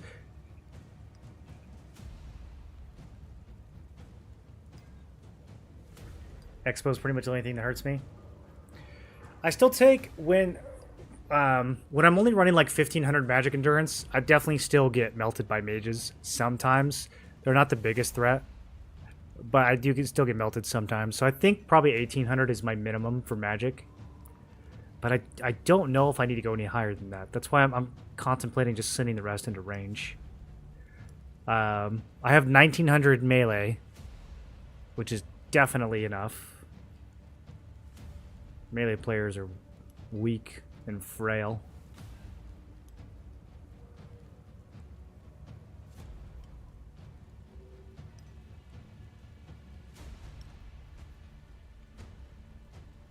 You have 2900, but you were getting melted at 2700 from Cordy Silver or just from regular Scorpions? Good major pushing 2.2k crit in your guilds. I want to see, I still have yet to see a mage build that has over 2k crit that doesn't make me scoff. The ones I've looked at, I'm like, I would one-shot this guy. It doesn't matter. Like, I'm not super worried about glass cannon mages. I mean, I know there's like a couple of them running around, but I just feud them and one shot them, and I don't feel like they're the biggest threat.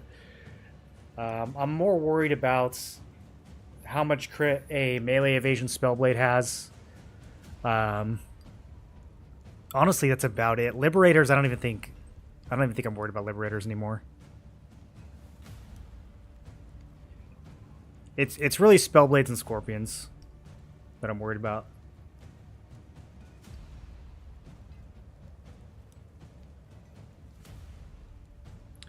Go 2k, 2.2k, all endurance. You're safe this way.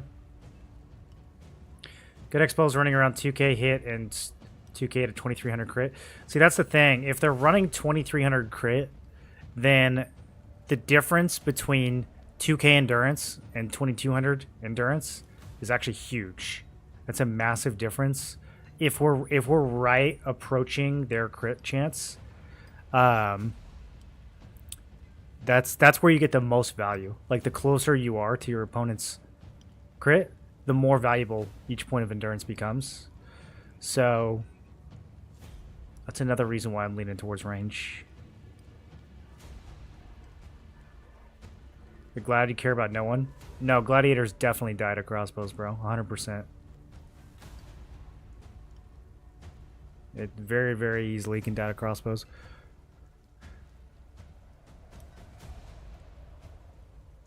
How much endurance do you think is enough for expos to not be such a threat? I don't know. I've never gotten enough. That's why I'm wondering how much they're actually running. I haven't really like spent the time to go look at crossbow builds.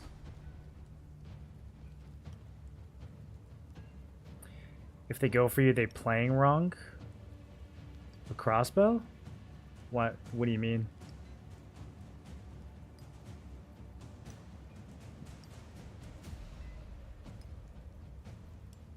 I think they go for whoever's near them, dude.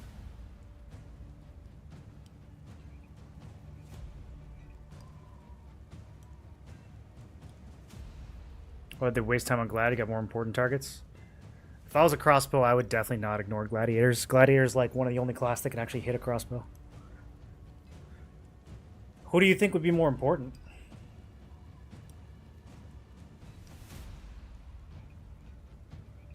I mean, ideally they're melting healers, but they can't do that if a gladiator is sticking to them and making them miserable.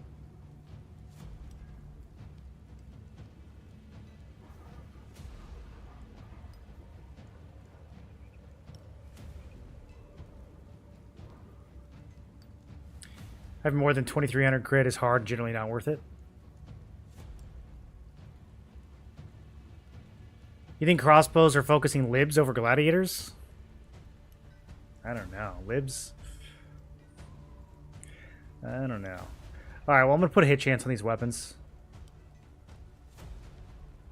Ugh. Dude, it feels like... This feels like way too high stakes. Deciding which trait to unlock. I just don't think we're going to get much value out of more heavy attack. And crit, there's just other ways we can get crit. There's like the cape swap and just other things we can do instead. So yeah, I think hit is the way.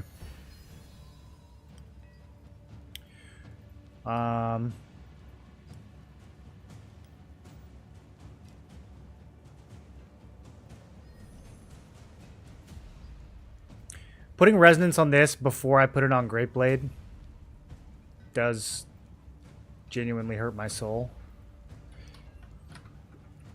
I just don't know if I can make Great Blade work right now. This is the best setup I have for Great Blade. With resonance, it would be 2300 unbuffed hit.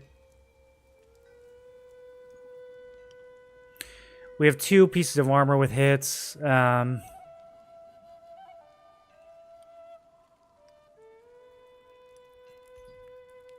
don't know. I just think it kind of sucks. If I did 2-piece Seeker here instead, and just had this be like a full sin damage builds. But the problem is like the extra base damage that we get on Great Blade, it's not that much more than the base damage we get just from running 4-piece Vanguard. It's really hard to beat just 4-piece Vanguard plus Quake Blade. And if I ran 4-piece Vanguard plus Naru's, I think that's... we just lose too much hit.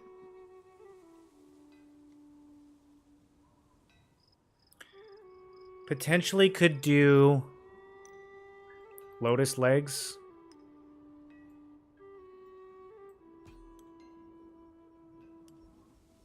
And Vanguard Chest.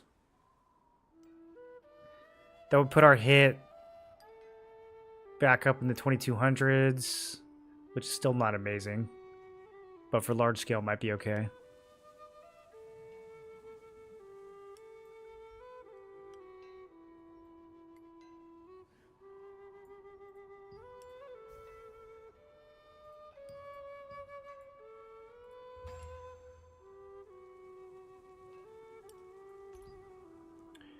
Range endurance would go super high with Vanguard and Lotus. Lotus is leather, right?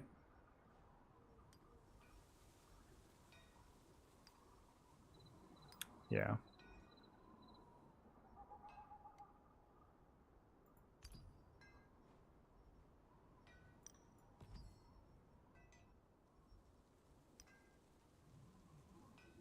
So we'd lose a little bit of melee, which would be fine. We'd gain a ton of range. Magic would be 2k. Range would be like 2400. I still think Quake Blade's a better option though, like because we could do all those same swaps and just use Quake Blade and then have the hit. Just missing out on that base damage. It's like 40 base damage difference on the spear. On the actual greatsword, how much of a difference is it? Oh, it's so much higher, dude. It's so tempting.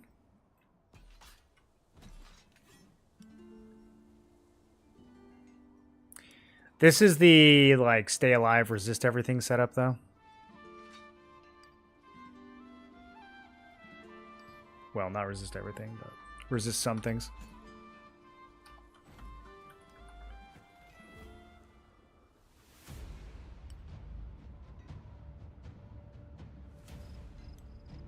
How much heavy attack do you think is too much for gladiators?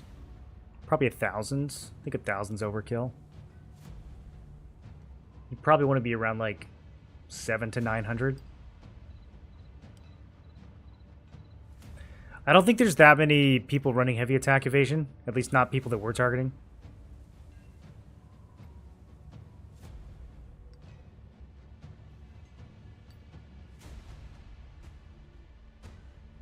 Thought you had to go like 1,000.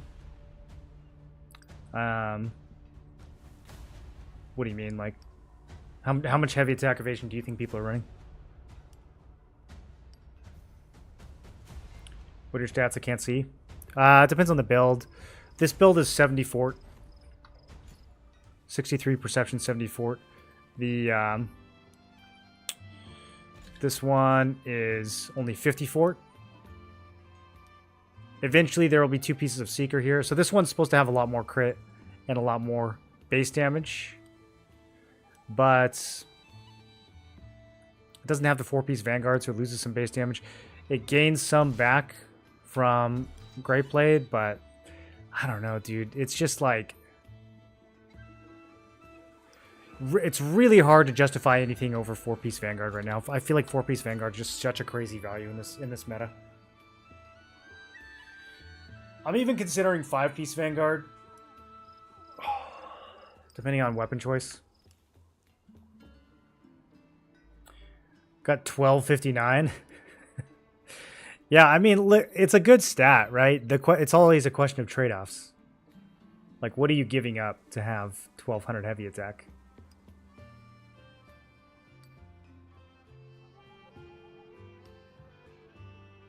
own a heavy a lot. You'll heavy a lot with 700. Here, let's look.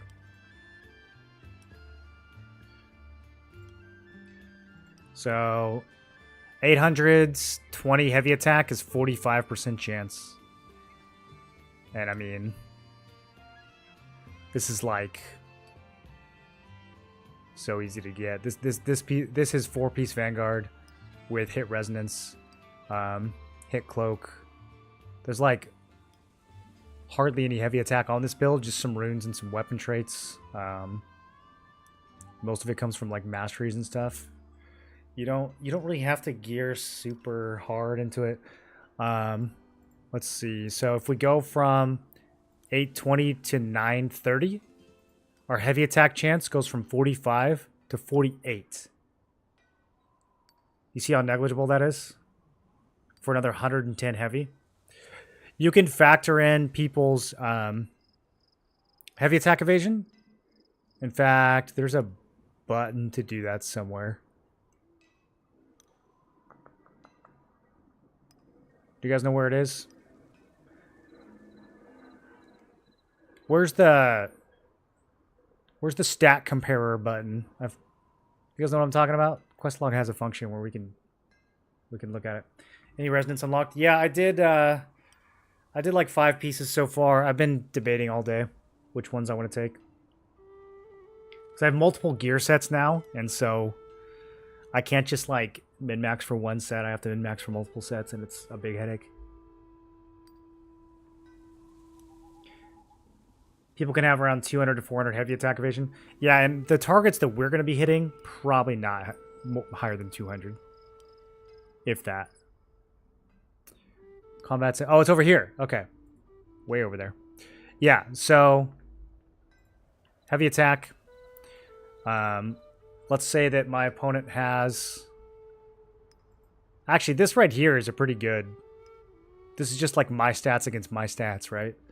So we have some heavy attack evasion from Golden Blossom Regalia, and then I think the rest is just from Masteries.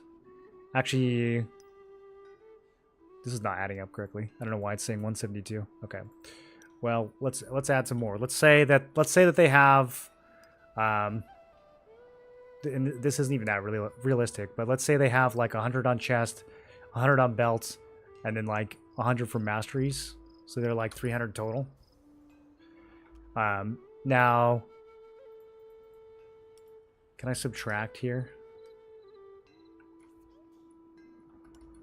Okay, so if we have 800 heavy against someone with 300 heavy attack evasion, we're 33%. Okay, now let's add another 100. 37%. So, you know, I mean, it's decent, right? Like, you're going to be heavying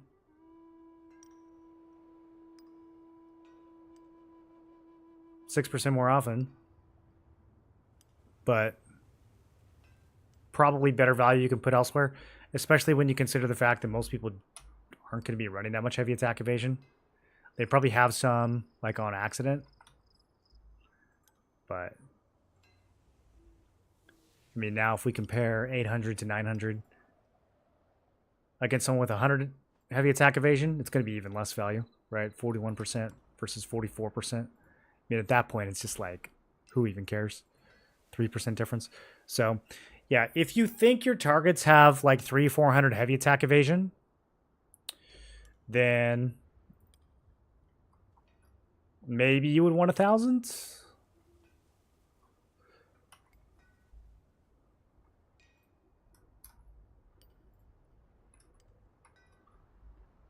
At that point, going from 900 to 1,000 would be 37 versus 41. Yeah, I just think at some point, like, the additional value you get drops off too much. I think like 700 to 900 is going to be the sweet spot for most people, on Gladiator at least.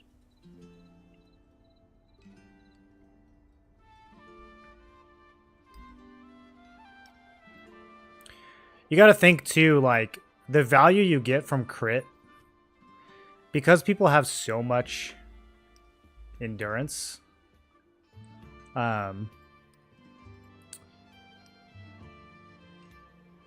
if you have like 600 or 700 more heavy than someone has heavy attack evasion, you're getting like very diminished additive benefits. But if somebody's endurance is really close to your crit, like the closer the stats are, the bigger the impact is, right? So at some point, even if you have low crit, even if they have more endurance than your crit, just getting closer to their endurance score is going to give you more DPS than heavy attacking more often. Because if you're heavy attacking a lot, but you're against someone that you can't crit, who's getting glancing blows against you constantly, then, you know, you're doing double damage, but you're doing double damage on a minimum damage roll. Which is just, it's not going to kill anyone. Should I go Liberator or Spellblade at this point in the game? I think Spellblade's stronger. But it might depend on what type of fights you're interested in.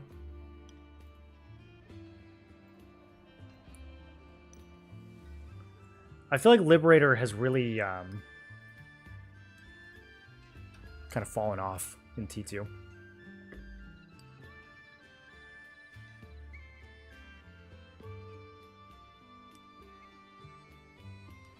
I'm taking a look at my current build. I have 1,000 heavy. Don't know what I'm giving up on it. There's a bunch of stuff you can give up, dude. You can probably swap your runes. You could swap your weapon runes and take skill damage boost instead, or even hit chance. And then, yeah, I don't know where you're getting the rest. You're probably running more than one armor that has heavy attack. Okay, I need to blow some more stuff up, and I need to sell some stuff. We have all this crap. I need to decide what I'm going to litho. Because I have all this goblin loot.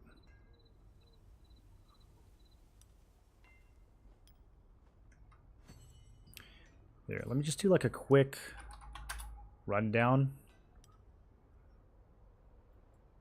of all the big sets.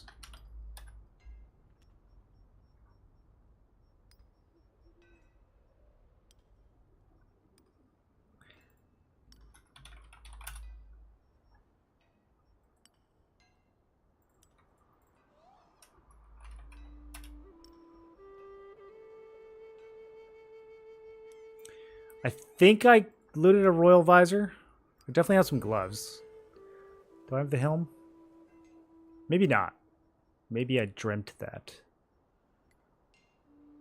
I probably trade extracted it already. Probably saw a decent trade and went after that.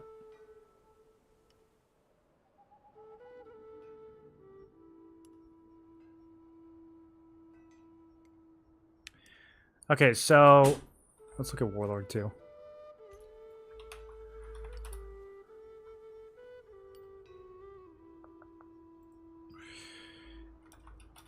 Yeah, I don't know. None of the pieces I have are like really jumping out to be lithoed. Lotus Garb for 700, is that the best one that I saw?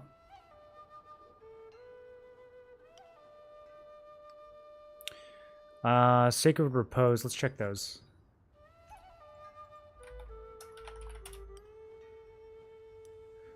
$700.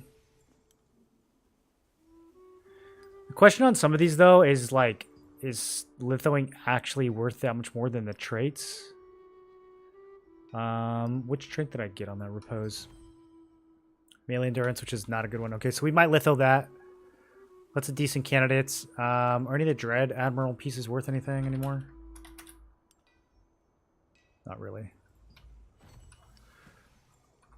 Okay, so I think we litho the Repose Helm and the Lotus Garb and Praetor Gloves, and then call it good.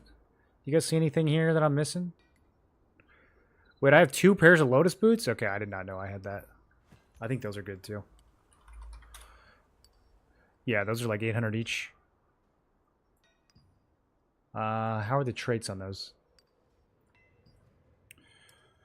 That's probably a fake price. But if we have evasion or move speed, we could save some ink and just extract.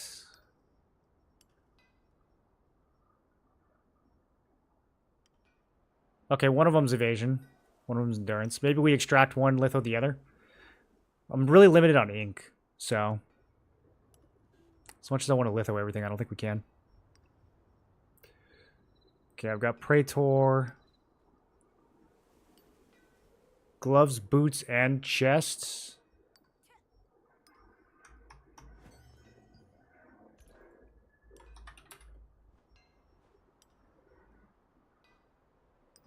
I don't think we litho any of these. Yeah, only the helm. Probably want to trade extract, though.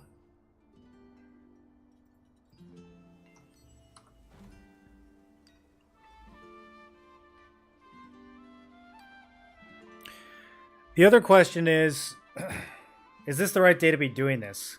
Because everybody just logged on and got ink and stones from the reset. I wonder if we, like, just give it a week. That could backfire too, though. Things could just get even lower. I feel like lithoing today's the wrong move because it's flooded. Yeah, I think you might be right. It's so hard to guess. Didn't get one piece of T2 gear the entire goblin event? Oh, dude, you didn't goblin hard enough.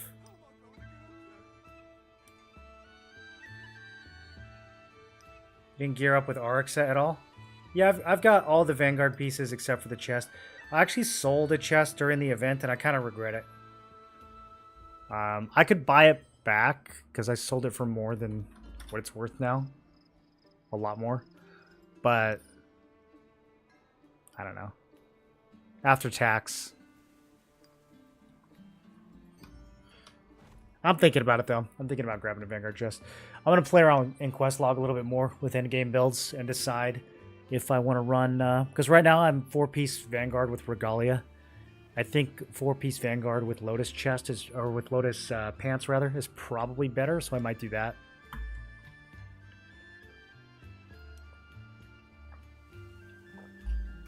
I got a bunch of Vanguard from the event, actually. But it was mostly helms and legs. I can't complain. I got one chest, I got one pair of boots. I needed the boots, so that was huge. Chest I sold. And then I think I got like 2 or 3 helms and legs each. I got so much Vanguard. Didn't get any Seeker until the very last... Until just now, today, I opened up some of my last boxes. Finally got a Seeker circlet. But, yeah, I got so much loot, dude.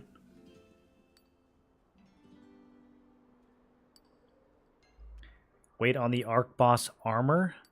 You think there's going to be Arc Boss armor?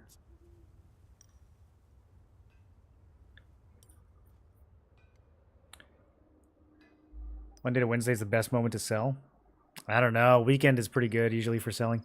What's the most efficient way to transmute if I only want resonance fragments?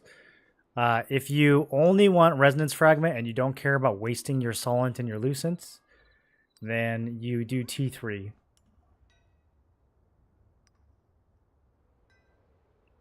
T3 weapons specifically. And then you feed the weapons back in. First 2 days of Goblin, the regular chests were given the same loot as Chief chests. I don't think so. I was going pretty hard on the first 2 days of Goblin.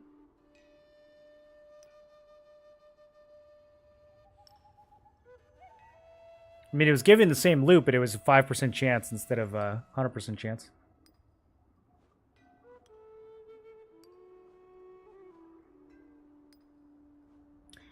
Wait on selling the armor that Arc Boss drops? I'm not sure what you mean, Tangy.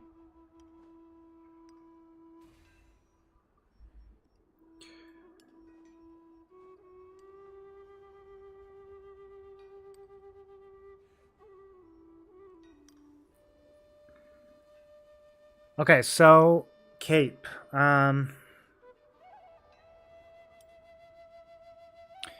I was holding some of these for traits. I don't think any cape that I'm going to use will actually involve a max health traits. Because if I swap capes, we're going to swap to Starlight. And we're going to run Stun Res. Doesn't have health anyways. Are the health traits even worth extracting? Nah, it doesn't look like it. Okay, so I think I'm about to toss a bunch of capes in the trash. I have my T1 cape still, which is like traded enough if I ever do want to upgrades. We'll transfer this in. I was kind of holding on to these in case, bro. I should probably save one of these for illusion. It's one of the only capes that doesn't look like trash.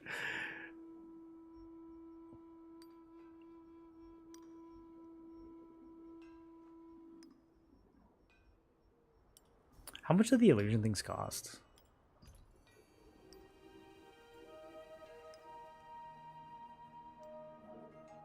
Let's scroll right past them. There they are. 2,400 Lucent for 30 illusion scrolls.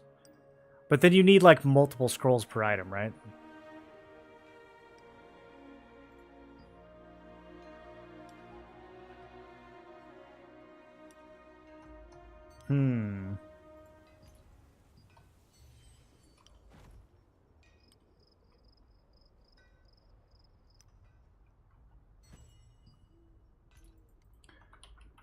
Okay, I need to start looking at just like random crap that I have in my inventory and selling what we can and then deleting what we can't. So, Ardent Legs, buff duration and magic evasion. Although I'm suspicious of the magic evasion. I have a magic evasion piece. Do we really think it's selling for that much? There's 26 listed. That's a lot of listings, and the price is still high. So it's probably worth taking a chance on.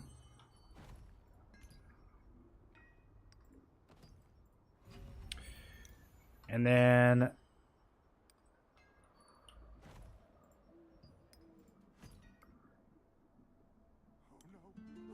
could just litho the other one. Are any of the ardent pieces like? None of them are crazy valuable. I'll probably fill up that litho book eventually. Nah, I'm gonna transmute it for now. Better value.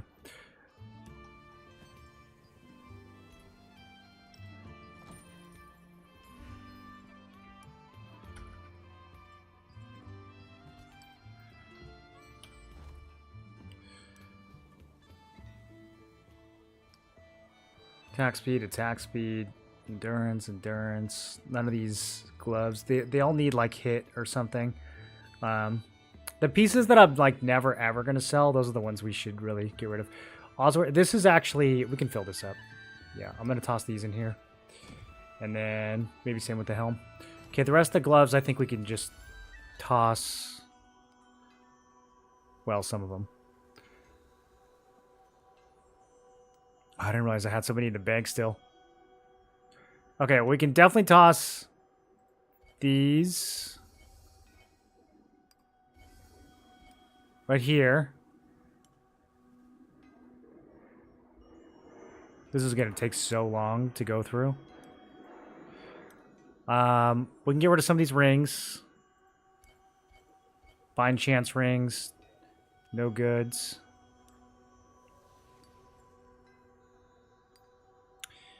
And then, this hurts, but let's get rid of the belts. Some of the T2 cloaks I might use for book. Okay, let's chuck all that.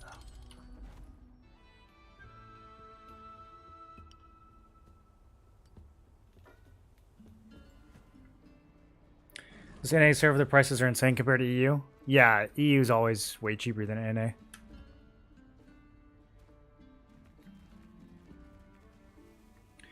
Last night I got lucky and got Barbed Cuff of Tormentor from Nebula Chest. Too bad it wasn't sellable version. Yeah, I don't think the sellable ones come out of the Nebula chests. I think they only come from the boss.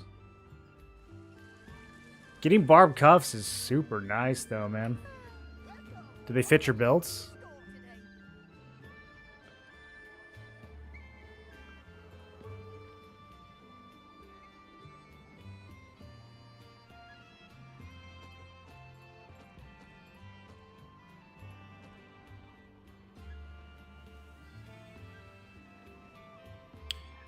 These are all waiting for when I get a secret chest. This can go. This I kind of want for illusion, dude. The Vanquisher chest, kind of want for. I was playing around with it earlier. It kind of looks nice. The rest of the stuff we need to check price and probably get rid of it. These are gonna go for Secret Helm. Secret Helm. Not this one. Yep, Secret Helm. Okay. What other Secret Helm items am I carrying around?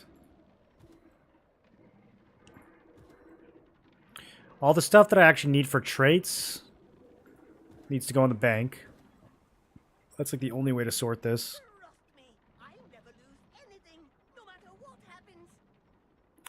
Cooldown Vanguard Helm. Worth extracting, maybe? It's gotta be, right? Oh, 250. That's it. That's crazy.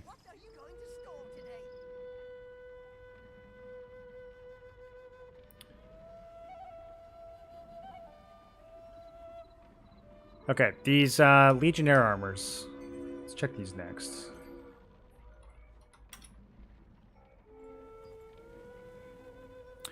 Max health is super high right now. I don't think anyone's gonna pay that much, but we could probably squeeze like 300-400 out of it. I can't understand how there are so many people who still don't store their goods. These will never be worth lithoing. I don't think I had max health. I think they were both melee. No fees, nothing lost. I can't have a nice day. Yeah, melee endurance, melee evasion. Okay, so like we chuck them. I think they get chucked.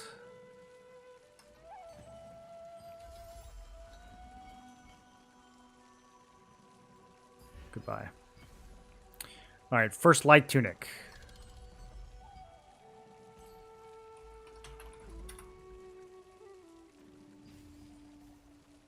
Not excited about any of this.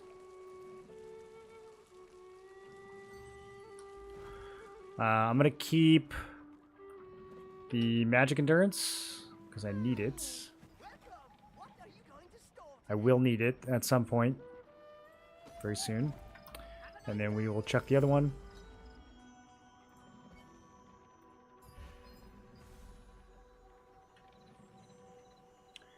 Okay, hollowed robes.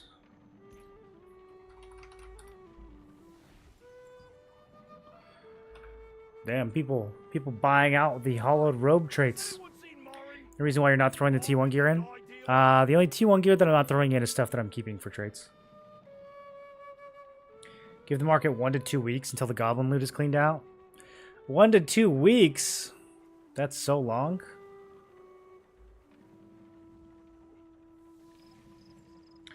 You need 5 times more points for T5 compared to T4. That's the main thing why T4 is better overall. It's actually you get 5 times more fragments. It's 5 times more points for 5 times more fragments.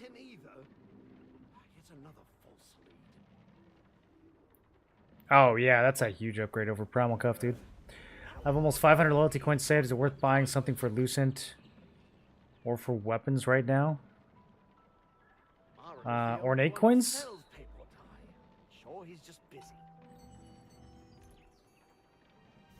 There's a lot of good stuff. I would start off probably with these precious pouches, but it kind of depends. I mean, if you're newer, it's possible that you get a better value. Like if you really have something you really need to sell, the ink can be good. The growth stones are also nice. Probably the best value overall is the pouches though, because you're going to get the blue scrolls from here.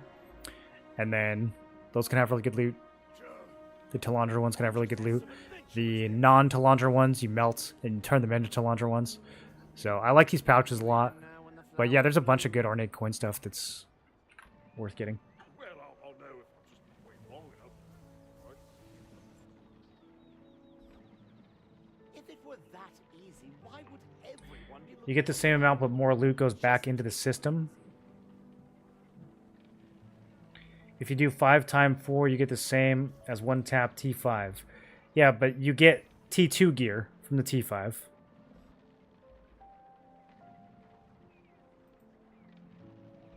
What's up?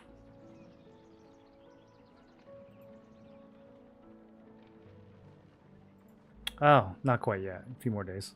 But thank you.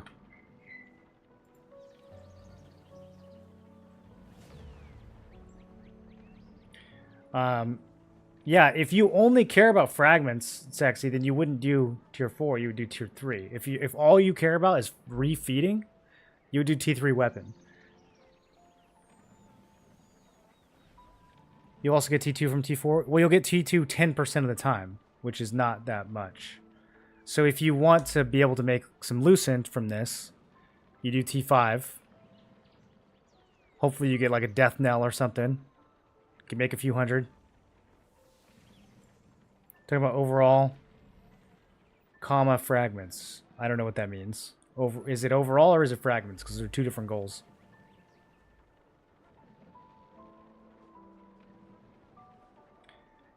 Yeah, you'll get half as much T2 loot, and you'll get like 10% more fragments. I don't think that's a good trade-off. If you think that's a good trade-off, you can go for it. Resonating your gear for 10% less is such a not big deal compared to like potentially making a couple thousand extra Lucent.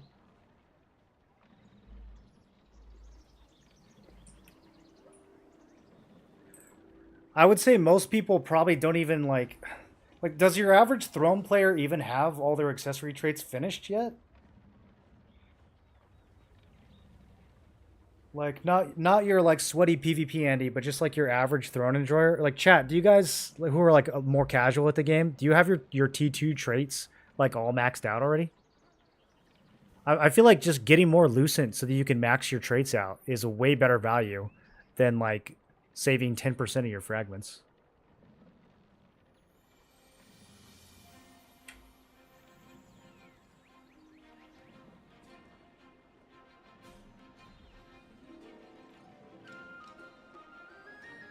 Since day one? Casual player, day one, max accessories, max traits? Hell yeah, bro. That's my kind of casual right there. Alright, hallowed robes of the resistance. What are we doing? Hello?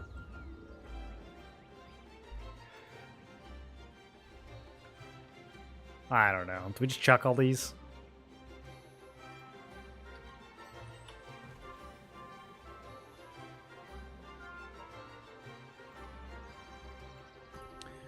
One of them needs to go in here. Possibly all of them.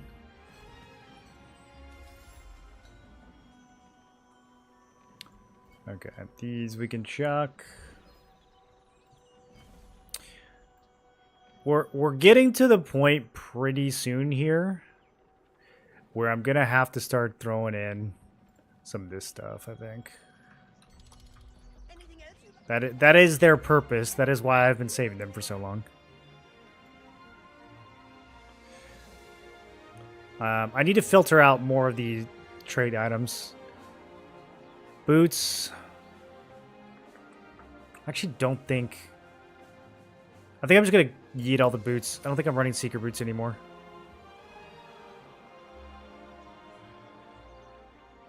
Yeah, all the T1 boots I think I'm just going to delete.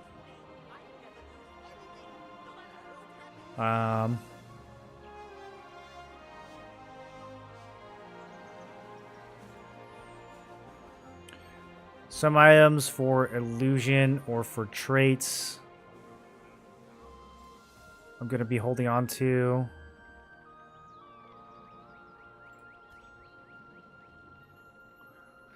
I need to litho this thing.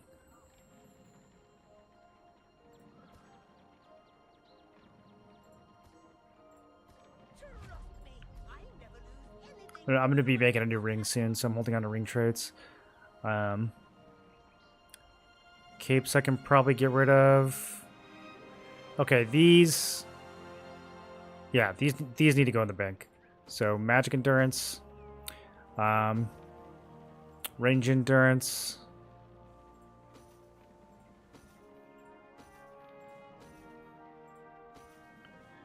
Not buff duration. Okay, so those chest pieces can get deleted. I think I pretty much cleaned out everything else. T2 range endurance. Bro, I got a lot of those. I think I might have overdone it on the range endurance. Let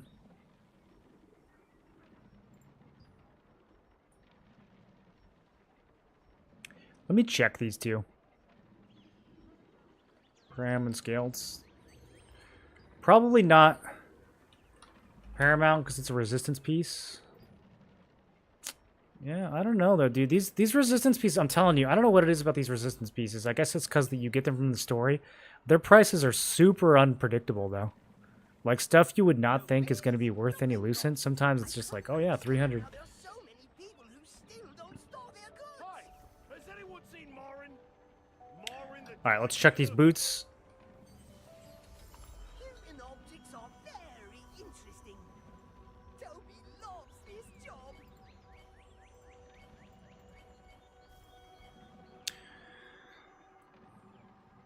Thinking. Leave your materials. I'll fetch them for you whenever they're needed. Yeah. Yeah, I think it's fine. You haven't met him either. It's another false lead. Leave your materials. hard I'll could it fetch be them to for you find whenever one they're diamond? needed. Aaron is the only one who sells paper. Sure, he's just busy. There are so many scary monsters in our dominion. It's faster to pick Keep my your own stuff paper safe in our flowers storage. than waste more time searching. Do I need more? I think we could just start throwing these in. Flowers only bloom by the Bracant Manor. Sure, you can get in there. Elusive nymph coil, worthless. Sure. I'll just ask some adventurers then. Leave your materials. I'll fetch them for Do you you even whenever know they're when the needed. flowers bloom? Getting pretty low. Well, I'll know if I just wait long enough. Getting pretty low on crap to throw away, boys. Stop and enjoy your time. If it were that easy, why would everyone Do we have boss right now? Did I miss it? Oh, my in-game clock is 6 minutes behind. Okay, I got trolled. Easy. Grimkill, welcome back for 59 months. What's up, dude? You're looking 4 Vanguard, not 2 Secret, 2 Vanguard? I'm gonna have both. Yeah, I'm gonna have both. Resonance are going, hit chance for weapons, magic endurance, and armor. It's a split of magic endurance and range endurance and armor, but for 4-piece Vanguard, yeah, most of it's magic.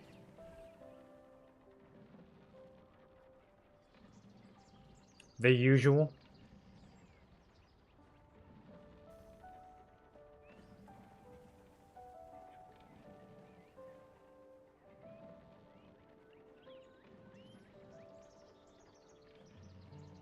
How'd V-Rising go? That was fun, dude. We had some good fights. It's very long now. The game, there's so much content. It's very long. I kind of miss the early access V-Rising, honestly.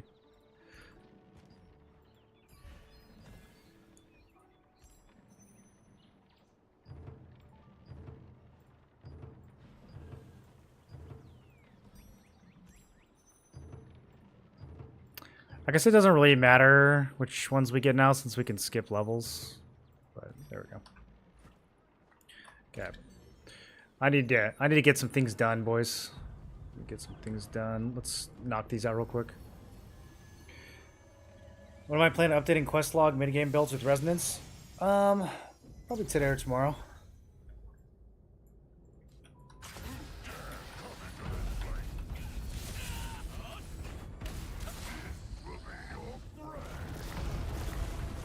Oh yeah, this one you actually have to like play. Actually have to pay attention. Ow.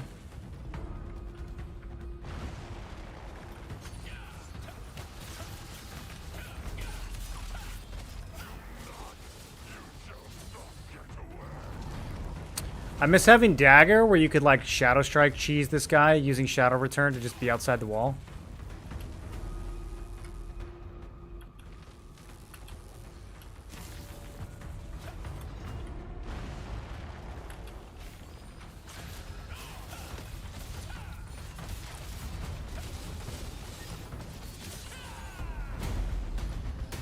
Okay, let's do the other one. This is a nice little source of ores. Got Vanguard chest, max health, litho, or extract. You want me to look the prices up for you, or what are you getting stuck on?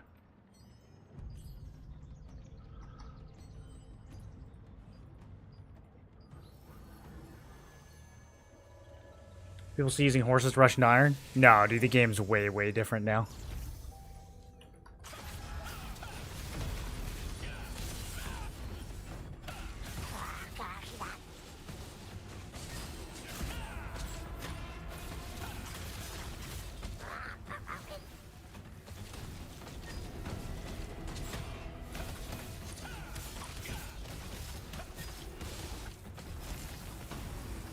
No, I don't care.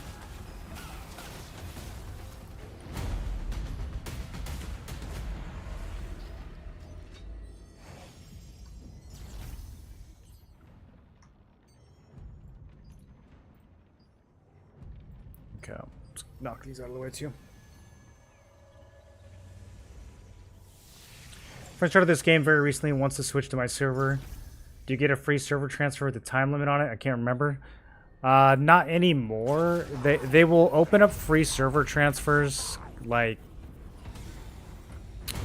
every once in a while. Like when Talandra came out, they opened free server transfers, or after they consolidated the servers, there were free transfers. But it's not something that they like do regularly. So, unless they do another server merge, they probably will not give people free transfers.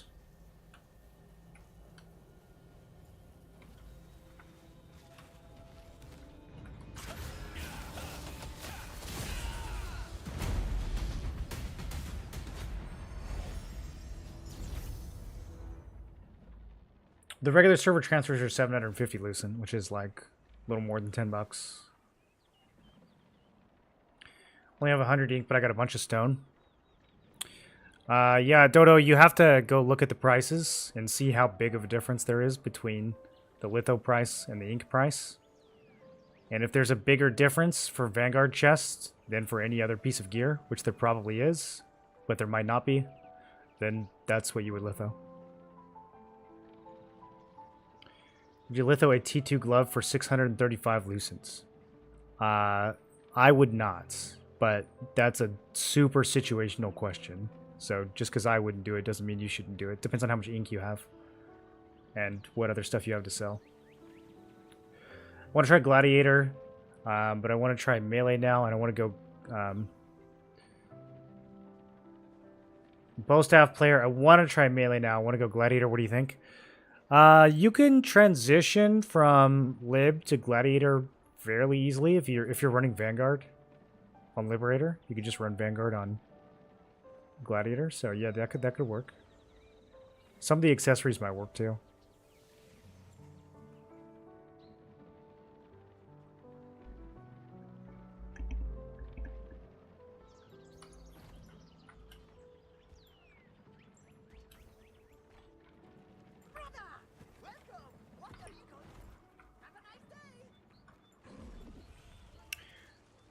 Okay, so dude, I have so much space in my inventory. Boys, what should we do next? My tokens are capped. I gotta run hella dungeons today. Do we want to do solo dungeon? Oh, solo dungeon's always a good time.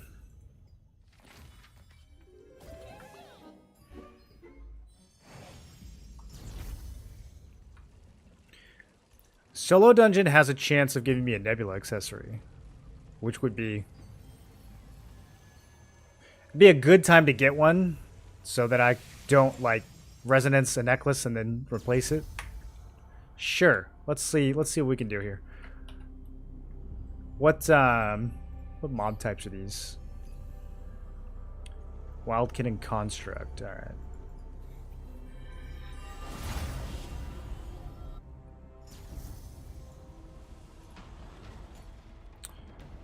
What's my PvE build even look like right now? Are these stats correct?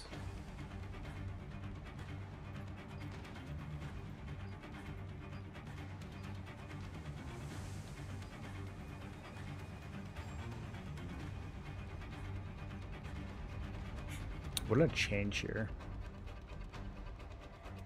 Trying to figure out why my stat totals were like that. Okay. Let's just run fish and veggies. It's probably good enough for both these bosses. When was the last time I did this guy? 2 weeks ago? 3 weeks ago? Let's see if I can remember him. No, I don't remember at all. He has such a specific pattern. Okay, so the first totem's early. And now the roots, the stun, and I think that's a wipe. Yeah, I already messed up. Okay. You think they changed him? Oh, dude. Why do they gotta change him? Oh, you have coil? Yeah, that dude, coil makes gladiator builds so much easier. That's huge. That ring is huge.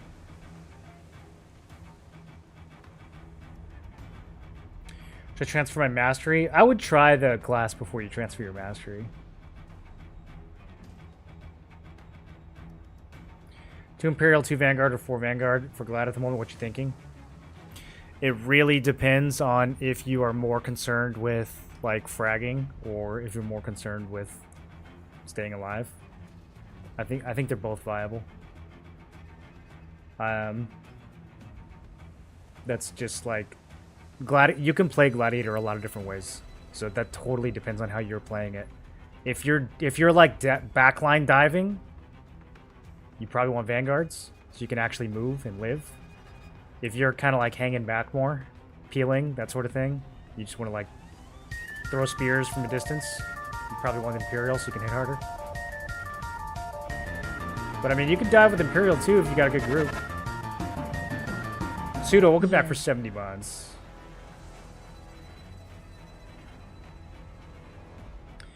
Laser has to hit the big pillar when he teleports to you, not when he teleports random. I'm not sure what that means.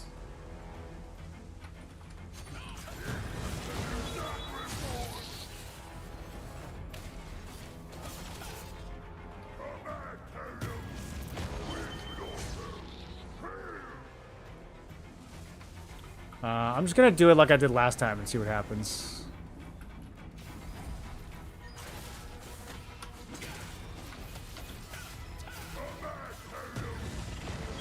Okay, so after purple circle, I should probably always be ready to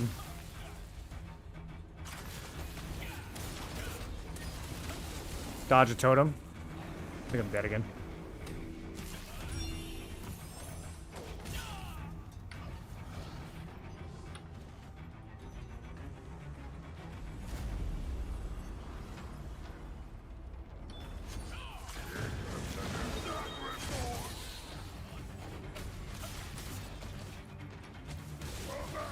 Okay, he'll follow me a little bit.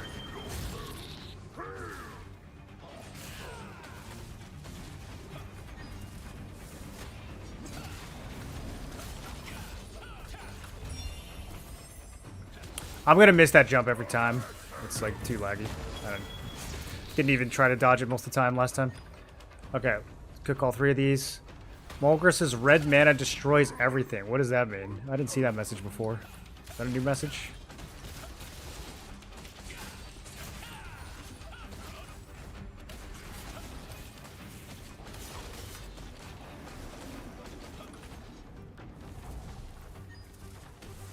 Okay, let's expect a totem.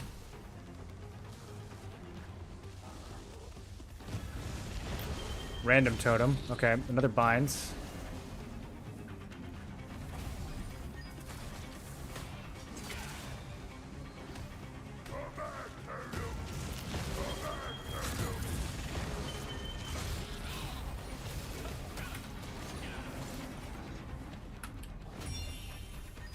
I'll just wait. Yeah, roll that as we get up. Okay, now I need to place him. We want him to be like right here. Mulgrus's gaze follows you. Okay, we get these 3 into the big pillar. He's stunned. We try to do some DPS.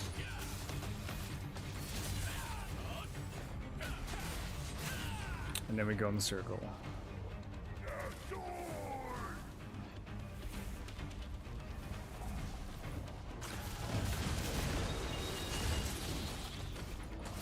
And then I think double totem off the rip.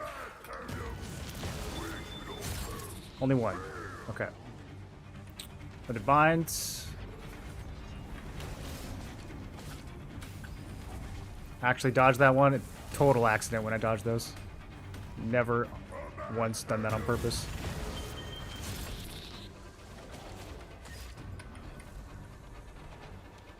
Oh, okay. The red mana is his little laser beam, I guess. Okay, big lifesteal. Should be full. Let's get ready to stack totems. Again, although I think he's just going to bind me first. I think we get another bind before we get another totem, but just in case, let's stand in place.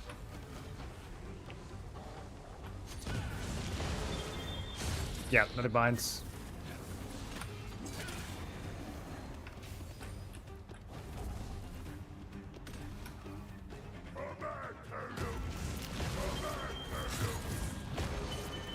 Okay, no red totem yet.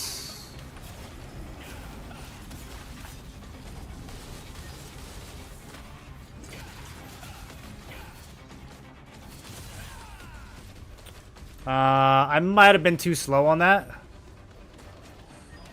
I think I can make this work. Yeah, okay, got it. A little sloppy, but...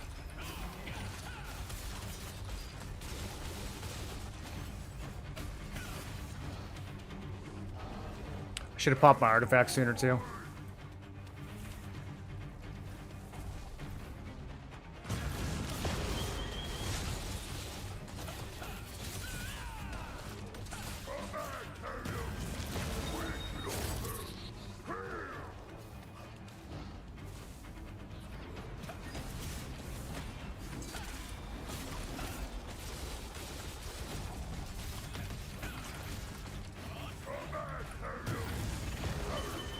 Okay, now we get the extra totem. We want that off to the side. This is not good. I didn't want to hit the red one, but that was kind of just how it lined up. Okay, we're stunned. I should be able to get some life back here. Recover this. He's stunned, I mean.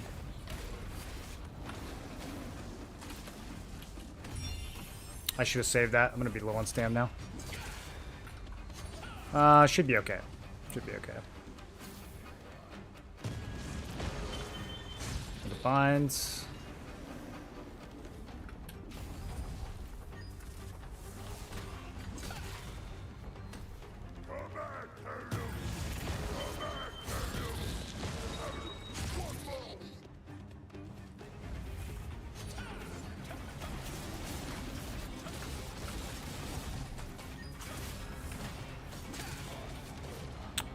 Okay, now I need to put him in place.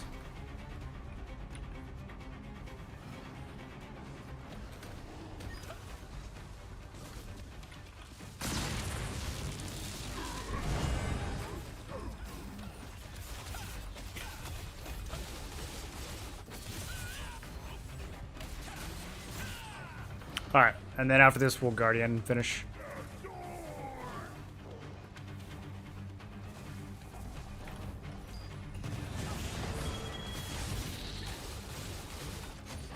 And I'm basically just gonna ignore mechs and hope for the best. Hope I have enough DPS.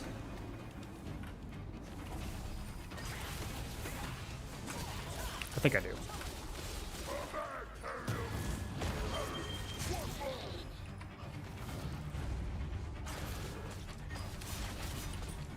We'll kill a few pillars just to Keep it kind of under control. Okay, easy kill. I feel like that's the harder one on this one. Try dash from bind. Yeah, you can use dash skills from the binds. Alright, put on AoE for this. What do you get from tier 3 difficulty? It blasts through one every time because it's fast. You get a higher chance at getting a weapon instead of loyalty coins. And then the biggest thing is you get a 2.5% chance for a nebula accessory, which, you know, isn't very high, but you get 3 tries a week, so eventually, over a long enough time, in theory, I'm sure some people have gotten one.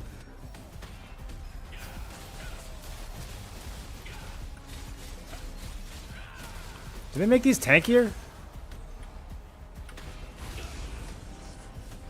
Well, I didn't even have to, like, look at the screen doing this before. I think they might have juiced these guys up a little bit.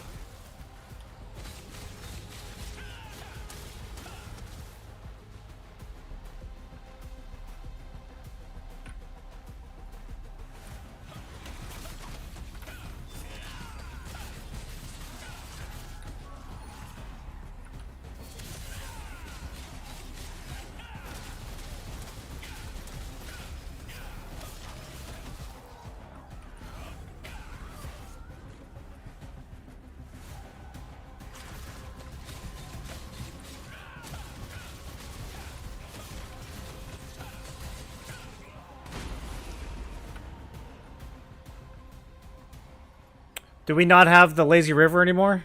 That's such a good change, dude. That's such a good change. Oh, chaos runes too? I didn't even know that.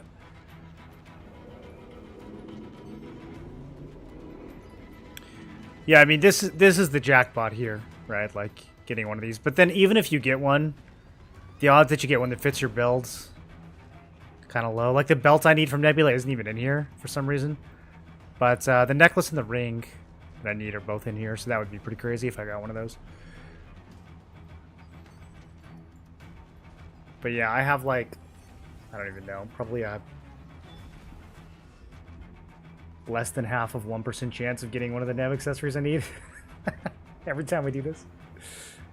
Should be a selection box. The Nebula accessory? Yeah. If only, dude. They gotta make money somehow. I actually think they would make more money off Nebula accessories if they weren't so rare. Because, like, right now they're so rare that they barely even get sold.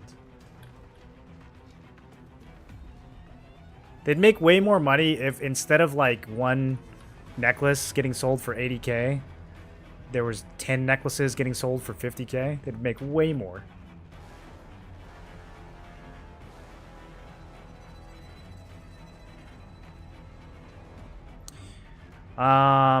I wonder if I should have saved Guardian for this guy. He's actually kind of a... Well, here we go.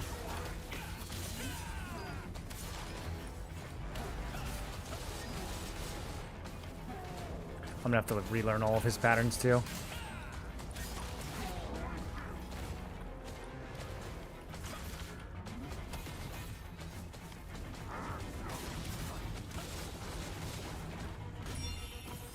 The jump always gets me.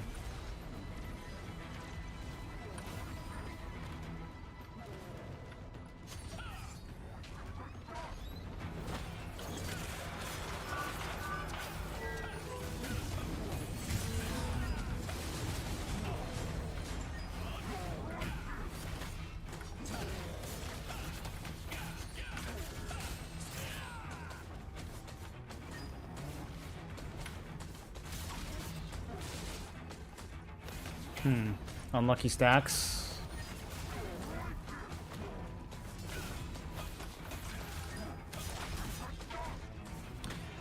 Okay, I kept thinking the shield slam was a big AoE, but I think it's when he hits a shield with his weapon, not when he slams a shield on the ground.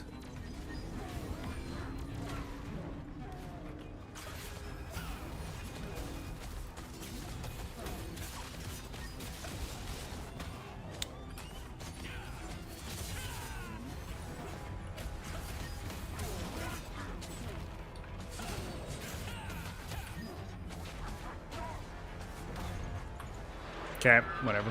Mid-roll.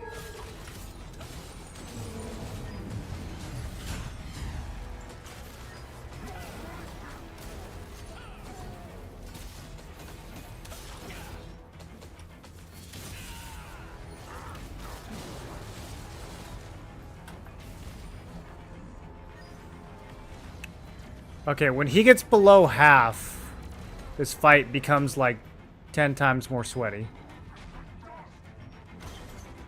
Not enough stamina? Yeah, that's kind of true. That's kind of true. You know, when you put it that way, I kind of did not have enough stamina. Gotta strafe more rather than trying to roll dodge all these.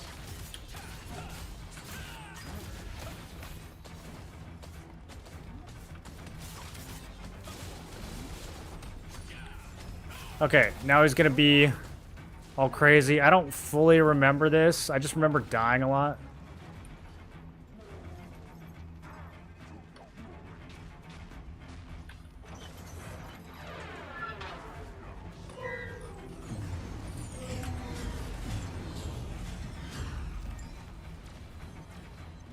As long as we don't have like cages and clones at the same time, can probably stay pretty safe here.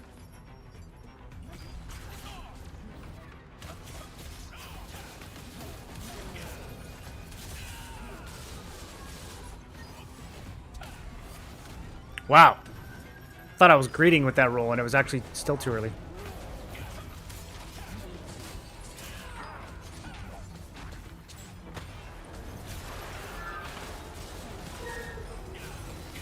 Okay, these red circles on the ground. Ow. That was 5-stack explosion right there. I need to do a big lifesteal here.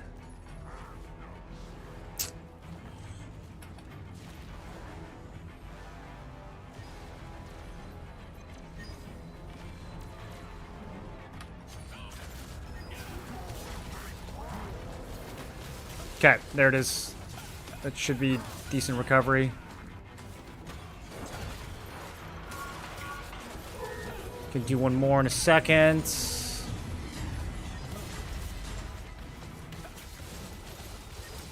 Alright, we're chilling, we're chilling. Full health. Guardian's almost back up.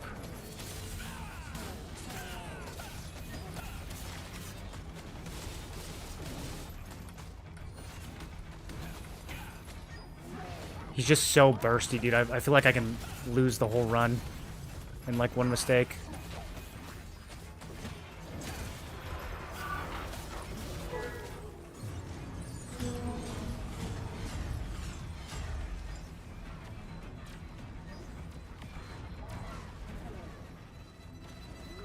Okay, get a little stamina. I meant to morph out. Yeah, get a little stamina here.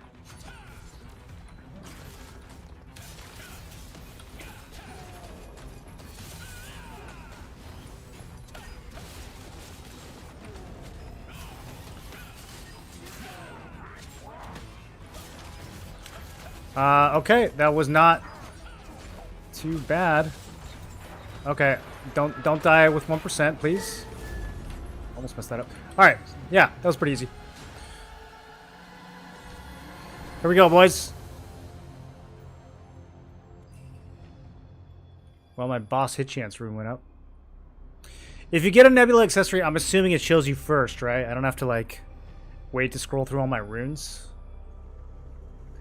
That'd be so funny if it showed you at the end.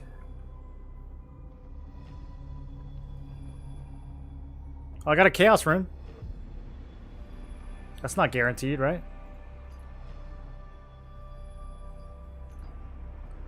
That's only 8.5%.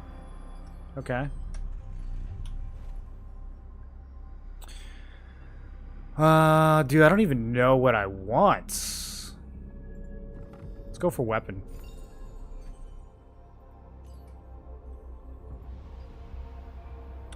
Range, heavy attack, evasion.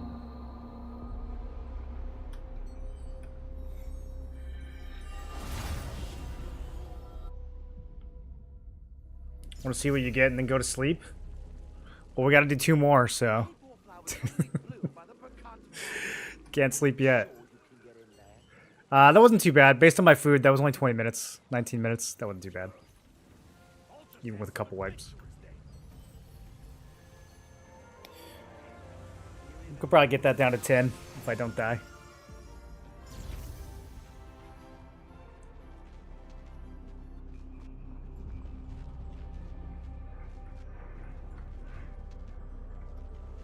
Sick loyalty, we love those. I mean, 400 of them, you can make a Crimson Spear. Pretty good money still. Oh, I'm still in the wrong one. Wait, what happens if you picture frame from the last level?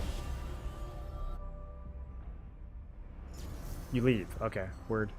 Let's annihilate the instance.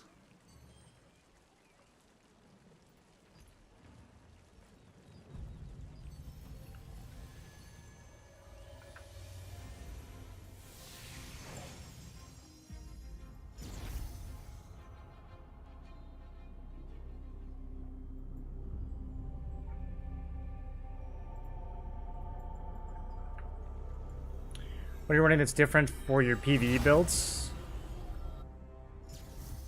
A ton of stuff is different for the PvE builds. I would check out the Gladiator guide that I posted if you haven't seen it already.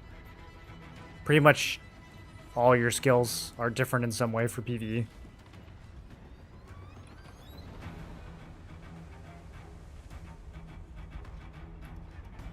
And then if you want to use different gear, you can. You don't have to, but if you want to optimize your gear for PvE, then pretty much all of that is different too.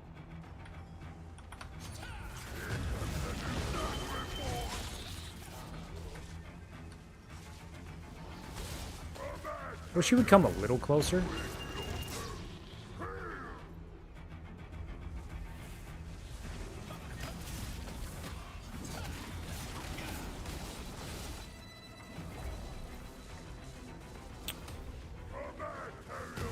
Okay, got our 3 totems down.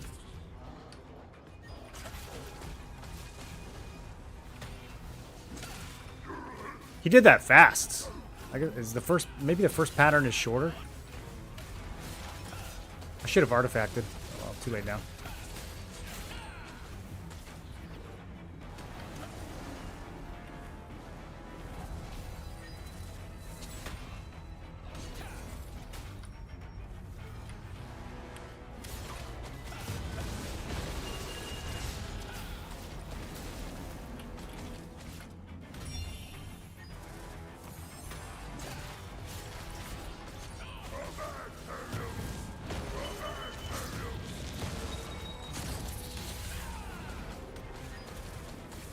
That was a mistake. I might be dead.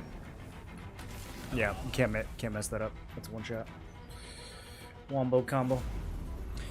Can you run different mastery? Yeah, you can have different like mastery loadouts if you click on this thing down here. I don't know if you can buy more than 3, but you can have 3. How much melee evasion do a player needs? Make players miss except Greatsword Spear. Really high hit on like a Ravager would be 2,900. Maybe 3k now with Resonance. It's pretty hard for people to get above 3k base melee hit. So if you have like 3,400 melee evasion, that's going to work really well versus most people.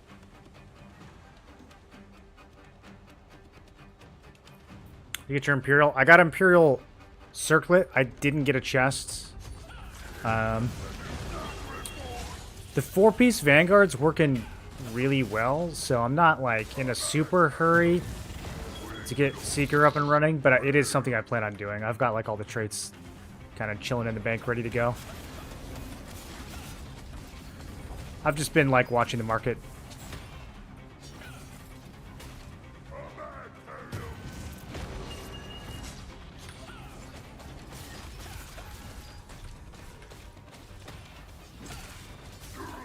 Okay, I popped my artifact a little early there, but... And then I pressed the wrong button. That's okay. He's down to 80%.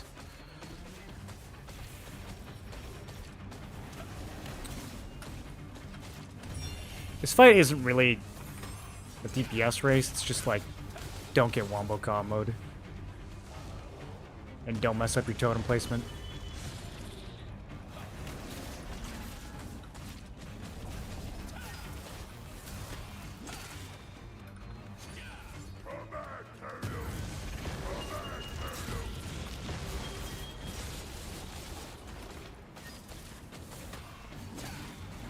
Okay, we want to place him probably right here.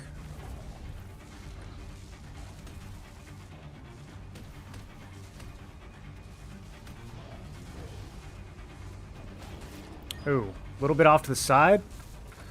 Did I get him? That was a pretty good angle.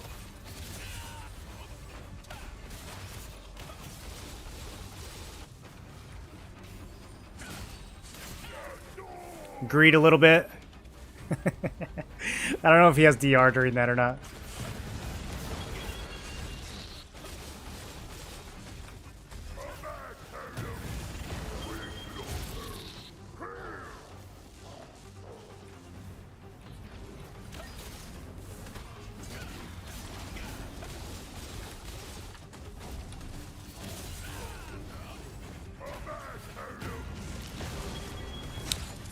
That was unfortunate timing. I think we can hit all 3 of these, though. If the laser's a little wider than it looks. Yeah, there we go.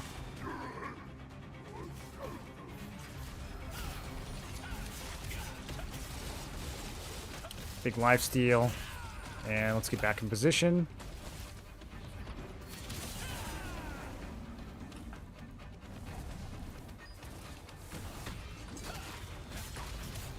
Okay, next one we need to line up with Pillar.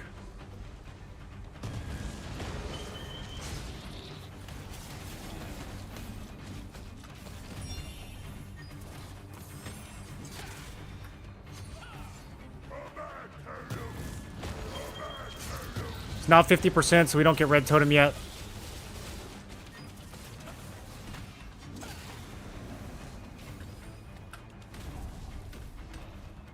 Kind of had a feeling I get knocked down there, so we're in position anyways.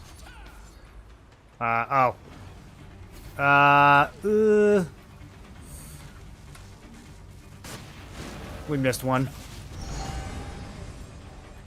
Unknown energy lingers. Okay, so I miss out on some free DPS here. And he has an extra... Oh, I missed 2. Okay, so this is going to be kind of dangerous, actually. Maybe we get a lucky...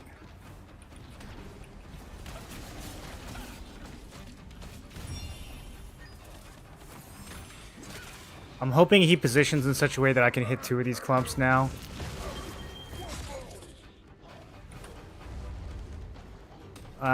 That's not fantastic, but there's 3.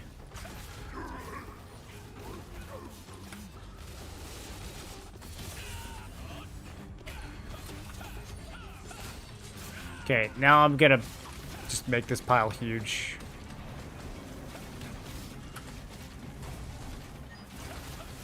That's really not good.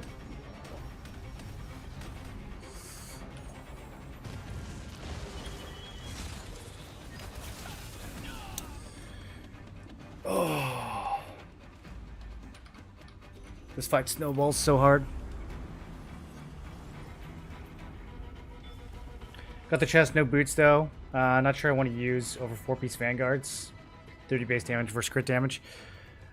Yeah, it's honestly, dude, like, I don't think you need it to kill evasion players. I don't think you need the extra crit damage. I feel like the defense that you get from Vanguard and just having higher fort, especially if you push 70 fort, I'm starting to see like a lot of value in just more resist and more endurance. I don't necessarily think we need to go Seeker. I think the biggest value that it's going to have is in smaller fights. Arena, I could see it being really strong. Burst through people's defenses. But, yeah, I don't know. In the big fights, I'm really leaning more towards just, like, low crit, high endurance, high resist, high hit.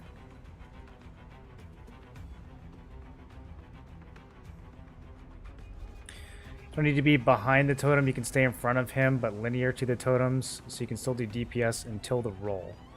I don't think I know what that means.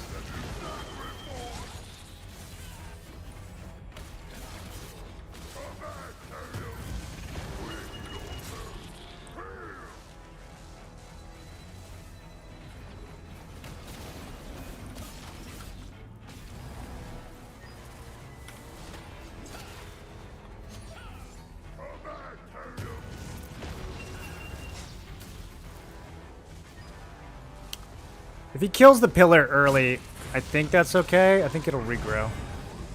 Unless they changed it.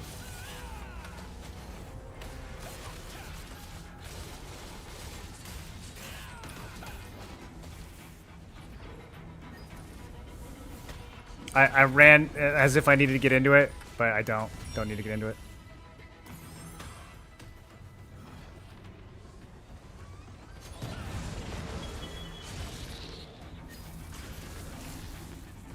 This is gonna hurt a little. Okay, never mind, we're good.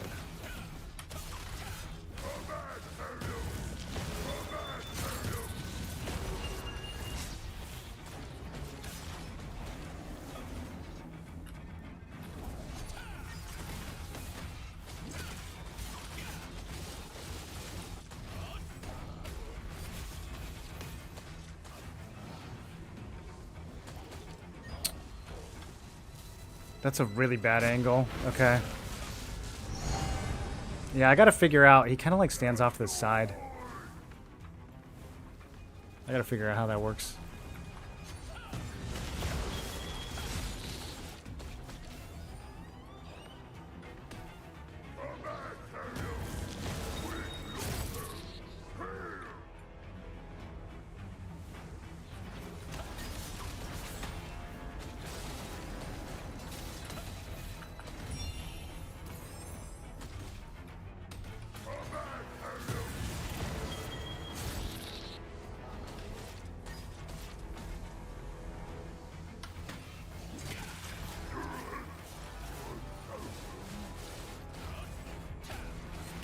I should have lifestealed a little harder there.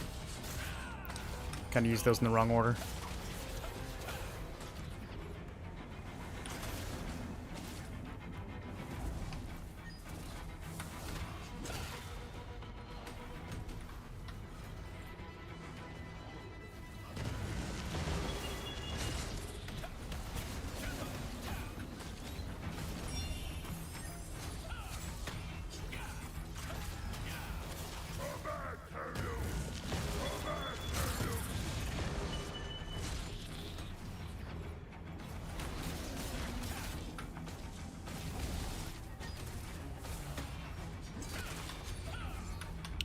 Okay, I need him like right here for the next parts.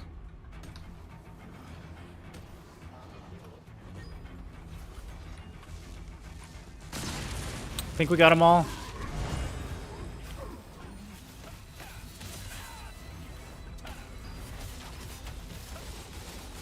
I keep forgetting about this artifact, using it too late.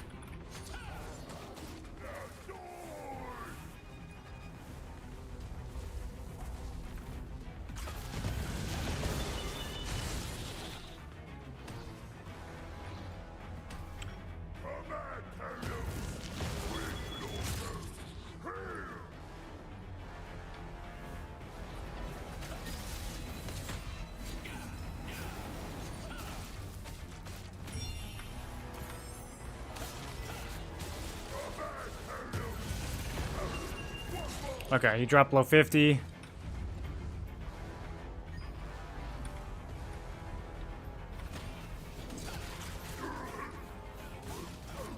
I'm really hoping that that's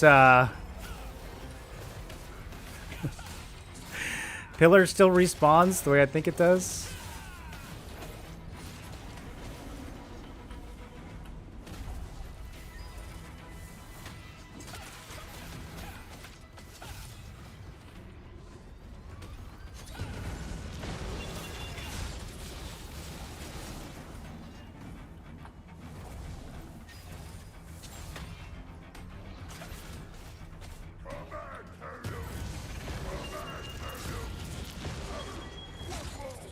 Okay, pillars are back.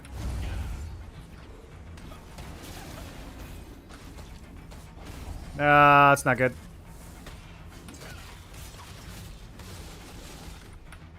I might just die here.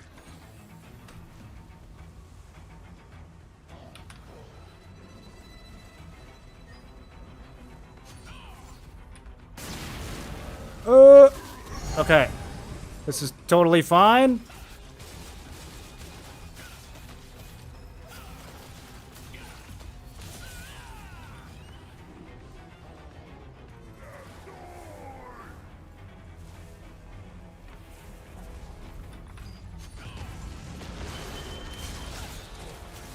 Get another big lifesteal here.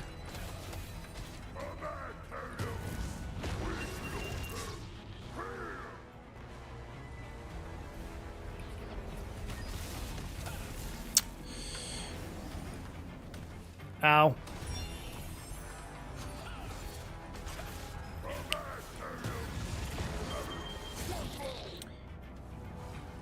Bro, the hardest part of this fight is just ping.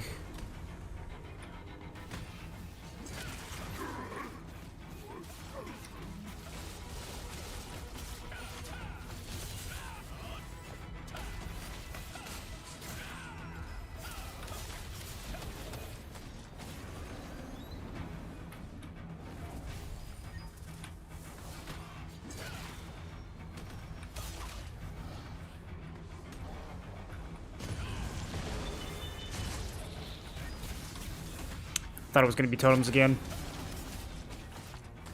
Okay, now it's totems.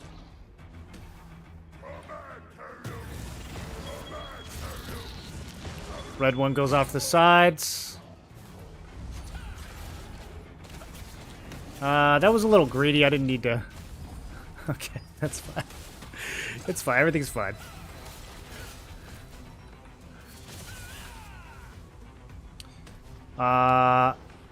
I'm gonna be honest, I was not ready for this. But I think we made it work.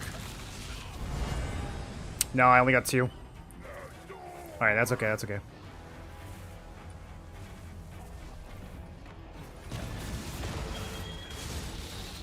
I should be able to just smork the rest of this fight.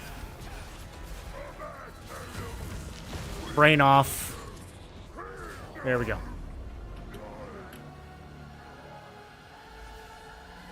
I've got Guardian for the last one. Teleports behind you once you see the Mulgress follows you. You can stand wherever you want to line it up. Yeah. I mean, you can't really beat the fight if you don't know that. It didn't look like I was doing that.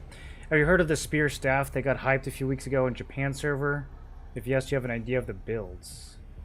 The Spear Staff, they got hyped a few weeks ago in Japan server. No, I haven't heard about that. How do you lifesteal? There's a little lifesteal from this passive right here, Dauntless Recovery, and then the big one is from Blade Harvest. They're both on Greatsword. Every 10 seconds, if I use Precision Dash, this triggers, and then I try to line it up so I can do a big hit in that window, and we get a bunch of health back. It's a very short window. You can't increase it with buff duration, but usually I'll try to get 3 hits of Brutal Fury off while it's up. That's the biggest heal I can get. Okay, let's see if this is too greedy.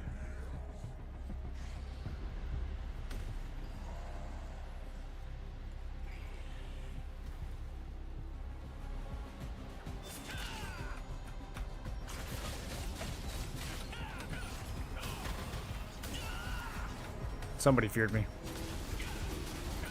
There's only so much we can dodge.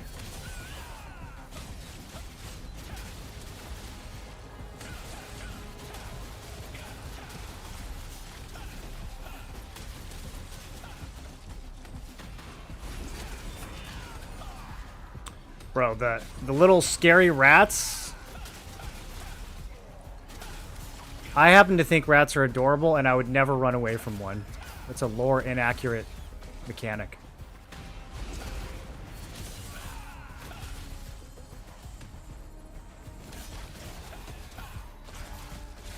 If it looked rabid, I'd probably run away.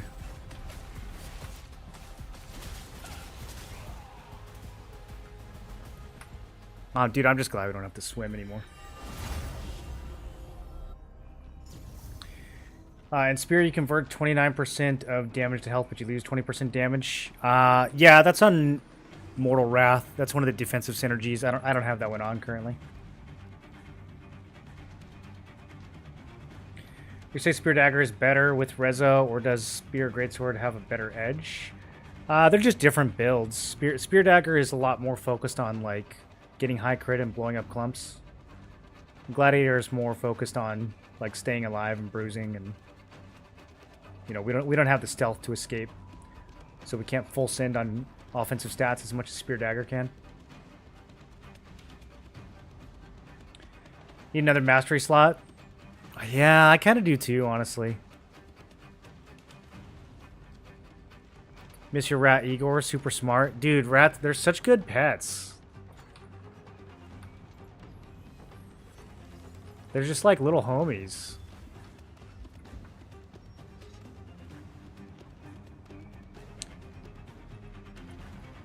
Do we need food for this?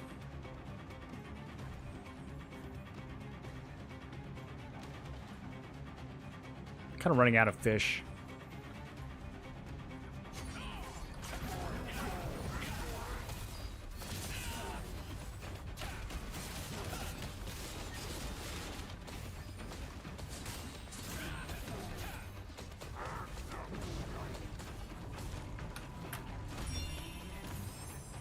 You see how high in the sky I am when that hits me, dude?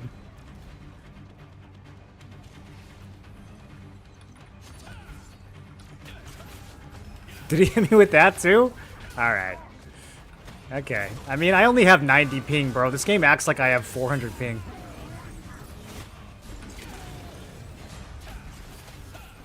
It hits me with stuff that's so far away.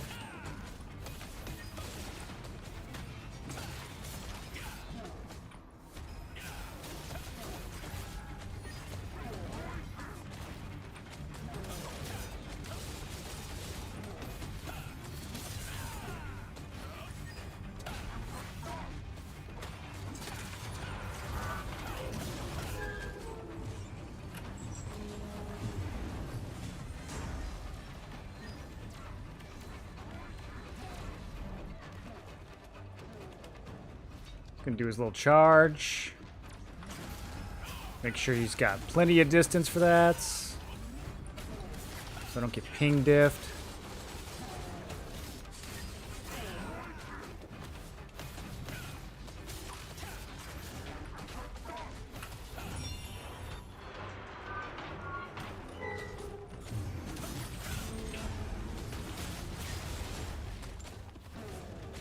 Well, I can't. Okay. That was a big waste of stamina. I wonder why I can't dodge that one.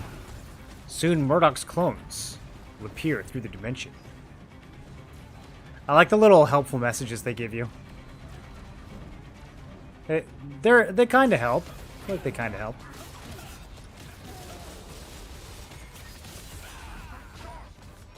Okay, so this guy doesn't do a whole lot when he's above 50, but then when he's below 50, he scares me a bit.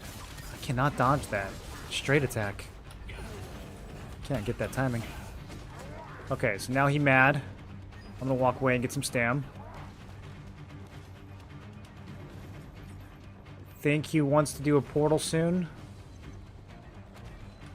Maybe not. Okay, let's beat on him a little bit. I gotta jump that.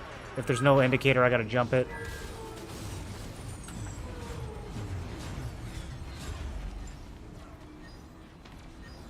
I need a dash here. Currently unable to use. Sick. Okay, well, I got lucky, I guess. I tried to precision dash and the game was just like, nah. Nah. Not allowed.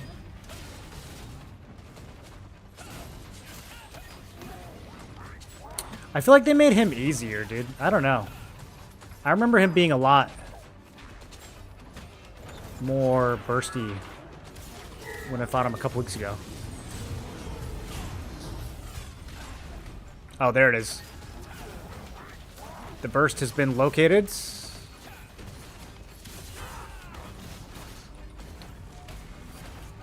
I greeted for some health there, and it was a bad choice.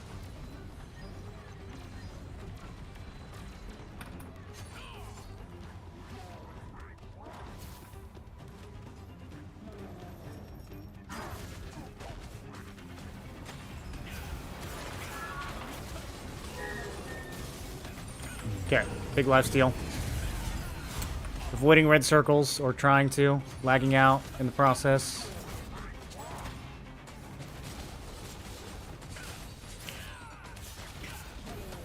Is it Guardian time?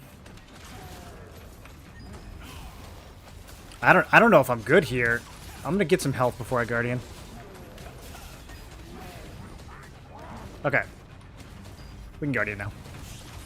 Even though he might do his mech in a second. Yeah.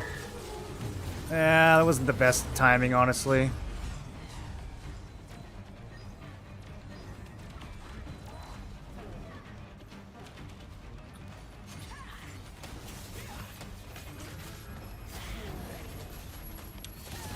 That's okay. We wasted a couple seconds of it, but he still dies here. I messed up my Brutal Fury. Alright, easy fights. Okay, boys. Oh, look at all these possible items I can get. So many possibilities. 4 adventure coins.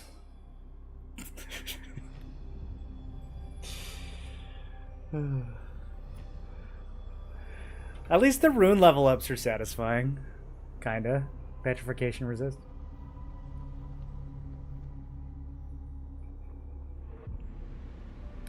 $150 ping, it feels like you're getting killed by non-existent mobs sometimes. With this boss, lure boss to the border and stand behind him. The boss will block Dame of portals.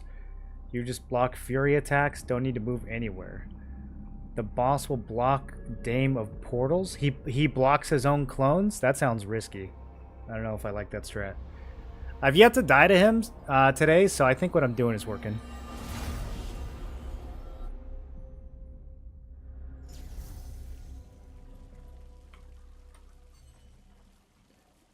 Alright, we got one more. This one for sure has my necklace in it. Ugh. I always forget. We just have to hit a 2.5% followed by like a 7%. So, you know, it's a matter of time.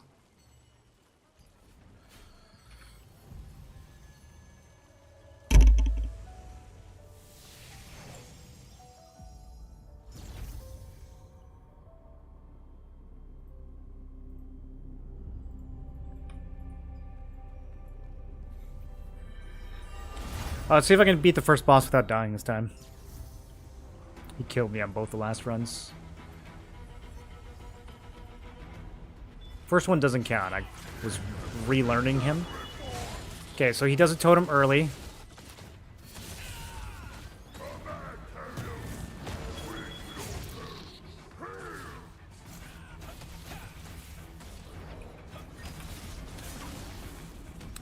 This is gonna hurt, if I'm being honest. We need to roll out of this because he's going to drop another totem. Yeah, I need to be in position. Okay, now laser.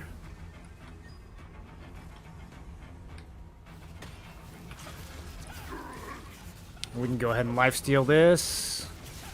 And we are recovered. Okay.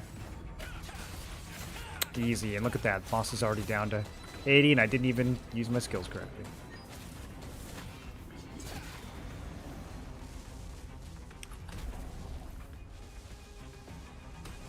My totem positioning might be... No, he's going to do another bind first.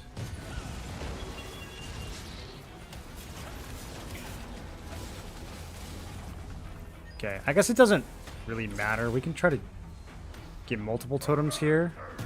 If we get... I should have done it more like this. Because I can place him for the next one. Okay, we got to roll.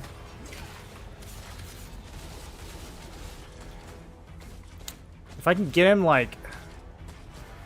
Does where I face matter? Yeah, I think it does. Like, he goes behind you. Okay, so that was bad. But, might still be able to do this.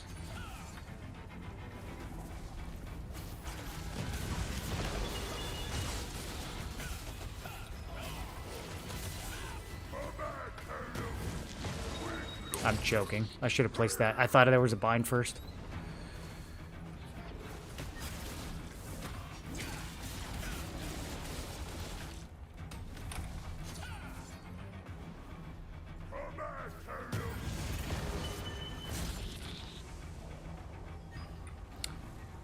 Bad RNG. I was hoping we would get an extra one there.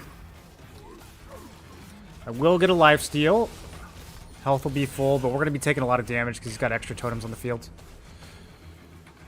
Okay, so we need to get these two along with...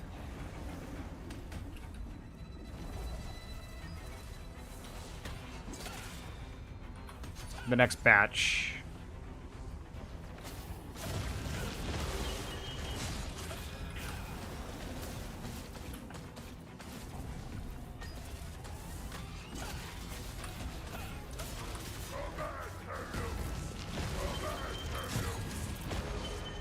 Okay.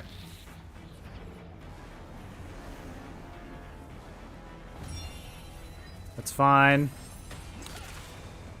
Okay, if he's gonna go behind me, I'm gonna take some damage here. Want him, like, right here.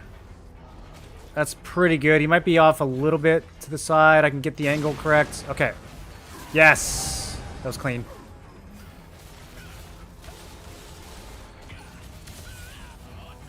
My dash wasn't ready for the lifesteal.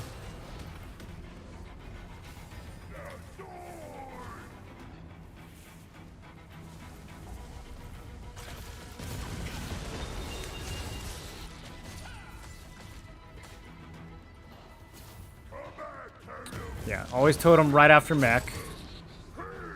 And then I want to say it's 2 binds until the next totem. But I'm never confident enough to actually bank on that. Let's stay here. Yeah, okay. Only 1 bind. Right off to the side. I can get extra 1 here. Yes. Beautiful. This is a kill. I can already feel it.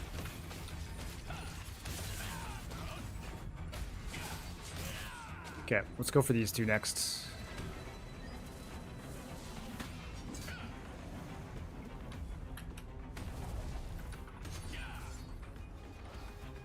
Do we have another bind first? We do.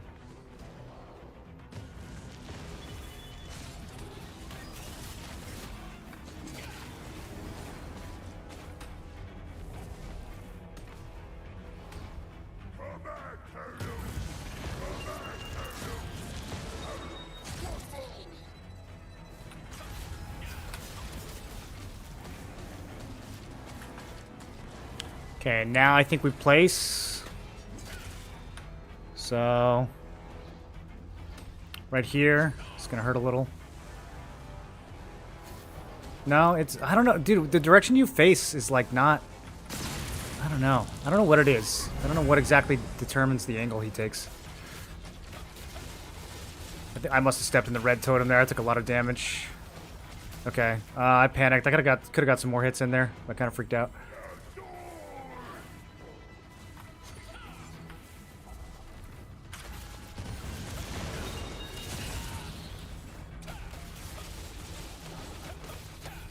Totem.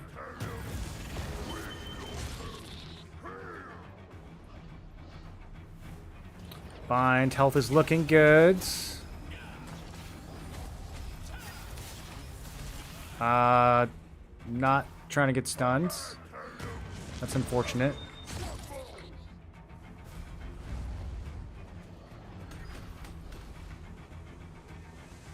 Okay. Good enough. That's what we call good enough. It's not good, but it's good enough.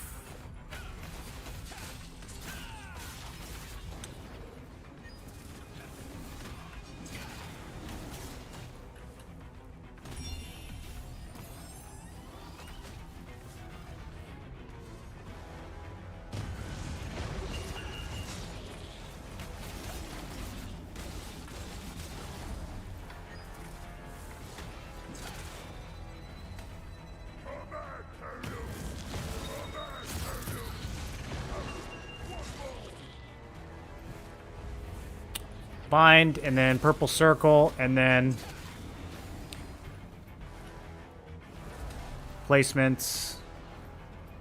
I can't really get any extras here. We'll just go for this one.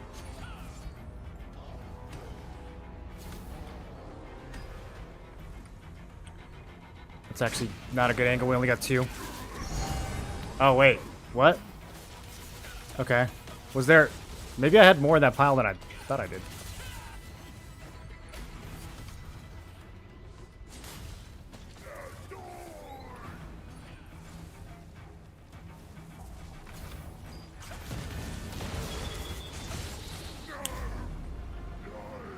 Easy. First try that time. Getting better.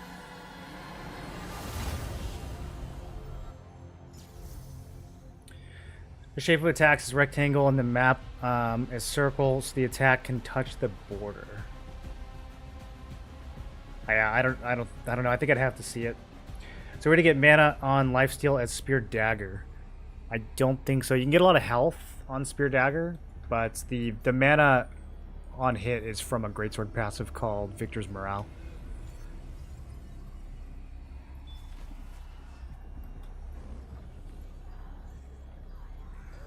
Spear Dagger tends to drink a lot of milk. It is not a lactose-free builds.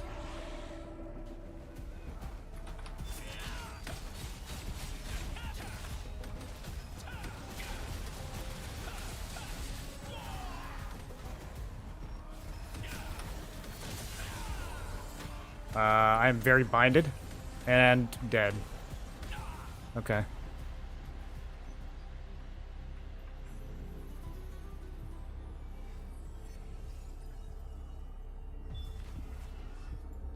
It, like, spent my stamina, but didn't actually let me roll.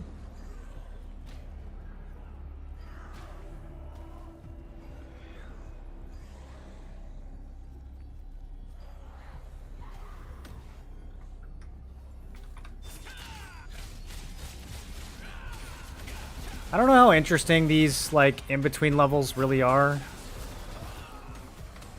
Do you guys feel like this is, like, a fun challenge? I don't know. I've always just found them to be a little tedious. At least they're not as, like, long and annoying as they were before. You had to swim around for, like, 10 minutes.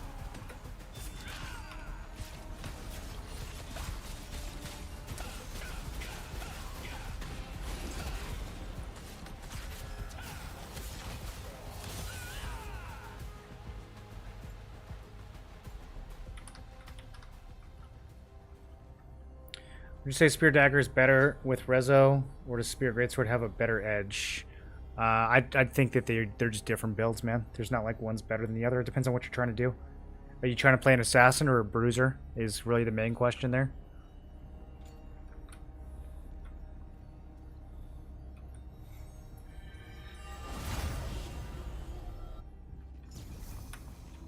Do you care about being tanky, or do you just want to get as much damage as possible and then use stealth to survive?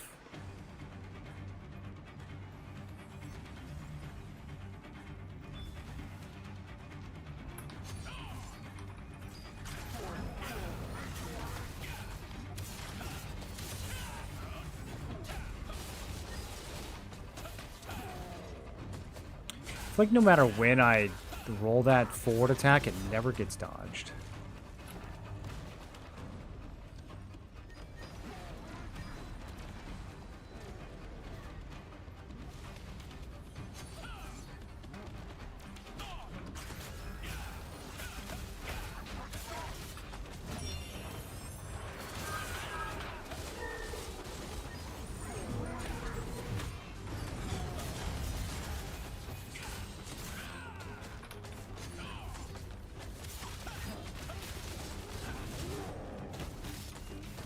A little bit of greed there, but it's fine. He doesn't really... He just doesn't really do much before 50.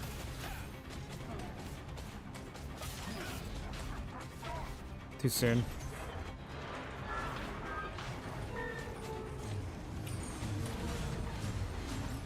We got cages and clones. Nah, we're fine.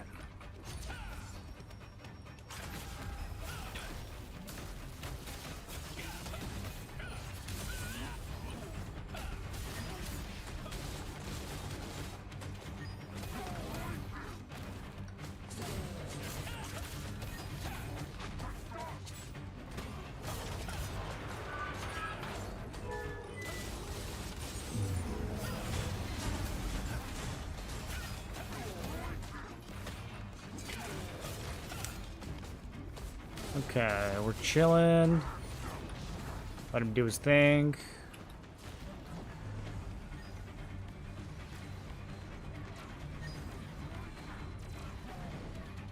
Make sure I don't accidentally walk back into the range of that attack. I do that sometimes.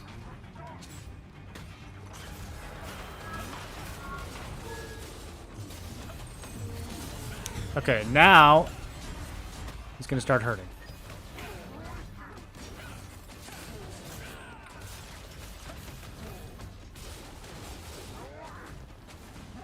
He's going to call me names, which is bad sportsmanship, frankly.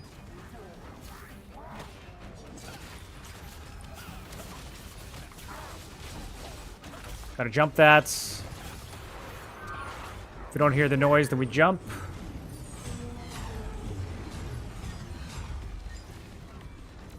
I'm getting better at learning the ping timing on these jumps. He probably charges here. Let's strafe a little bit. Yeah, let's strafe. Okay.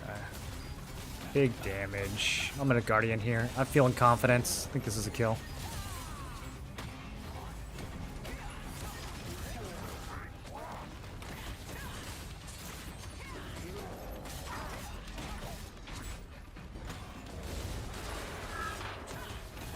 Missed my life still there. He made me block.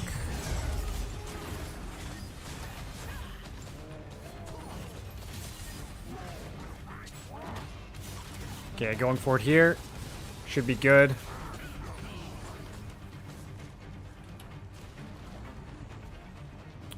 %23 to go.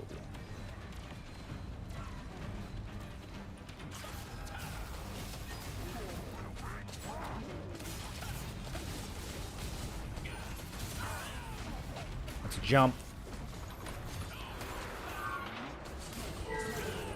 As soon as Brutal Fury comes up, we do another lifesteal. That's really unfortunate. I greeted it.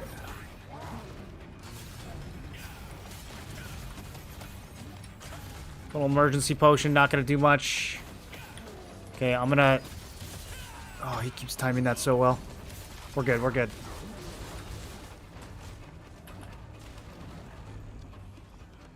I might need to dash here.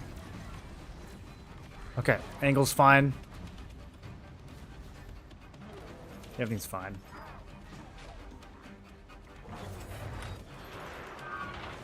He'll just come over here. I don't want to walk into all these cages, bro.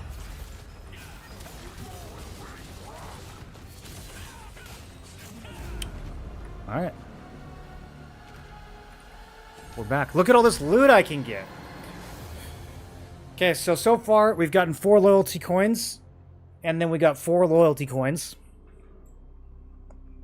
which means mathematically I'm guaranteed to get a Pendant of Barbaric Rage this time.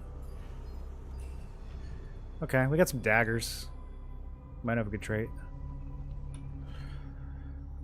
Heavy attack. That could be like 350.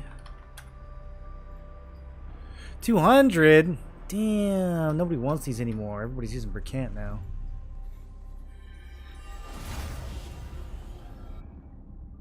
Done that 15 times, not one Neb accessory.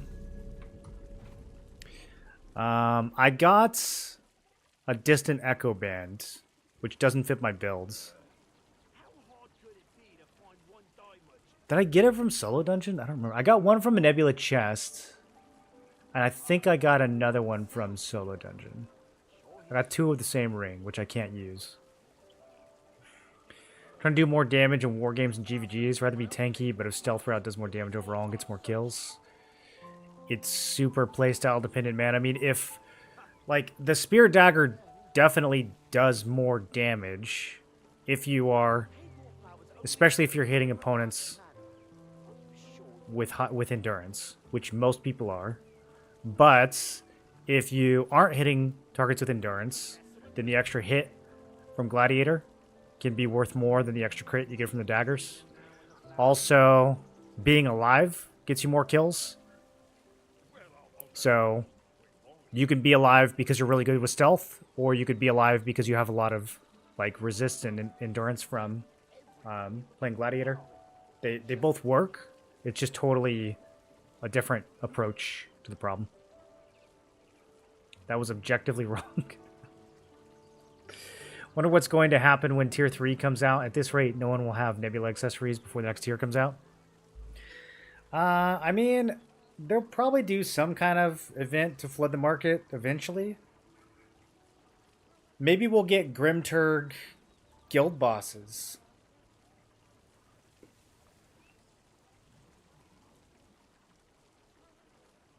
They said we're getting Arc Boss guild bosses, right?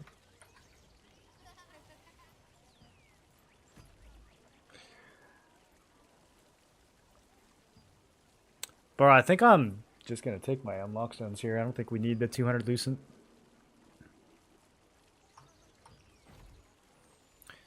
I'm going to sit on it in case the price goes back up. Okay, we got Nebula in half an hour. I need to do some dungeons, dude. My tokens are as capped as they've ever been.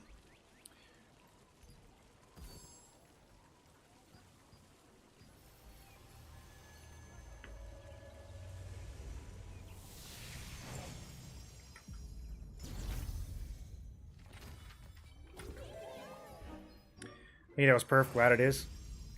Yeah, I would say after I've played a lot of both builds, and I would say Spear Dag is definitely more fun in Siege, in like really big fights, but most players aren't going to be doing like Zerg versus Zerg very often. Most of the PvP you have is going to be like 48 versus 48, maybe a little bit bigger if it's a Boonstone.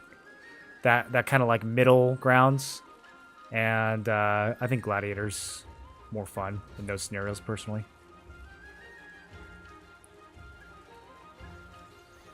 Especially if you're going against people that are really geared. But playing against like ungeared Zerglings, nothing beats Spear Dagger. You can get like 200 kills in Siege. Like AFK. You just feed on randos running through a choke point.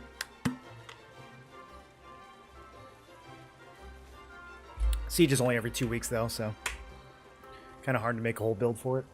All right, I'll be right back.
So we're gonna get mana lifesteal and spear dagger. You can get lifesteal with dagger for sure. Yeah. Mana steal, I don't think so. What are you doing? Come here. Come say hi. Up. Oh, good girl. Good girl. What about mana? Yeah, I don't think so. I think I mean, the mana that I get is from a greatsword passive, so I don't think you can do it with dagger. Where's my endurance at for PvP? It depends on the setting. I have one build that's like 1600 endurance across the boards, and I have one that's like 2k across the board. In arena, I don't think we need a ton. I think like 16 to 1800 is probably plenty. I've even done arenas with like 1500. It depends on who you go against. But for large scale, 2k feels pretty good. It depends. You don't need that much for melee. For melee, you probably only need like 1600, 1700. Having above 2k range and magic feels good. Maybe like 1800 would be enough for magic. Range, I would say you definitely want to be over 2k. Range seems to hit the hardest right now. What do you think?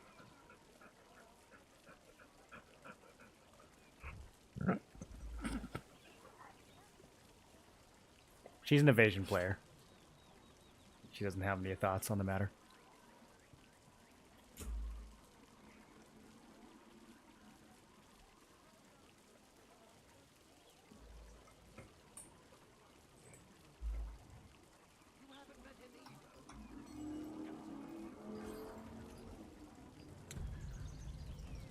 Alright, let's go tank some T3s. With no aggro skills. Hopefully there's no staff wands. I can't hold aggro off them. Do you happen to need some? I need to slam some contracts today, actually, dude. Nothing like a job well done.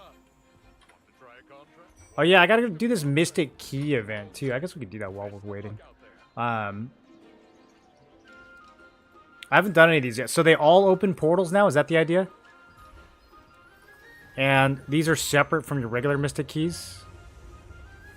Used when entering the Mystic Portal? What does that mean? Do you actually enter it?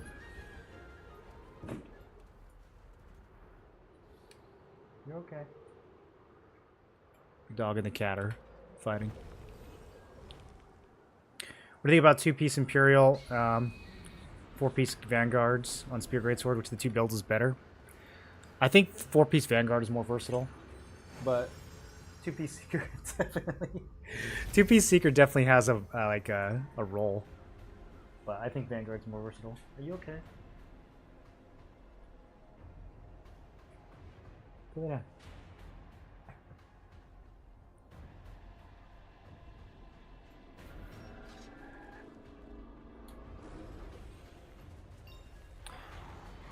You go in and it's a mini game?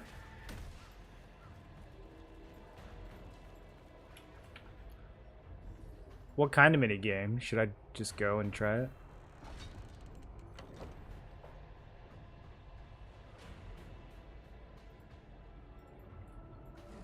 Are we rating drip yet? I might rate some drip after I do like 5,000 dungeon runs, because both my tokens are capped right now.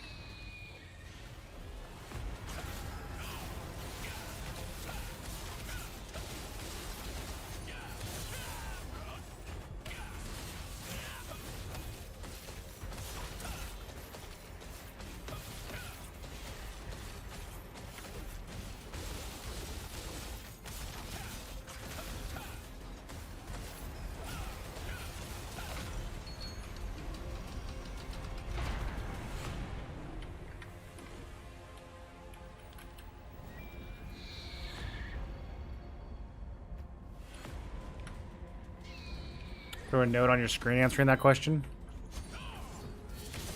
I'd have to do that for like 20 different questions.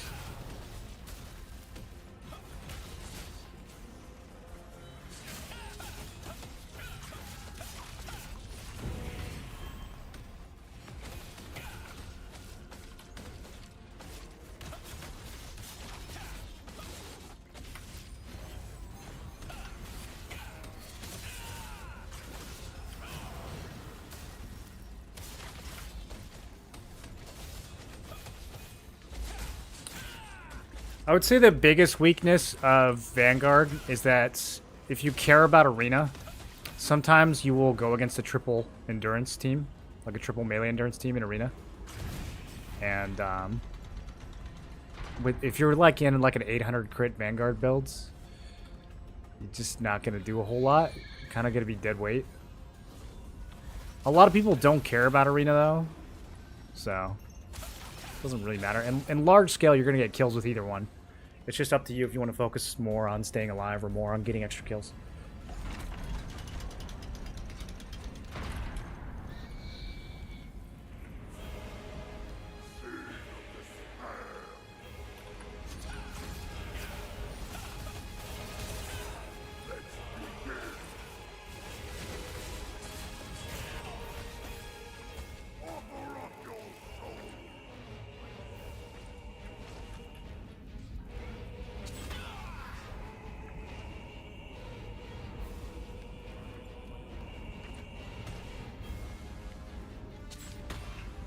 When did they add this guy's whip to the game?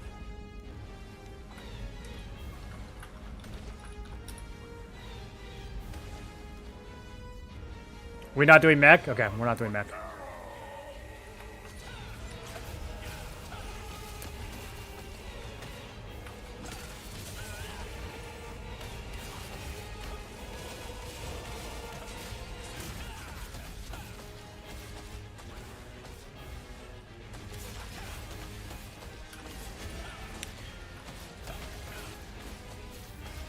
I think that this build can solo this boss. I kind of want to try to do some like solo 3-star runs pretty soon if we get bored one night.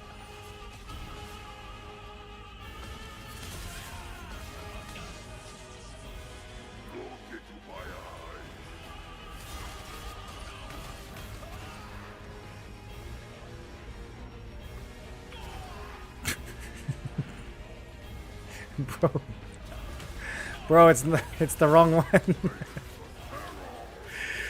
This guy's going hard right now trying to find those spirits.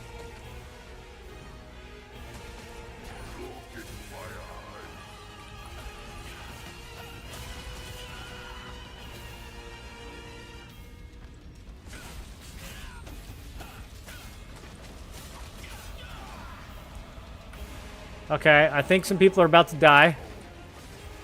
Alright, here's the mech. Oh, I've got it. Okay. We're losing people. Fading fast. Look at this guy. He's gonna clutch the whole fight for us.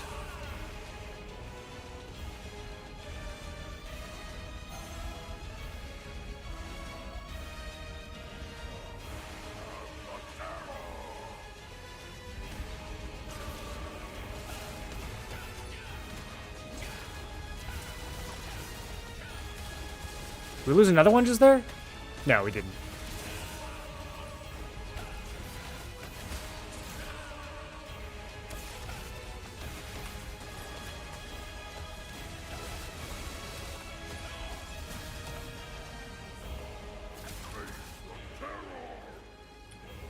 Facing the terror.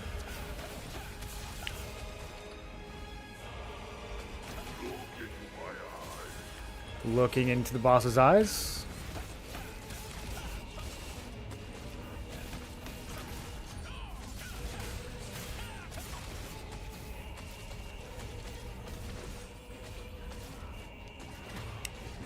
I don't know if I'm gonna get heals. I might have to heal myself.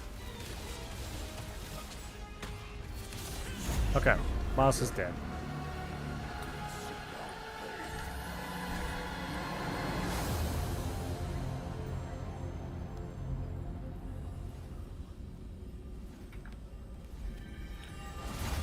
Party DG55 serve region. I'm not sure what that means, but how's it going?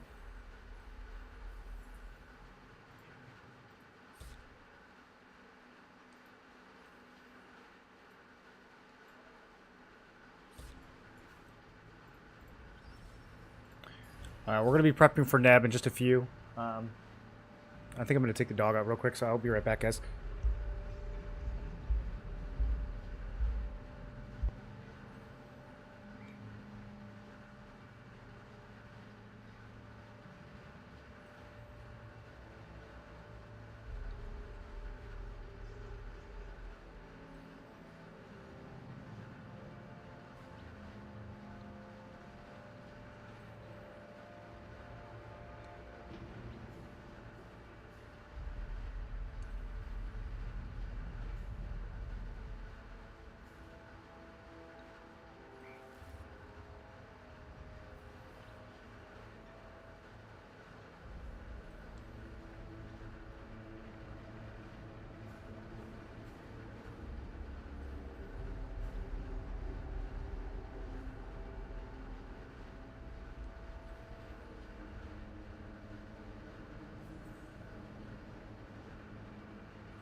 Alright, sorry about that, boys.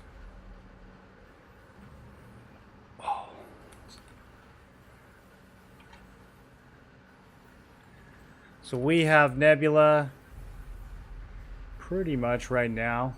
Let me head out there. We're probably already grouping up. Less than a minute left. I think that's going to refresh, right?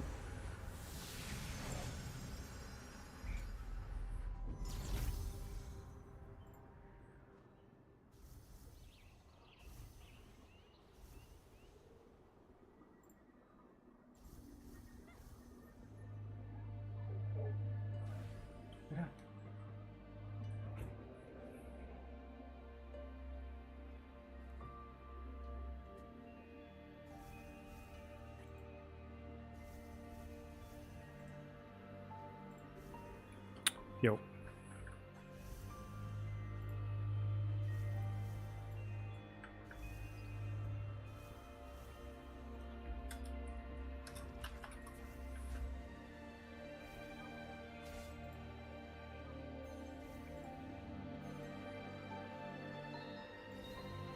How was attendance tonight? Okay.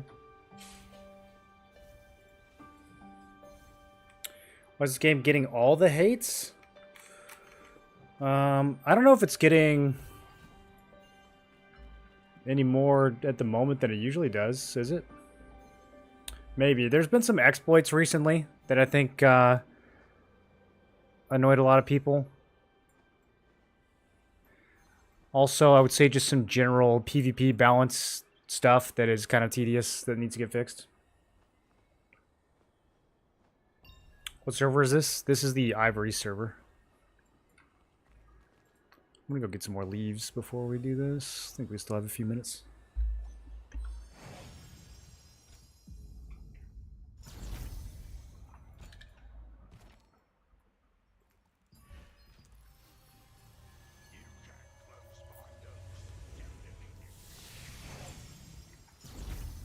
If you want to use the breeze line, please take the lift. If you're in the resistance, feel free.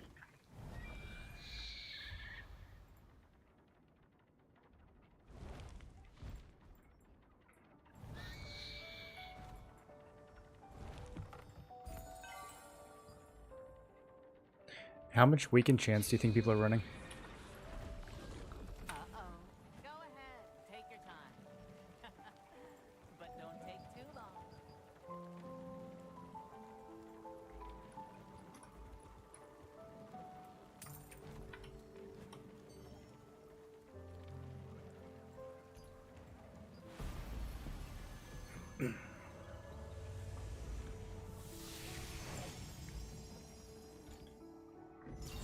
I'm here.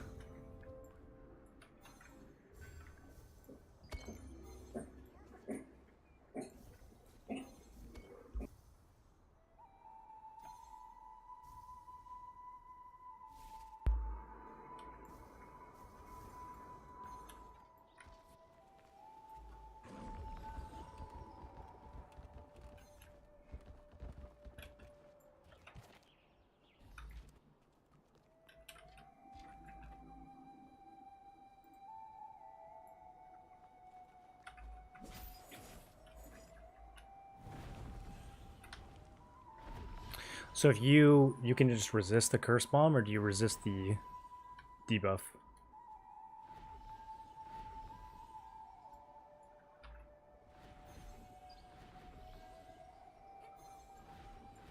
Yeah, because you can't really tell when they're going to do it in large scale, right?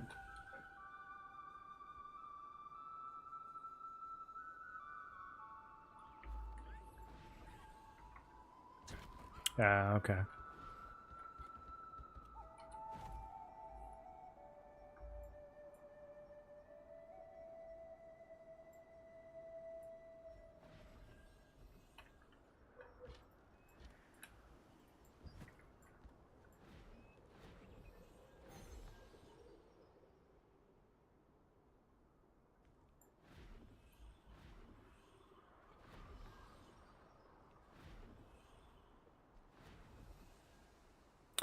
How much do you think, what heal cuts do you think are going out the most, the fireball one?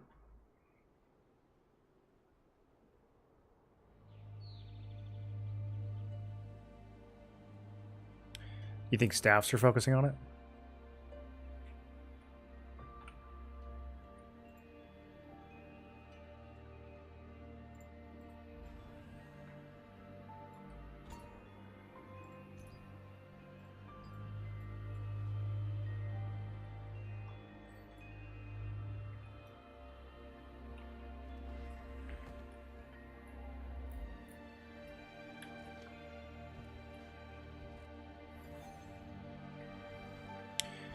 Yeah, I can get like 700-800 weaken resist pretty easily. I'm thinking of throwing it on.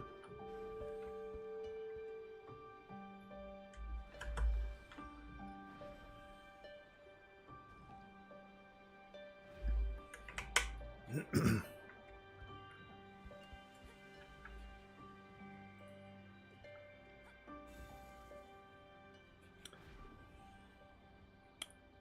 probably get this a lot. I do. Yeah, I do get it a lot.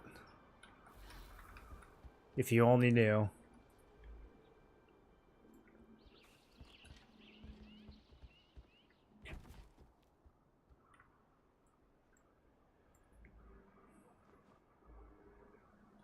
Dude, I cannot get a Chaos Rune that fits my build to save my life. I couldn't get one in T1 either.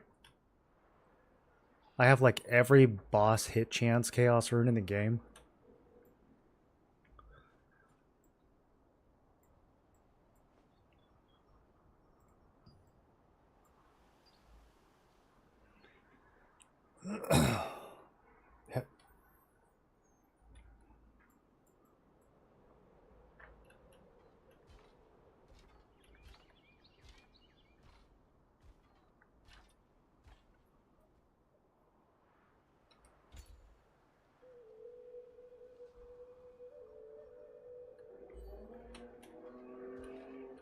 How do you get 900 unbuffed?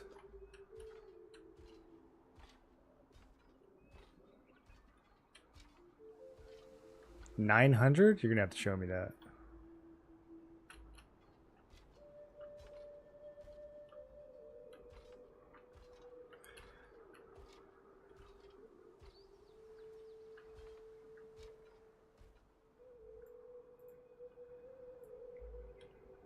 Oh, so you're not using the hit chance version of Vital Force?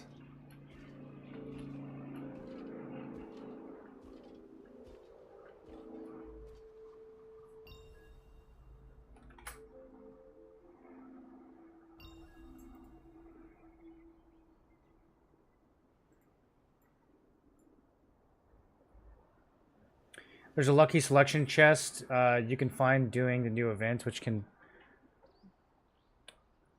pick which morph Amatoy, but it only shows 6. Are they new ones? Any tips on trying to get the most out of Trait Resonance? I only saw a brief preview. Light, I think just going T5 is probably the best for most people. Going like T5 accessory and trying to get some traits you can sell. But if you don't care about spending extra Solent, and if you don't care about missing out on Lucent, then you could do T3 weapon and feed the weapons back in. And that's like the most point efficient way of getting redstones. It's only like 20% more efficient though, so personally I don't think it's worth, but if you're really trying to max it out, that's what you would do.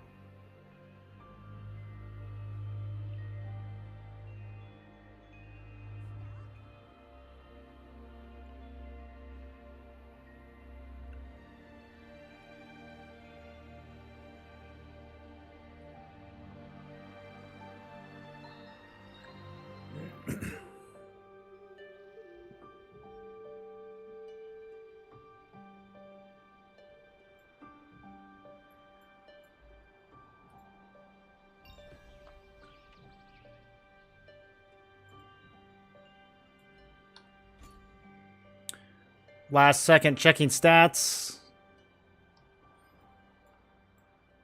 We'll see how this fight feels. I might make some of my resonance decisions based on how this feels.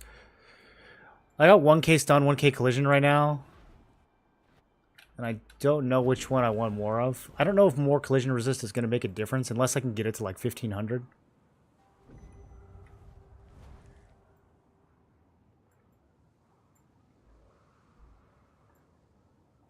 The detailed post about efficiency on Reddit.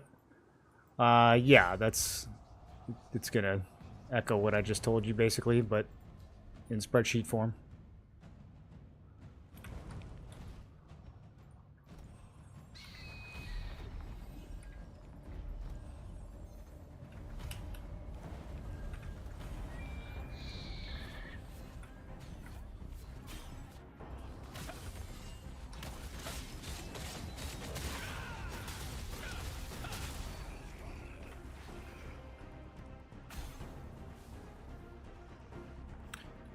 Possible I should have turned settings down. We'll see if my computer explodes. Number was 151 million solid to make enough stones to select trade for each gear. Yeah, that sounds like that's in the right neighborhood. If you're doing the T3 method, it's going to cost a lot more though, isn't it?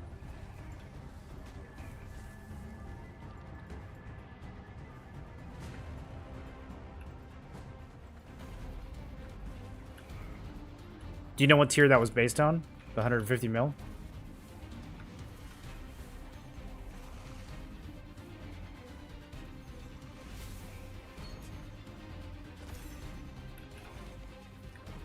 How's the, okay,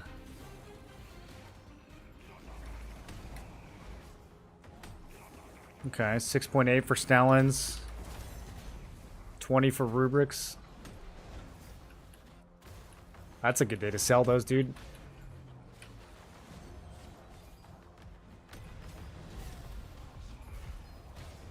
Yo. 20 each? How many are up? Can we go higher? Yeah. I bet we could do like 23.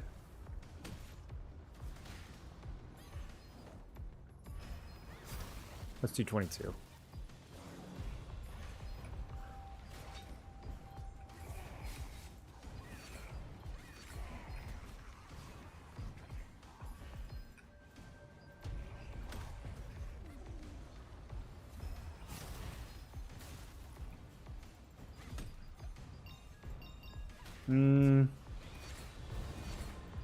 I kind of need those still.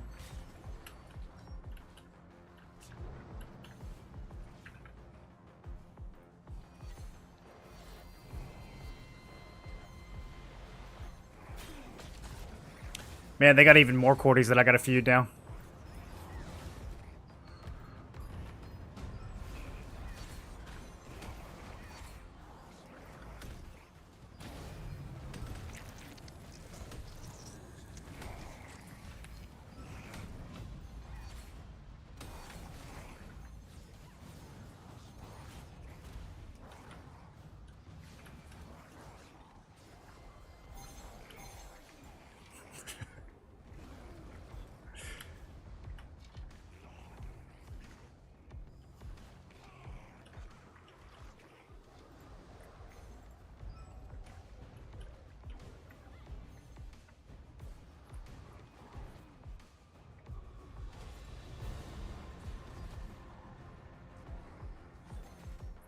Did any of you guys watch the TC versus Supple scrim?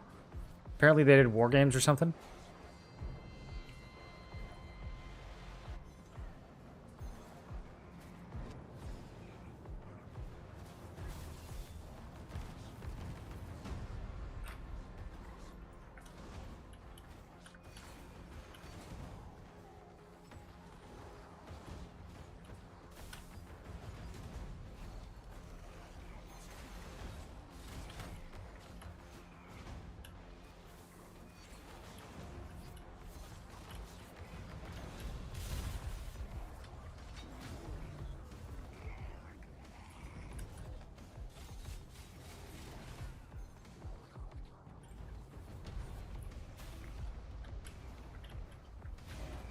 Wait, spear instead of Cordy?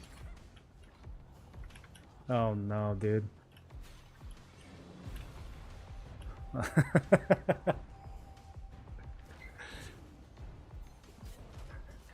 He's got it on. Spear Dag, dude. Not even Spear Cordy?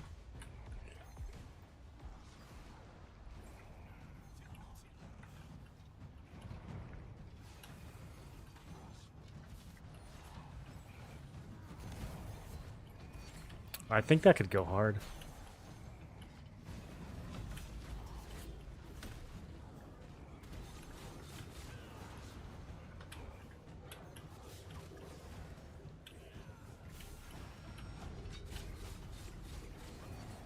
Just get 5 tanks to pull people in and spin. That's all they do.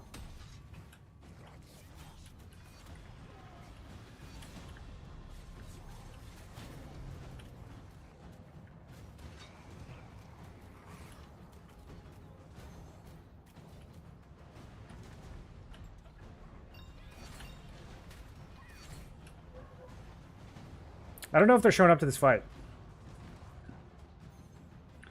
Any more ways to get ink except for contract, merchant, ornate, coin shop? Not really. Events, some special events. Battle pass sometimes. Do they put any down here? No, they didn't. There might be some in the leveling logs if you haven't gotten those yet. I don't remember.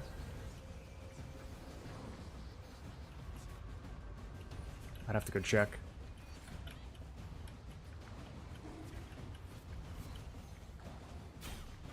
T3 method costs 151 million solid. Okay, well then, if it's not T3, it's probably a lot cheaper than that. You just use T5.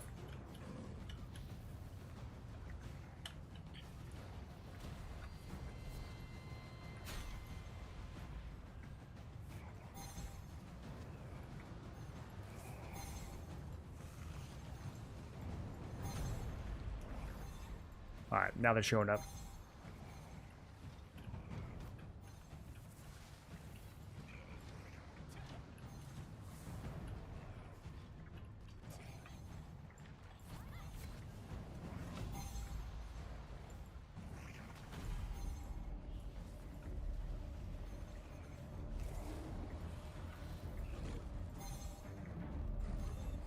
They're pushing this pretty hard.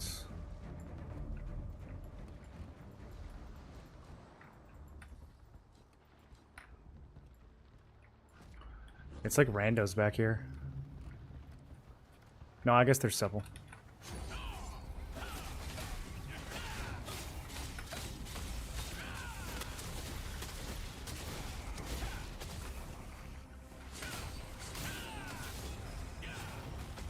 Did I just miss that Quake Blade? Delete the VOD. Some of them are. I killed a couple.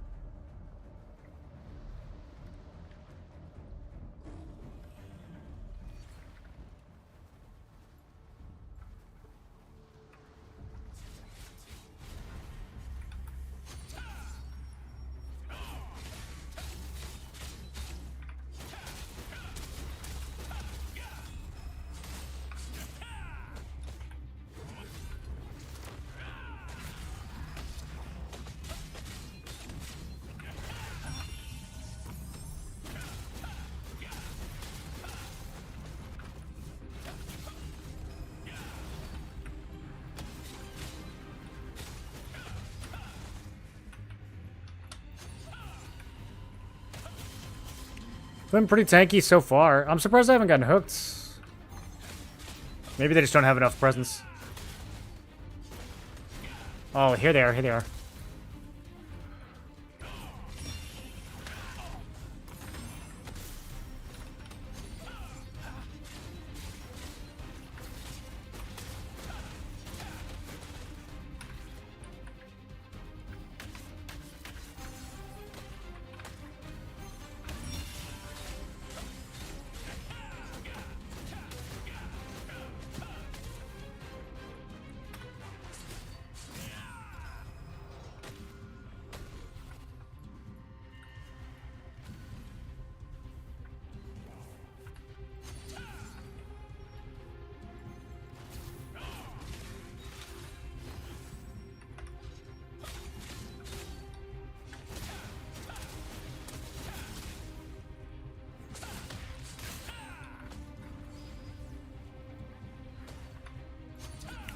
I just got an ignite kill on some random guy. I don't even think that was one of the people we were fighting.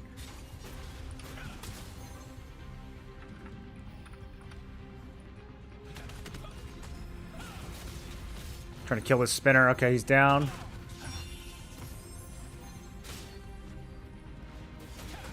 Dude, this build feels so strong. I can't tell if they just have less numbers tonight. Doing pretty good though.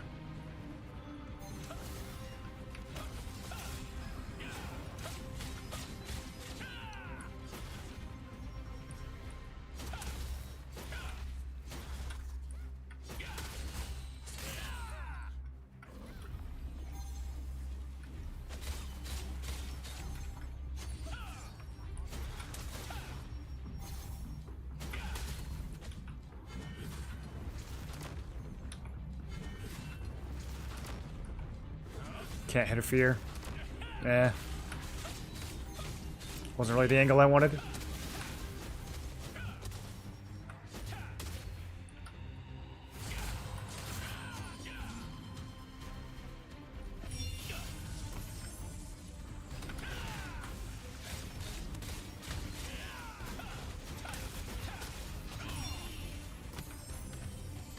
And now I'm getting pulled.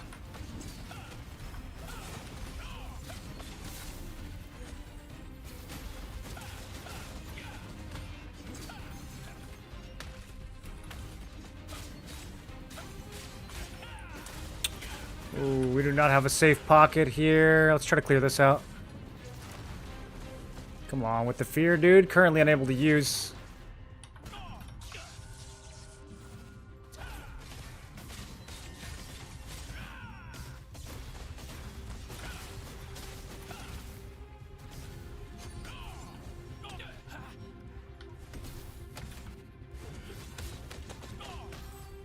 I'm feeling the pulse now. I don't know. I don't know if it's worth getting more collision resist. I think these guys are going to hit me anyways, but maybe not.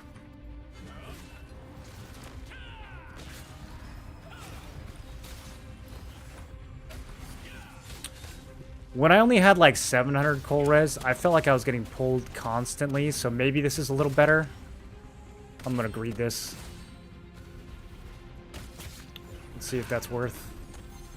Yes, it is.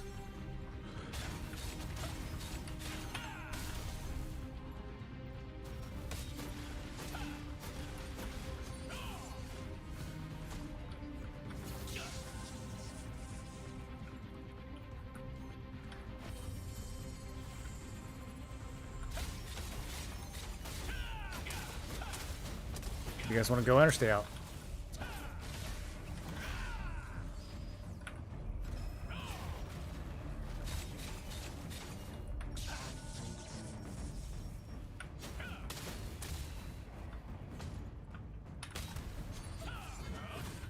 Do we have a PvE group?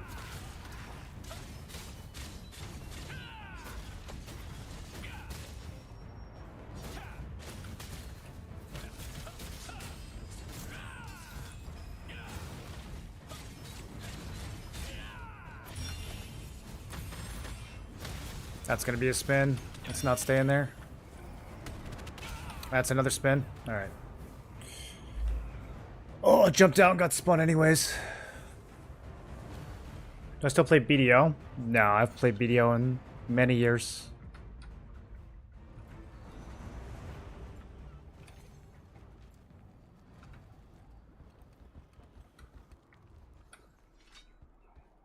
Crystlog for 4, Vanguard has 350 coal res, 850 stun res. Did you change it now for what you're playing on? It depends on which one you're looking at.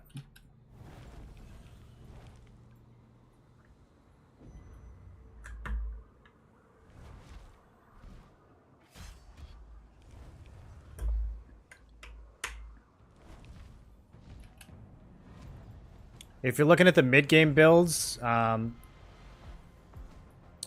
then... yeah, no, that is not what I'm running. Those don't even have, like, trait resonance or anything.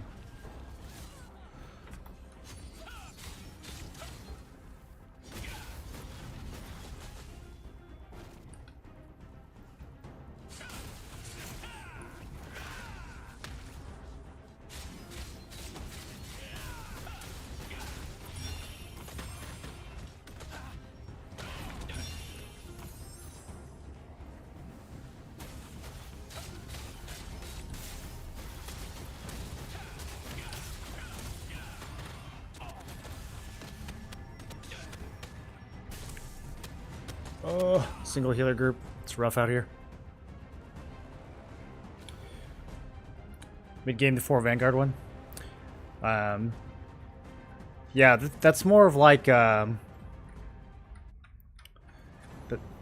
mean, it is what it says it is, right? It's like a mid game build. It's like a transitioning out of starter pieces into like your first real set. It's not like super optimized.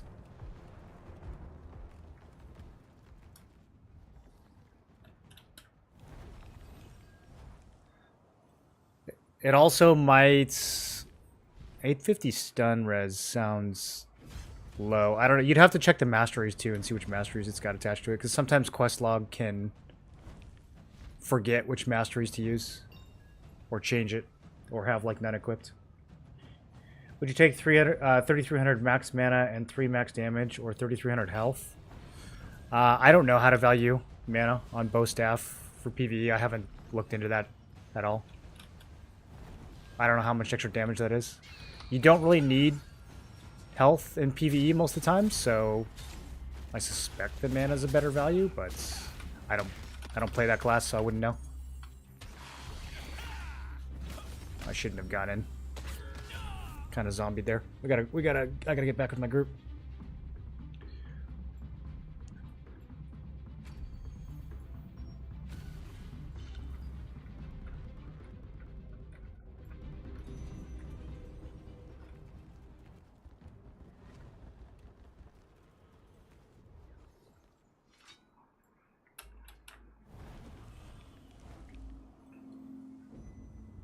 The quarter spin is crazy. I was really hoping it was going to get nerfed when they said they were changing arc boss weapons. It kind of feels like... Does take damage from the water? It kind of feels like if they haven't nerfed it by now, they're never going to nerf it.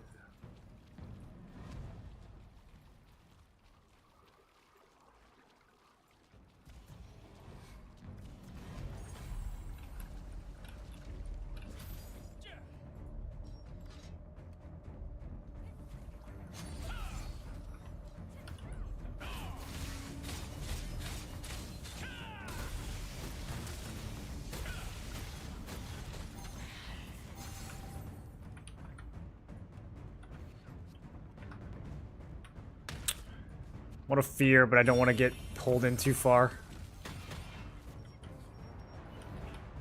Okay, let me see if I can land on this.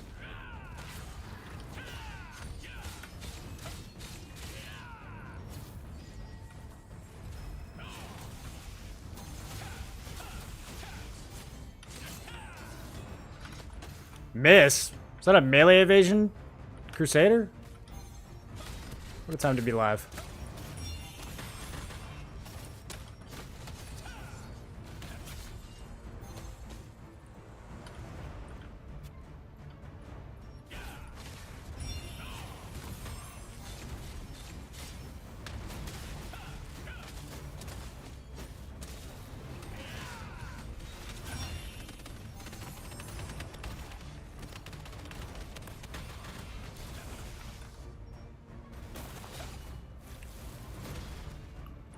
I'm alone.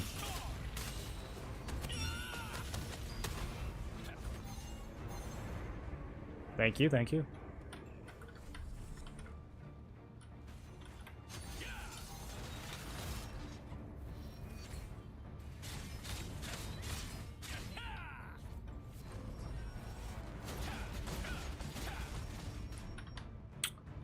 There's not a whole lot of value over here.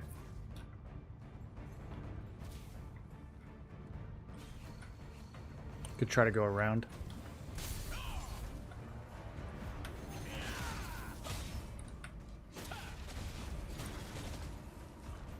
Alright, I'm just gonna hang out on the party pin then.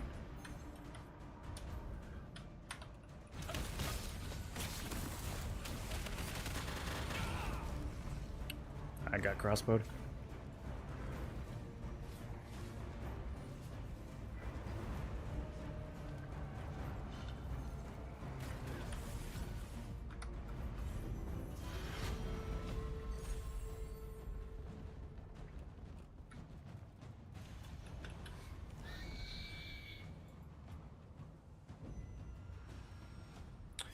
Every time you hear the chime, is that you getting lassoed? Not necessarily. The chime is usually there to tell you that you can do a CC break. So I have a CC break that can work when I'm knocked down, and I have another one that can work when I'm like stunned or...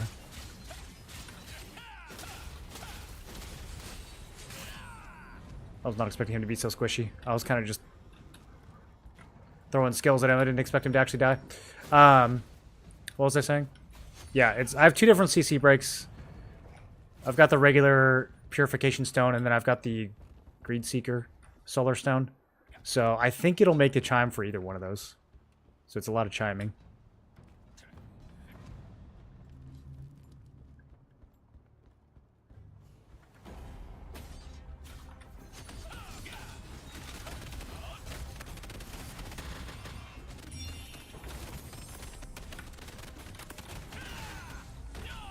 Bro, so much damage. Yeah, like, builds like that, I really wonder if getting more range endurance would make a difference.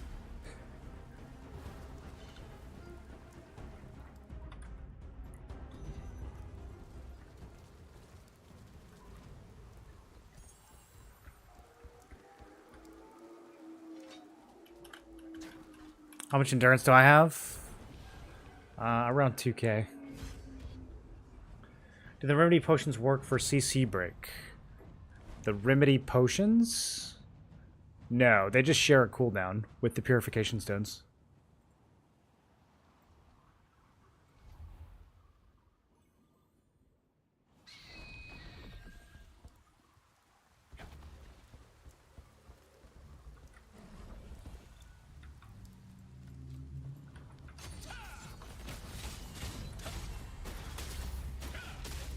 Nice, nice.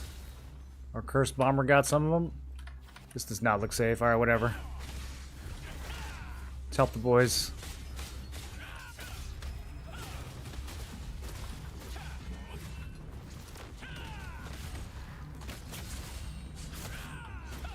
Kicky's low.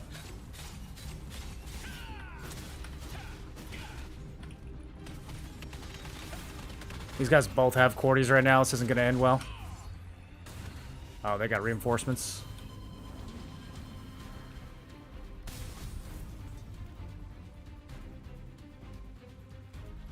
Oh, you got him? Nice.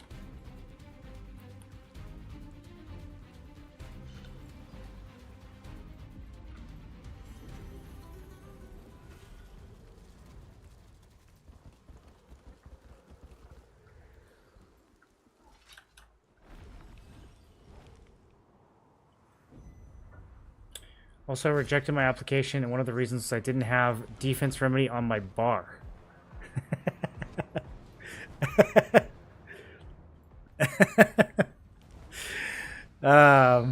Well, listen, man, they call for those remedies. You gotta press the button. That's so funny. Not like this, Adme. Not like this, obese. Whoa, why are you guys all out here? Oh, are they escorting him back in?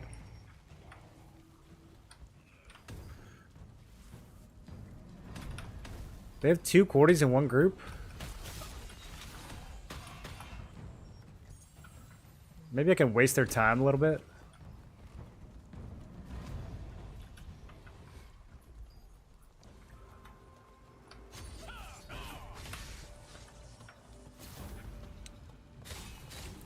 He landed on, like, the best place he could possibly land there.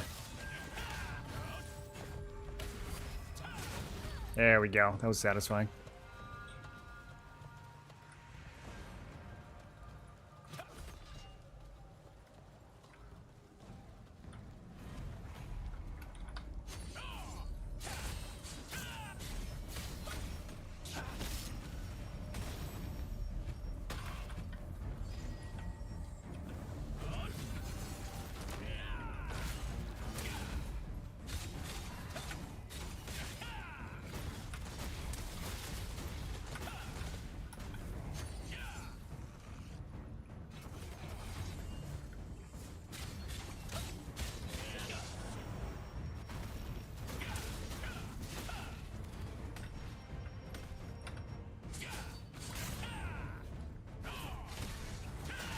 I wish there was an easier way to see how many spear stacks I have, dude. I spend so much time pressing the fire button, the fire javelin button, just like hoping that I have spears.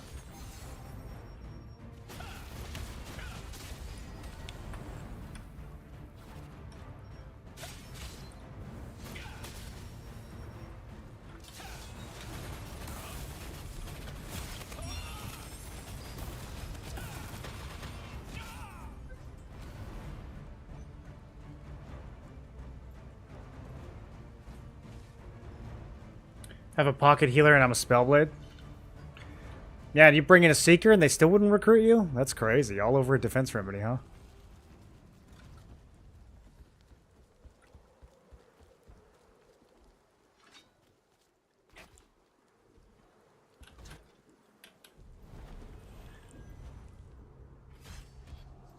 I'm gonna be honest, dude, I've never popped a defense remedy in my entire life.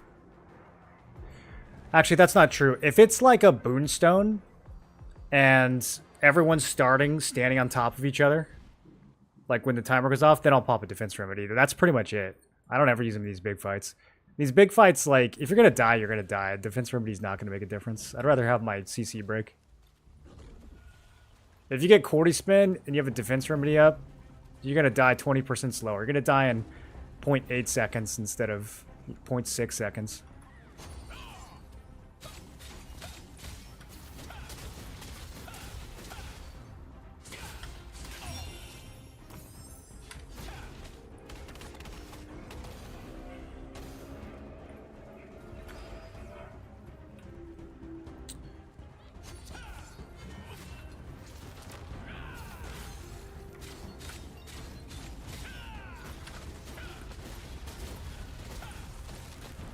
I mean, I guess it's a nice path in for our teaming.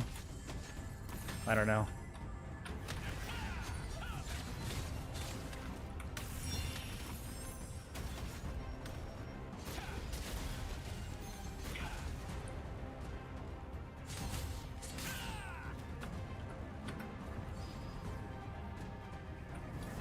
This is just nothing but tanks over here. But if I get closer, I'm gonna get melted.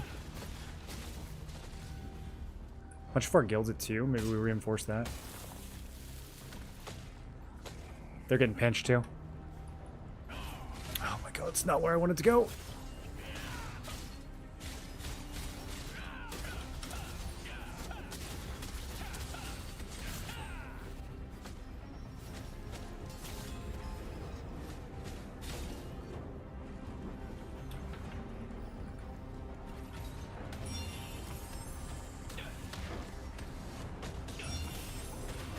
Oh, Beast is right on the portal.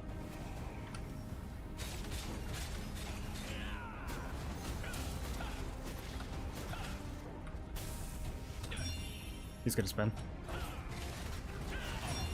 I'm on him.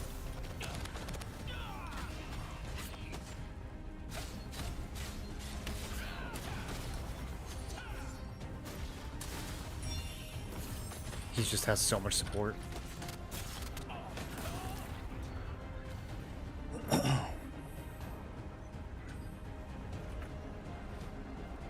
What's the best endurance build, Vanguard?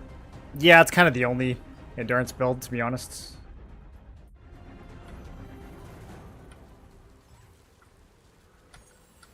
Nobody really runs the other stuff.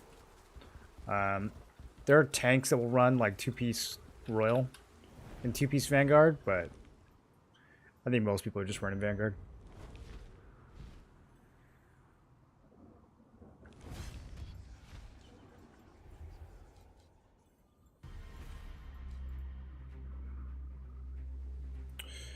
I've got Obese trying to get back. I'm going to try to intercept him. He's dead.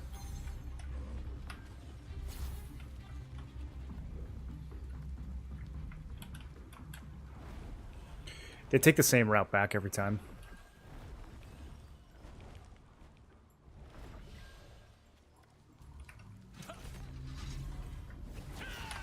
Oh, he juked me. I admit that he juked me there. Read me like a book. Or it was an accident. I'm not sure which one. He still died. Oh, that's funny. Bro, I gotta feud this guy. He is so scary.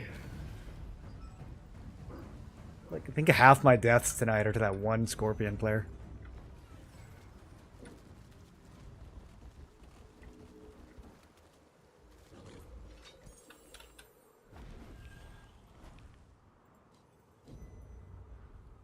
Do you guys know what boss is at?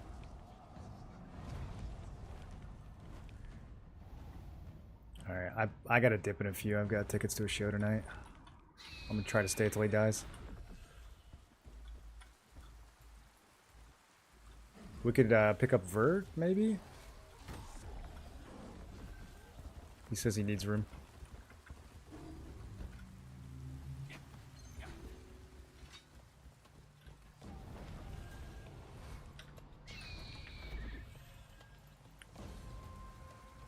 Word.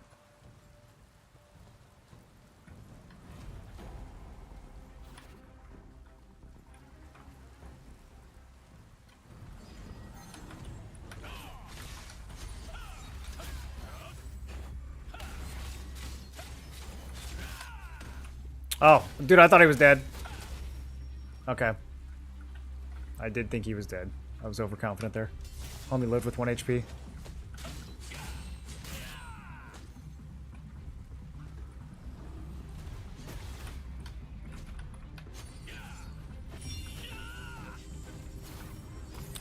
I'm gonna go to Gilpin too.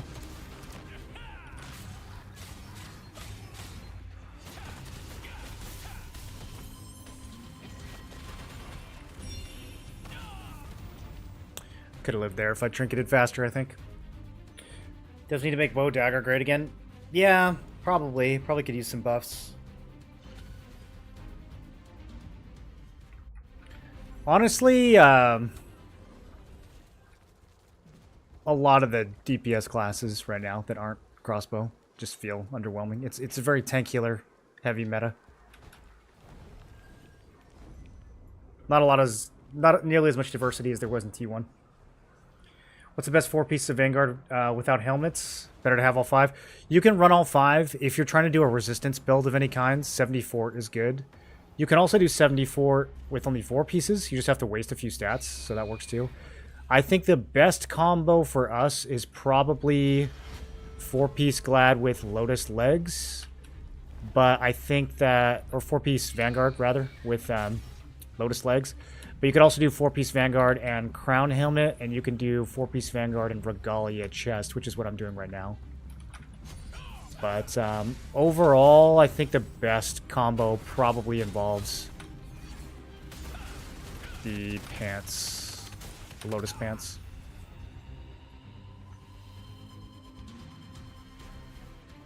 I'm just getting owned by that crossbow every time.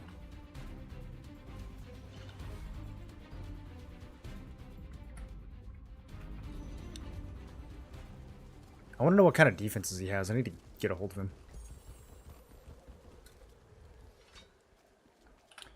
Pants' worst parts. The pants give magic endurance, which, I mean, it's fine, but it's not like crazy high value.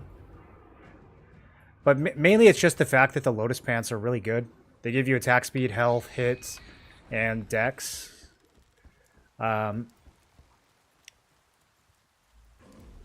Having a piece with hit, I think is really good. So you could do the Crown Helmet instead. But Vanguard Helmet has collision resist, so depending on if you want to try to build collision resist, that might not be a piece you want to give up. They're all good. Like, all 3 of those options are good. Crown Helm, Regalia, and Lotus Pants are all good. They just have different, slightly different advantages. Regalia's also got the heavy attack evasion if you want to be more tanky. I'm gonna die here. I don't have any. Bro, he's just camping in that respawn.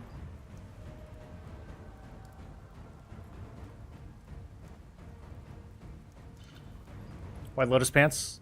I mean, just go look at them. They're like perfect. No wasted stats. Range magic endurance traits plus 4 not wasted stat lines. You want to like look at a piece of gear and think, Like, how many of these lines are wasted in my build, right? Like, ideally, every single one of your pieces of gear has 4 lines that are not wasted. It's like, this is 4 things, and I want all 4 of these. This one, depending on if I'm using coal res, might only be 3. But if I am running coal res, then it's 4. The leggings, I don't value damage resist in this build, so this is only 3 out of 4 useful. So, but I would have the same issue with the chest. I do think the chest is a better value than the legs, though, because it has range endurance, which is like our most valued.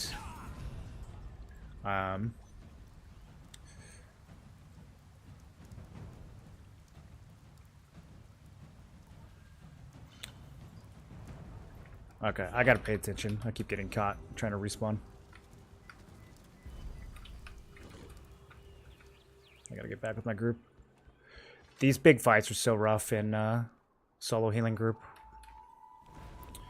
2 healers per group is really so much better.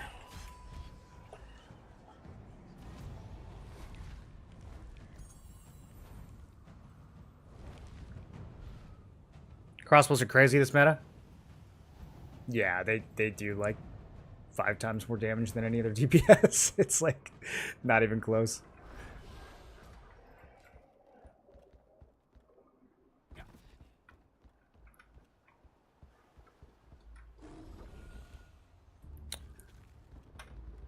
I'm gonna try to rush in now.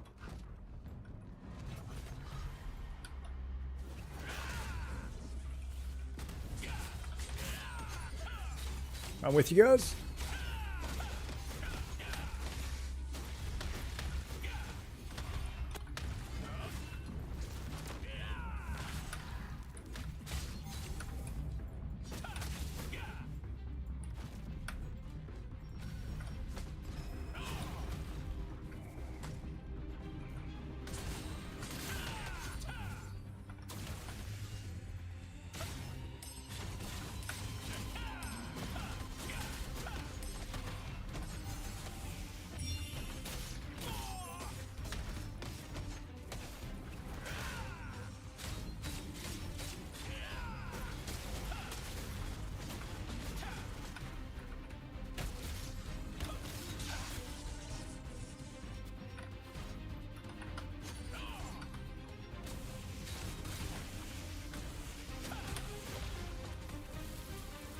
We're doing a little better.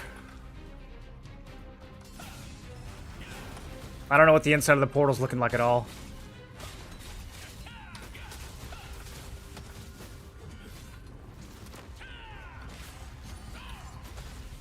Tried to fear.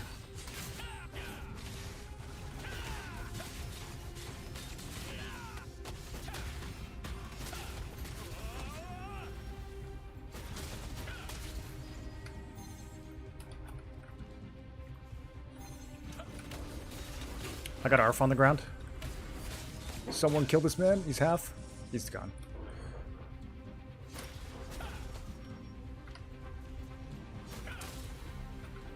He's not that tanky, which gives me some hope, because maybe he's glass cannon.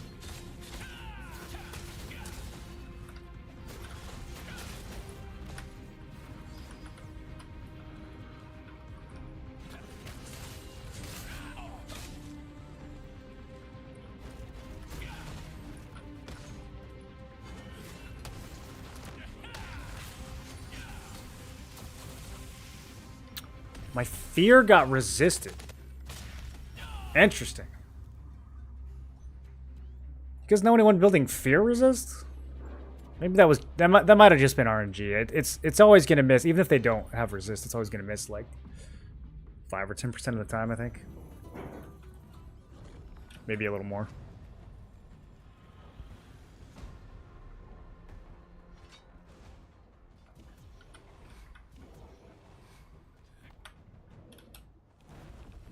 Are there any invocators in PvP anymore?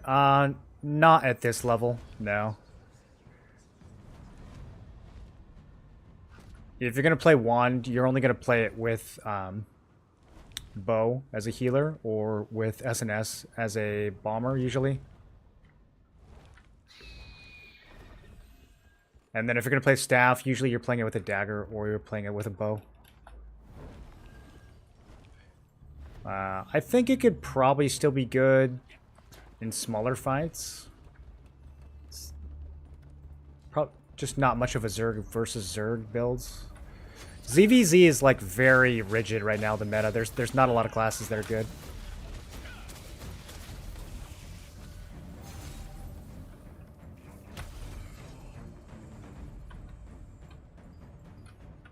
Who are you?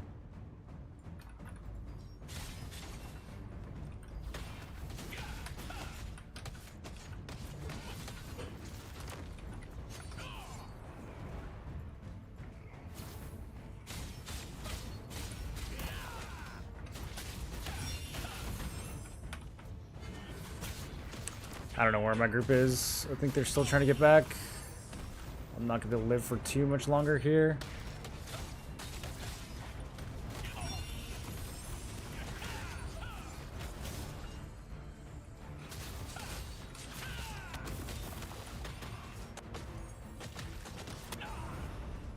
Should have pulled into here. We have a little pocket there. 4-piece Vanguard and Seeker helmets. Around 2.4k range endurance unbuffed. Expos have a hard time with me. 2.4k? I don't know, dude. I don't know if you're finding these Expos.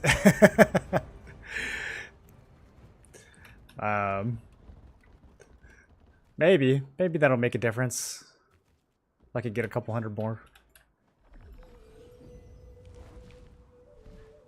I mean, I've seen tanks with 2900 range endurance get one comboed by crossbows, so I don't know if there's enough. Alright, well that was just personal, dude.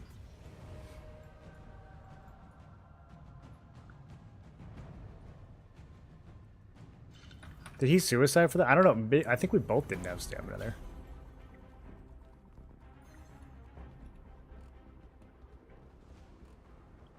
Okay, boss is at 5%, I think they said.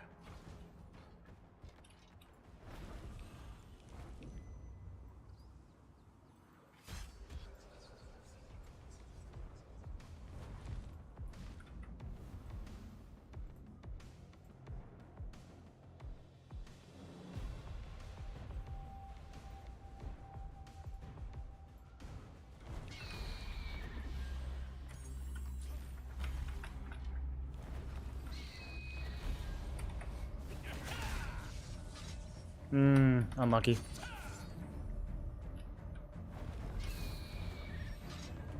I want this guy. I can't get him.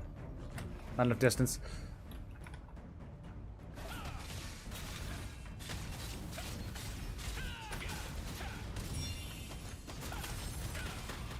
Bro, is this an endurance spellblade?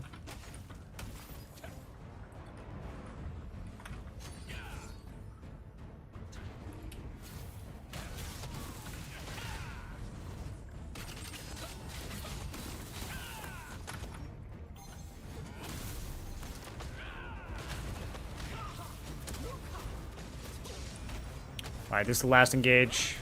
Probably. Might have one more after this.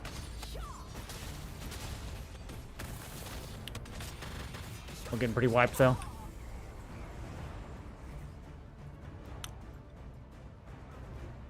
Alright, I think that's GG.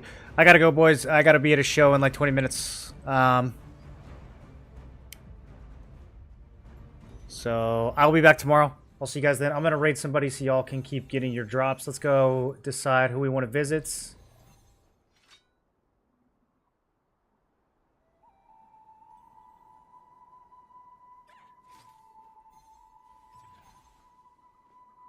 Okay, let's go raid Invuln. Invuln doesn't sleep. He'll keep you guys entertained. He'll show you the rest of the fight if they keep going. But, that's all I got tonight. Is this gonna work? Okay, Twitch is lagging out. There we go. Alright, go say hi to Invuln for me. Tank player. Big PvP guy, probably talking builds and resonance and all that. So go say hi, check him out, and ask him lots of questions, and I will see you guys tomorrow.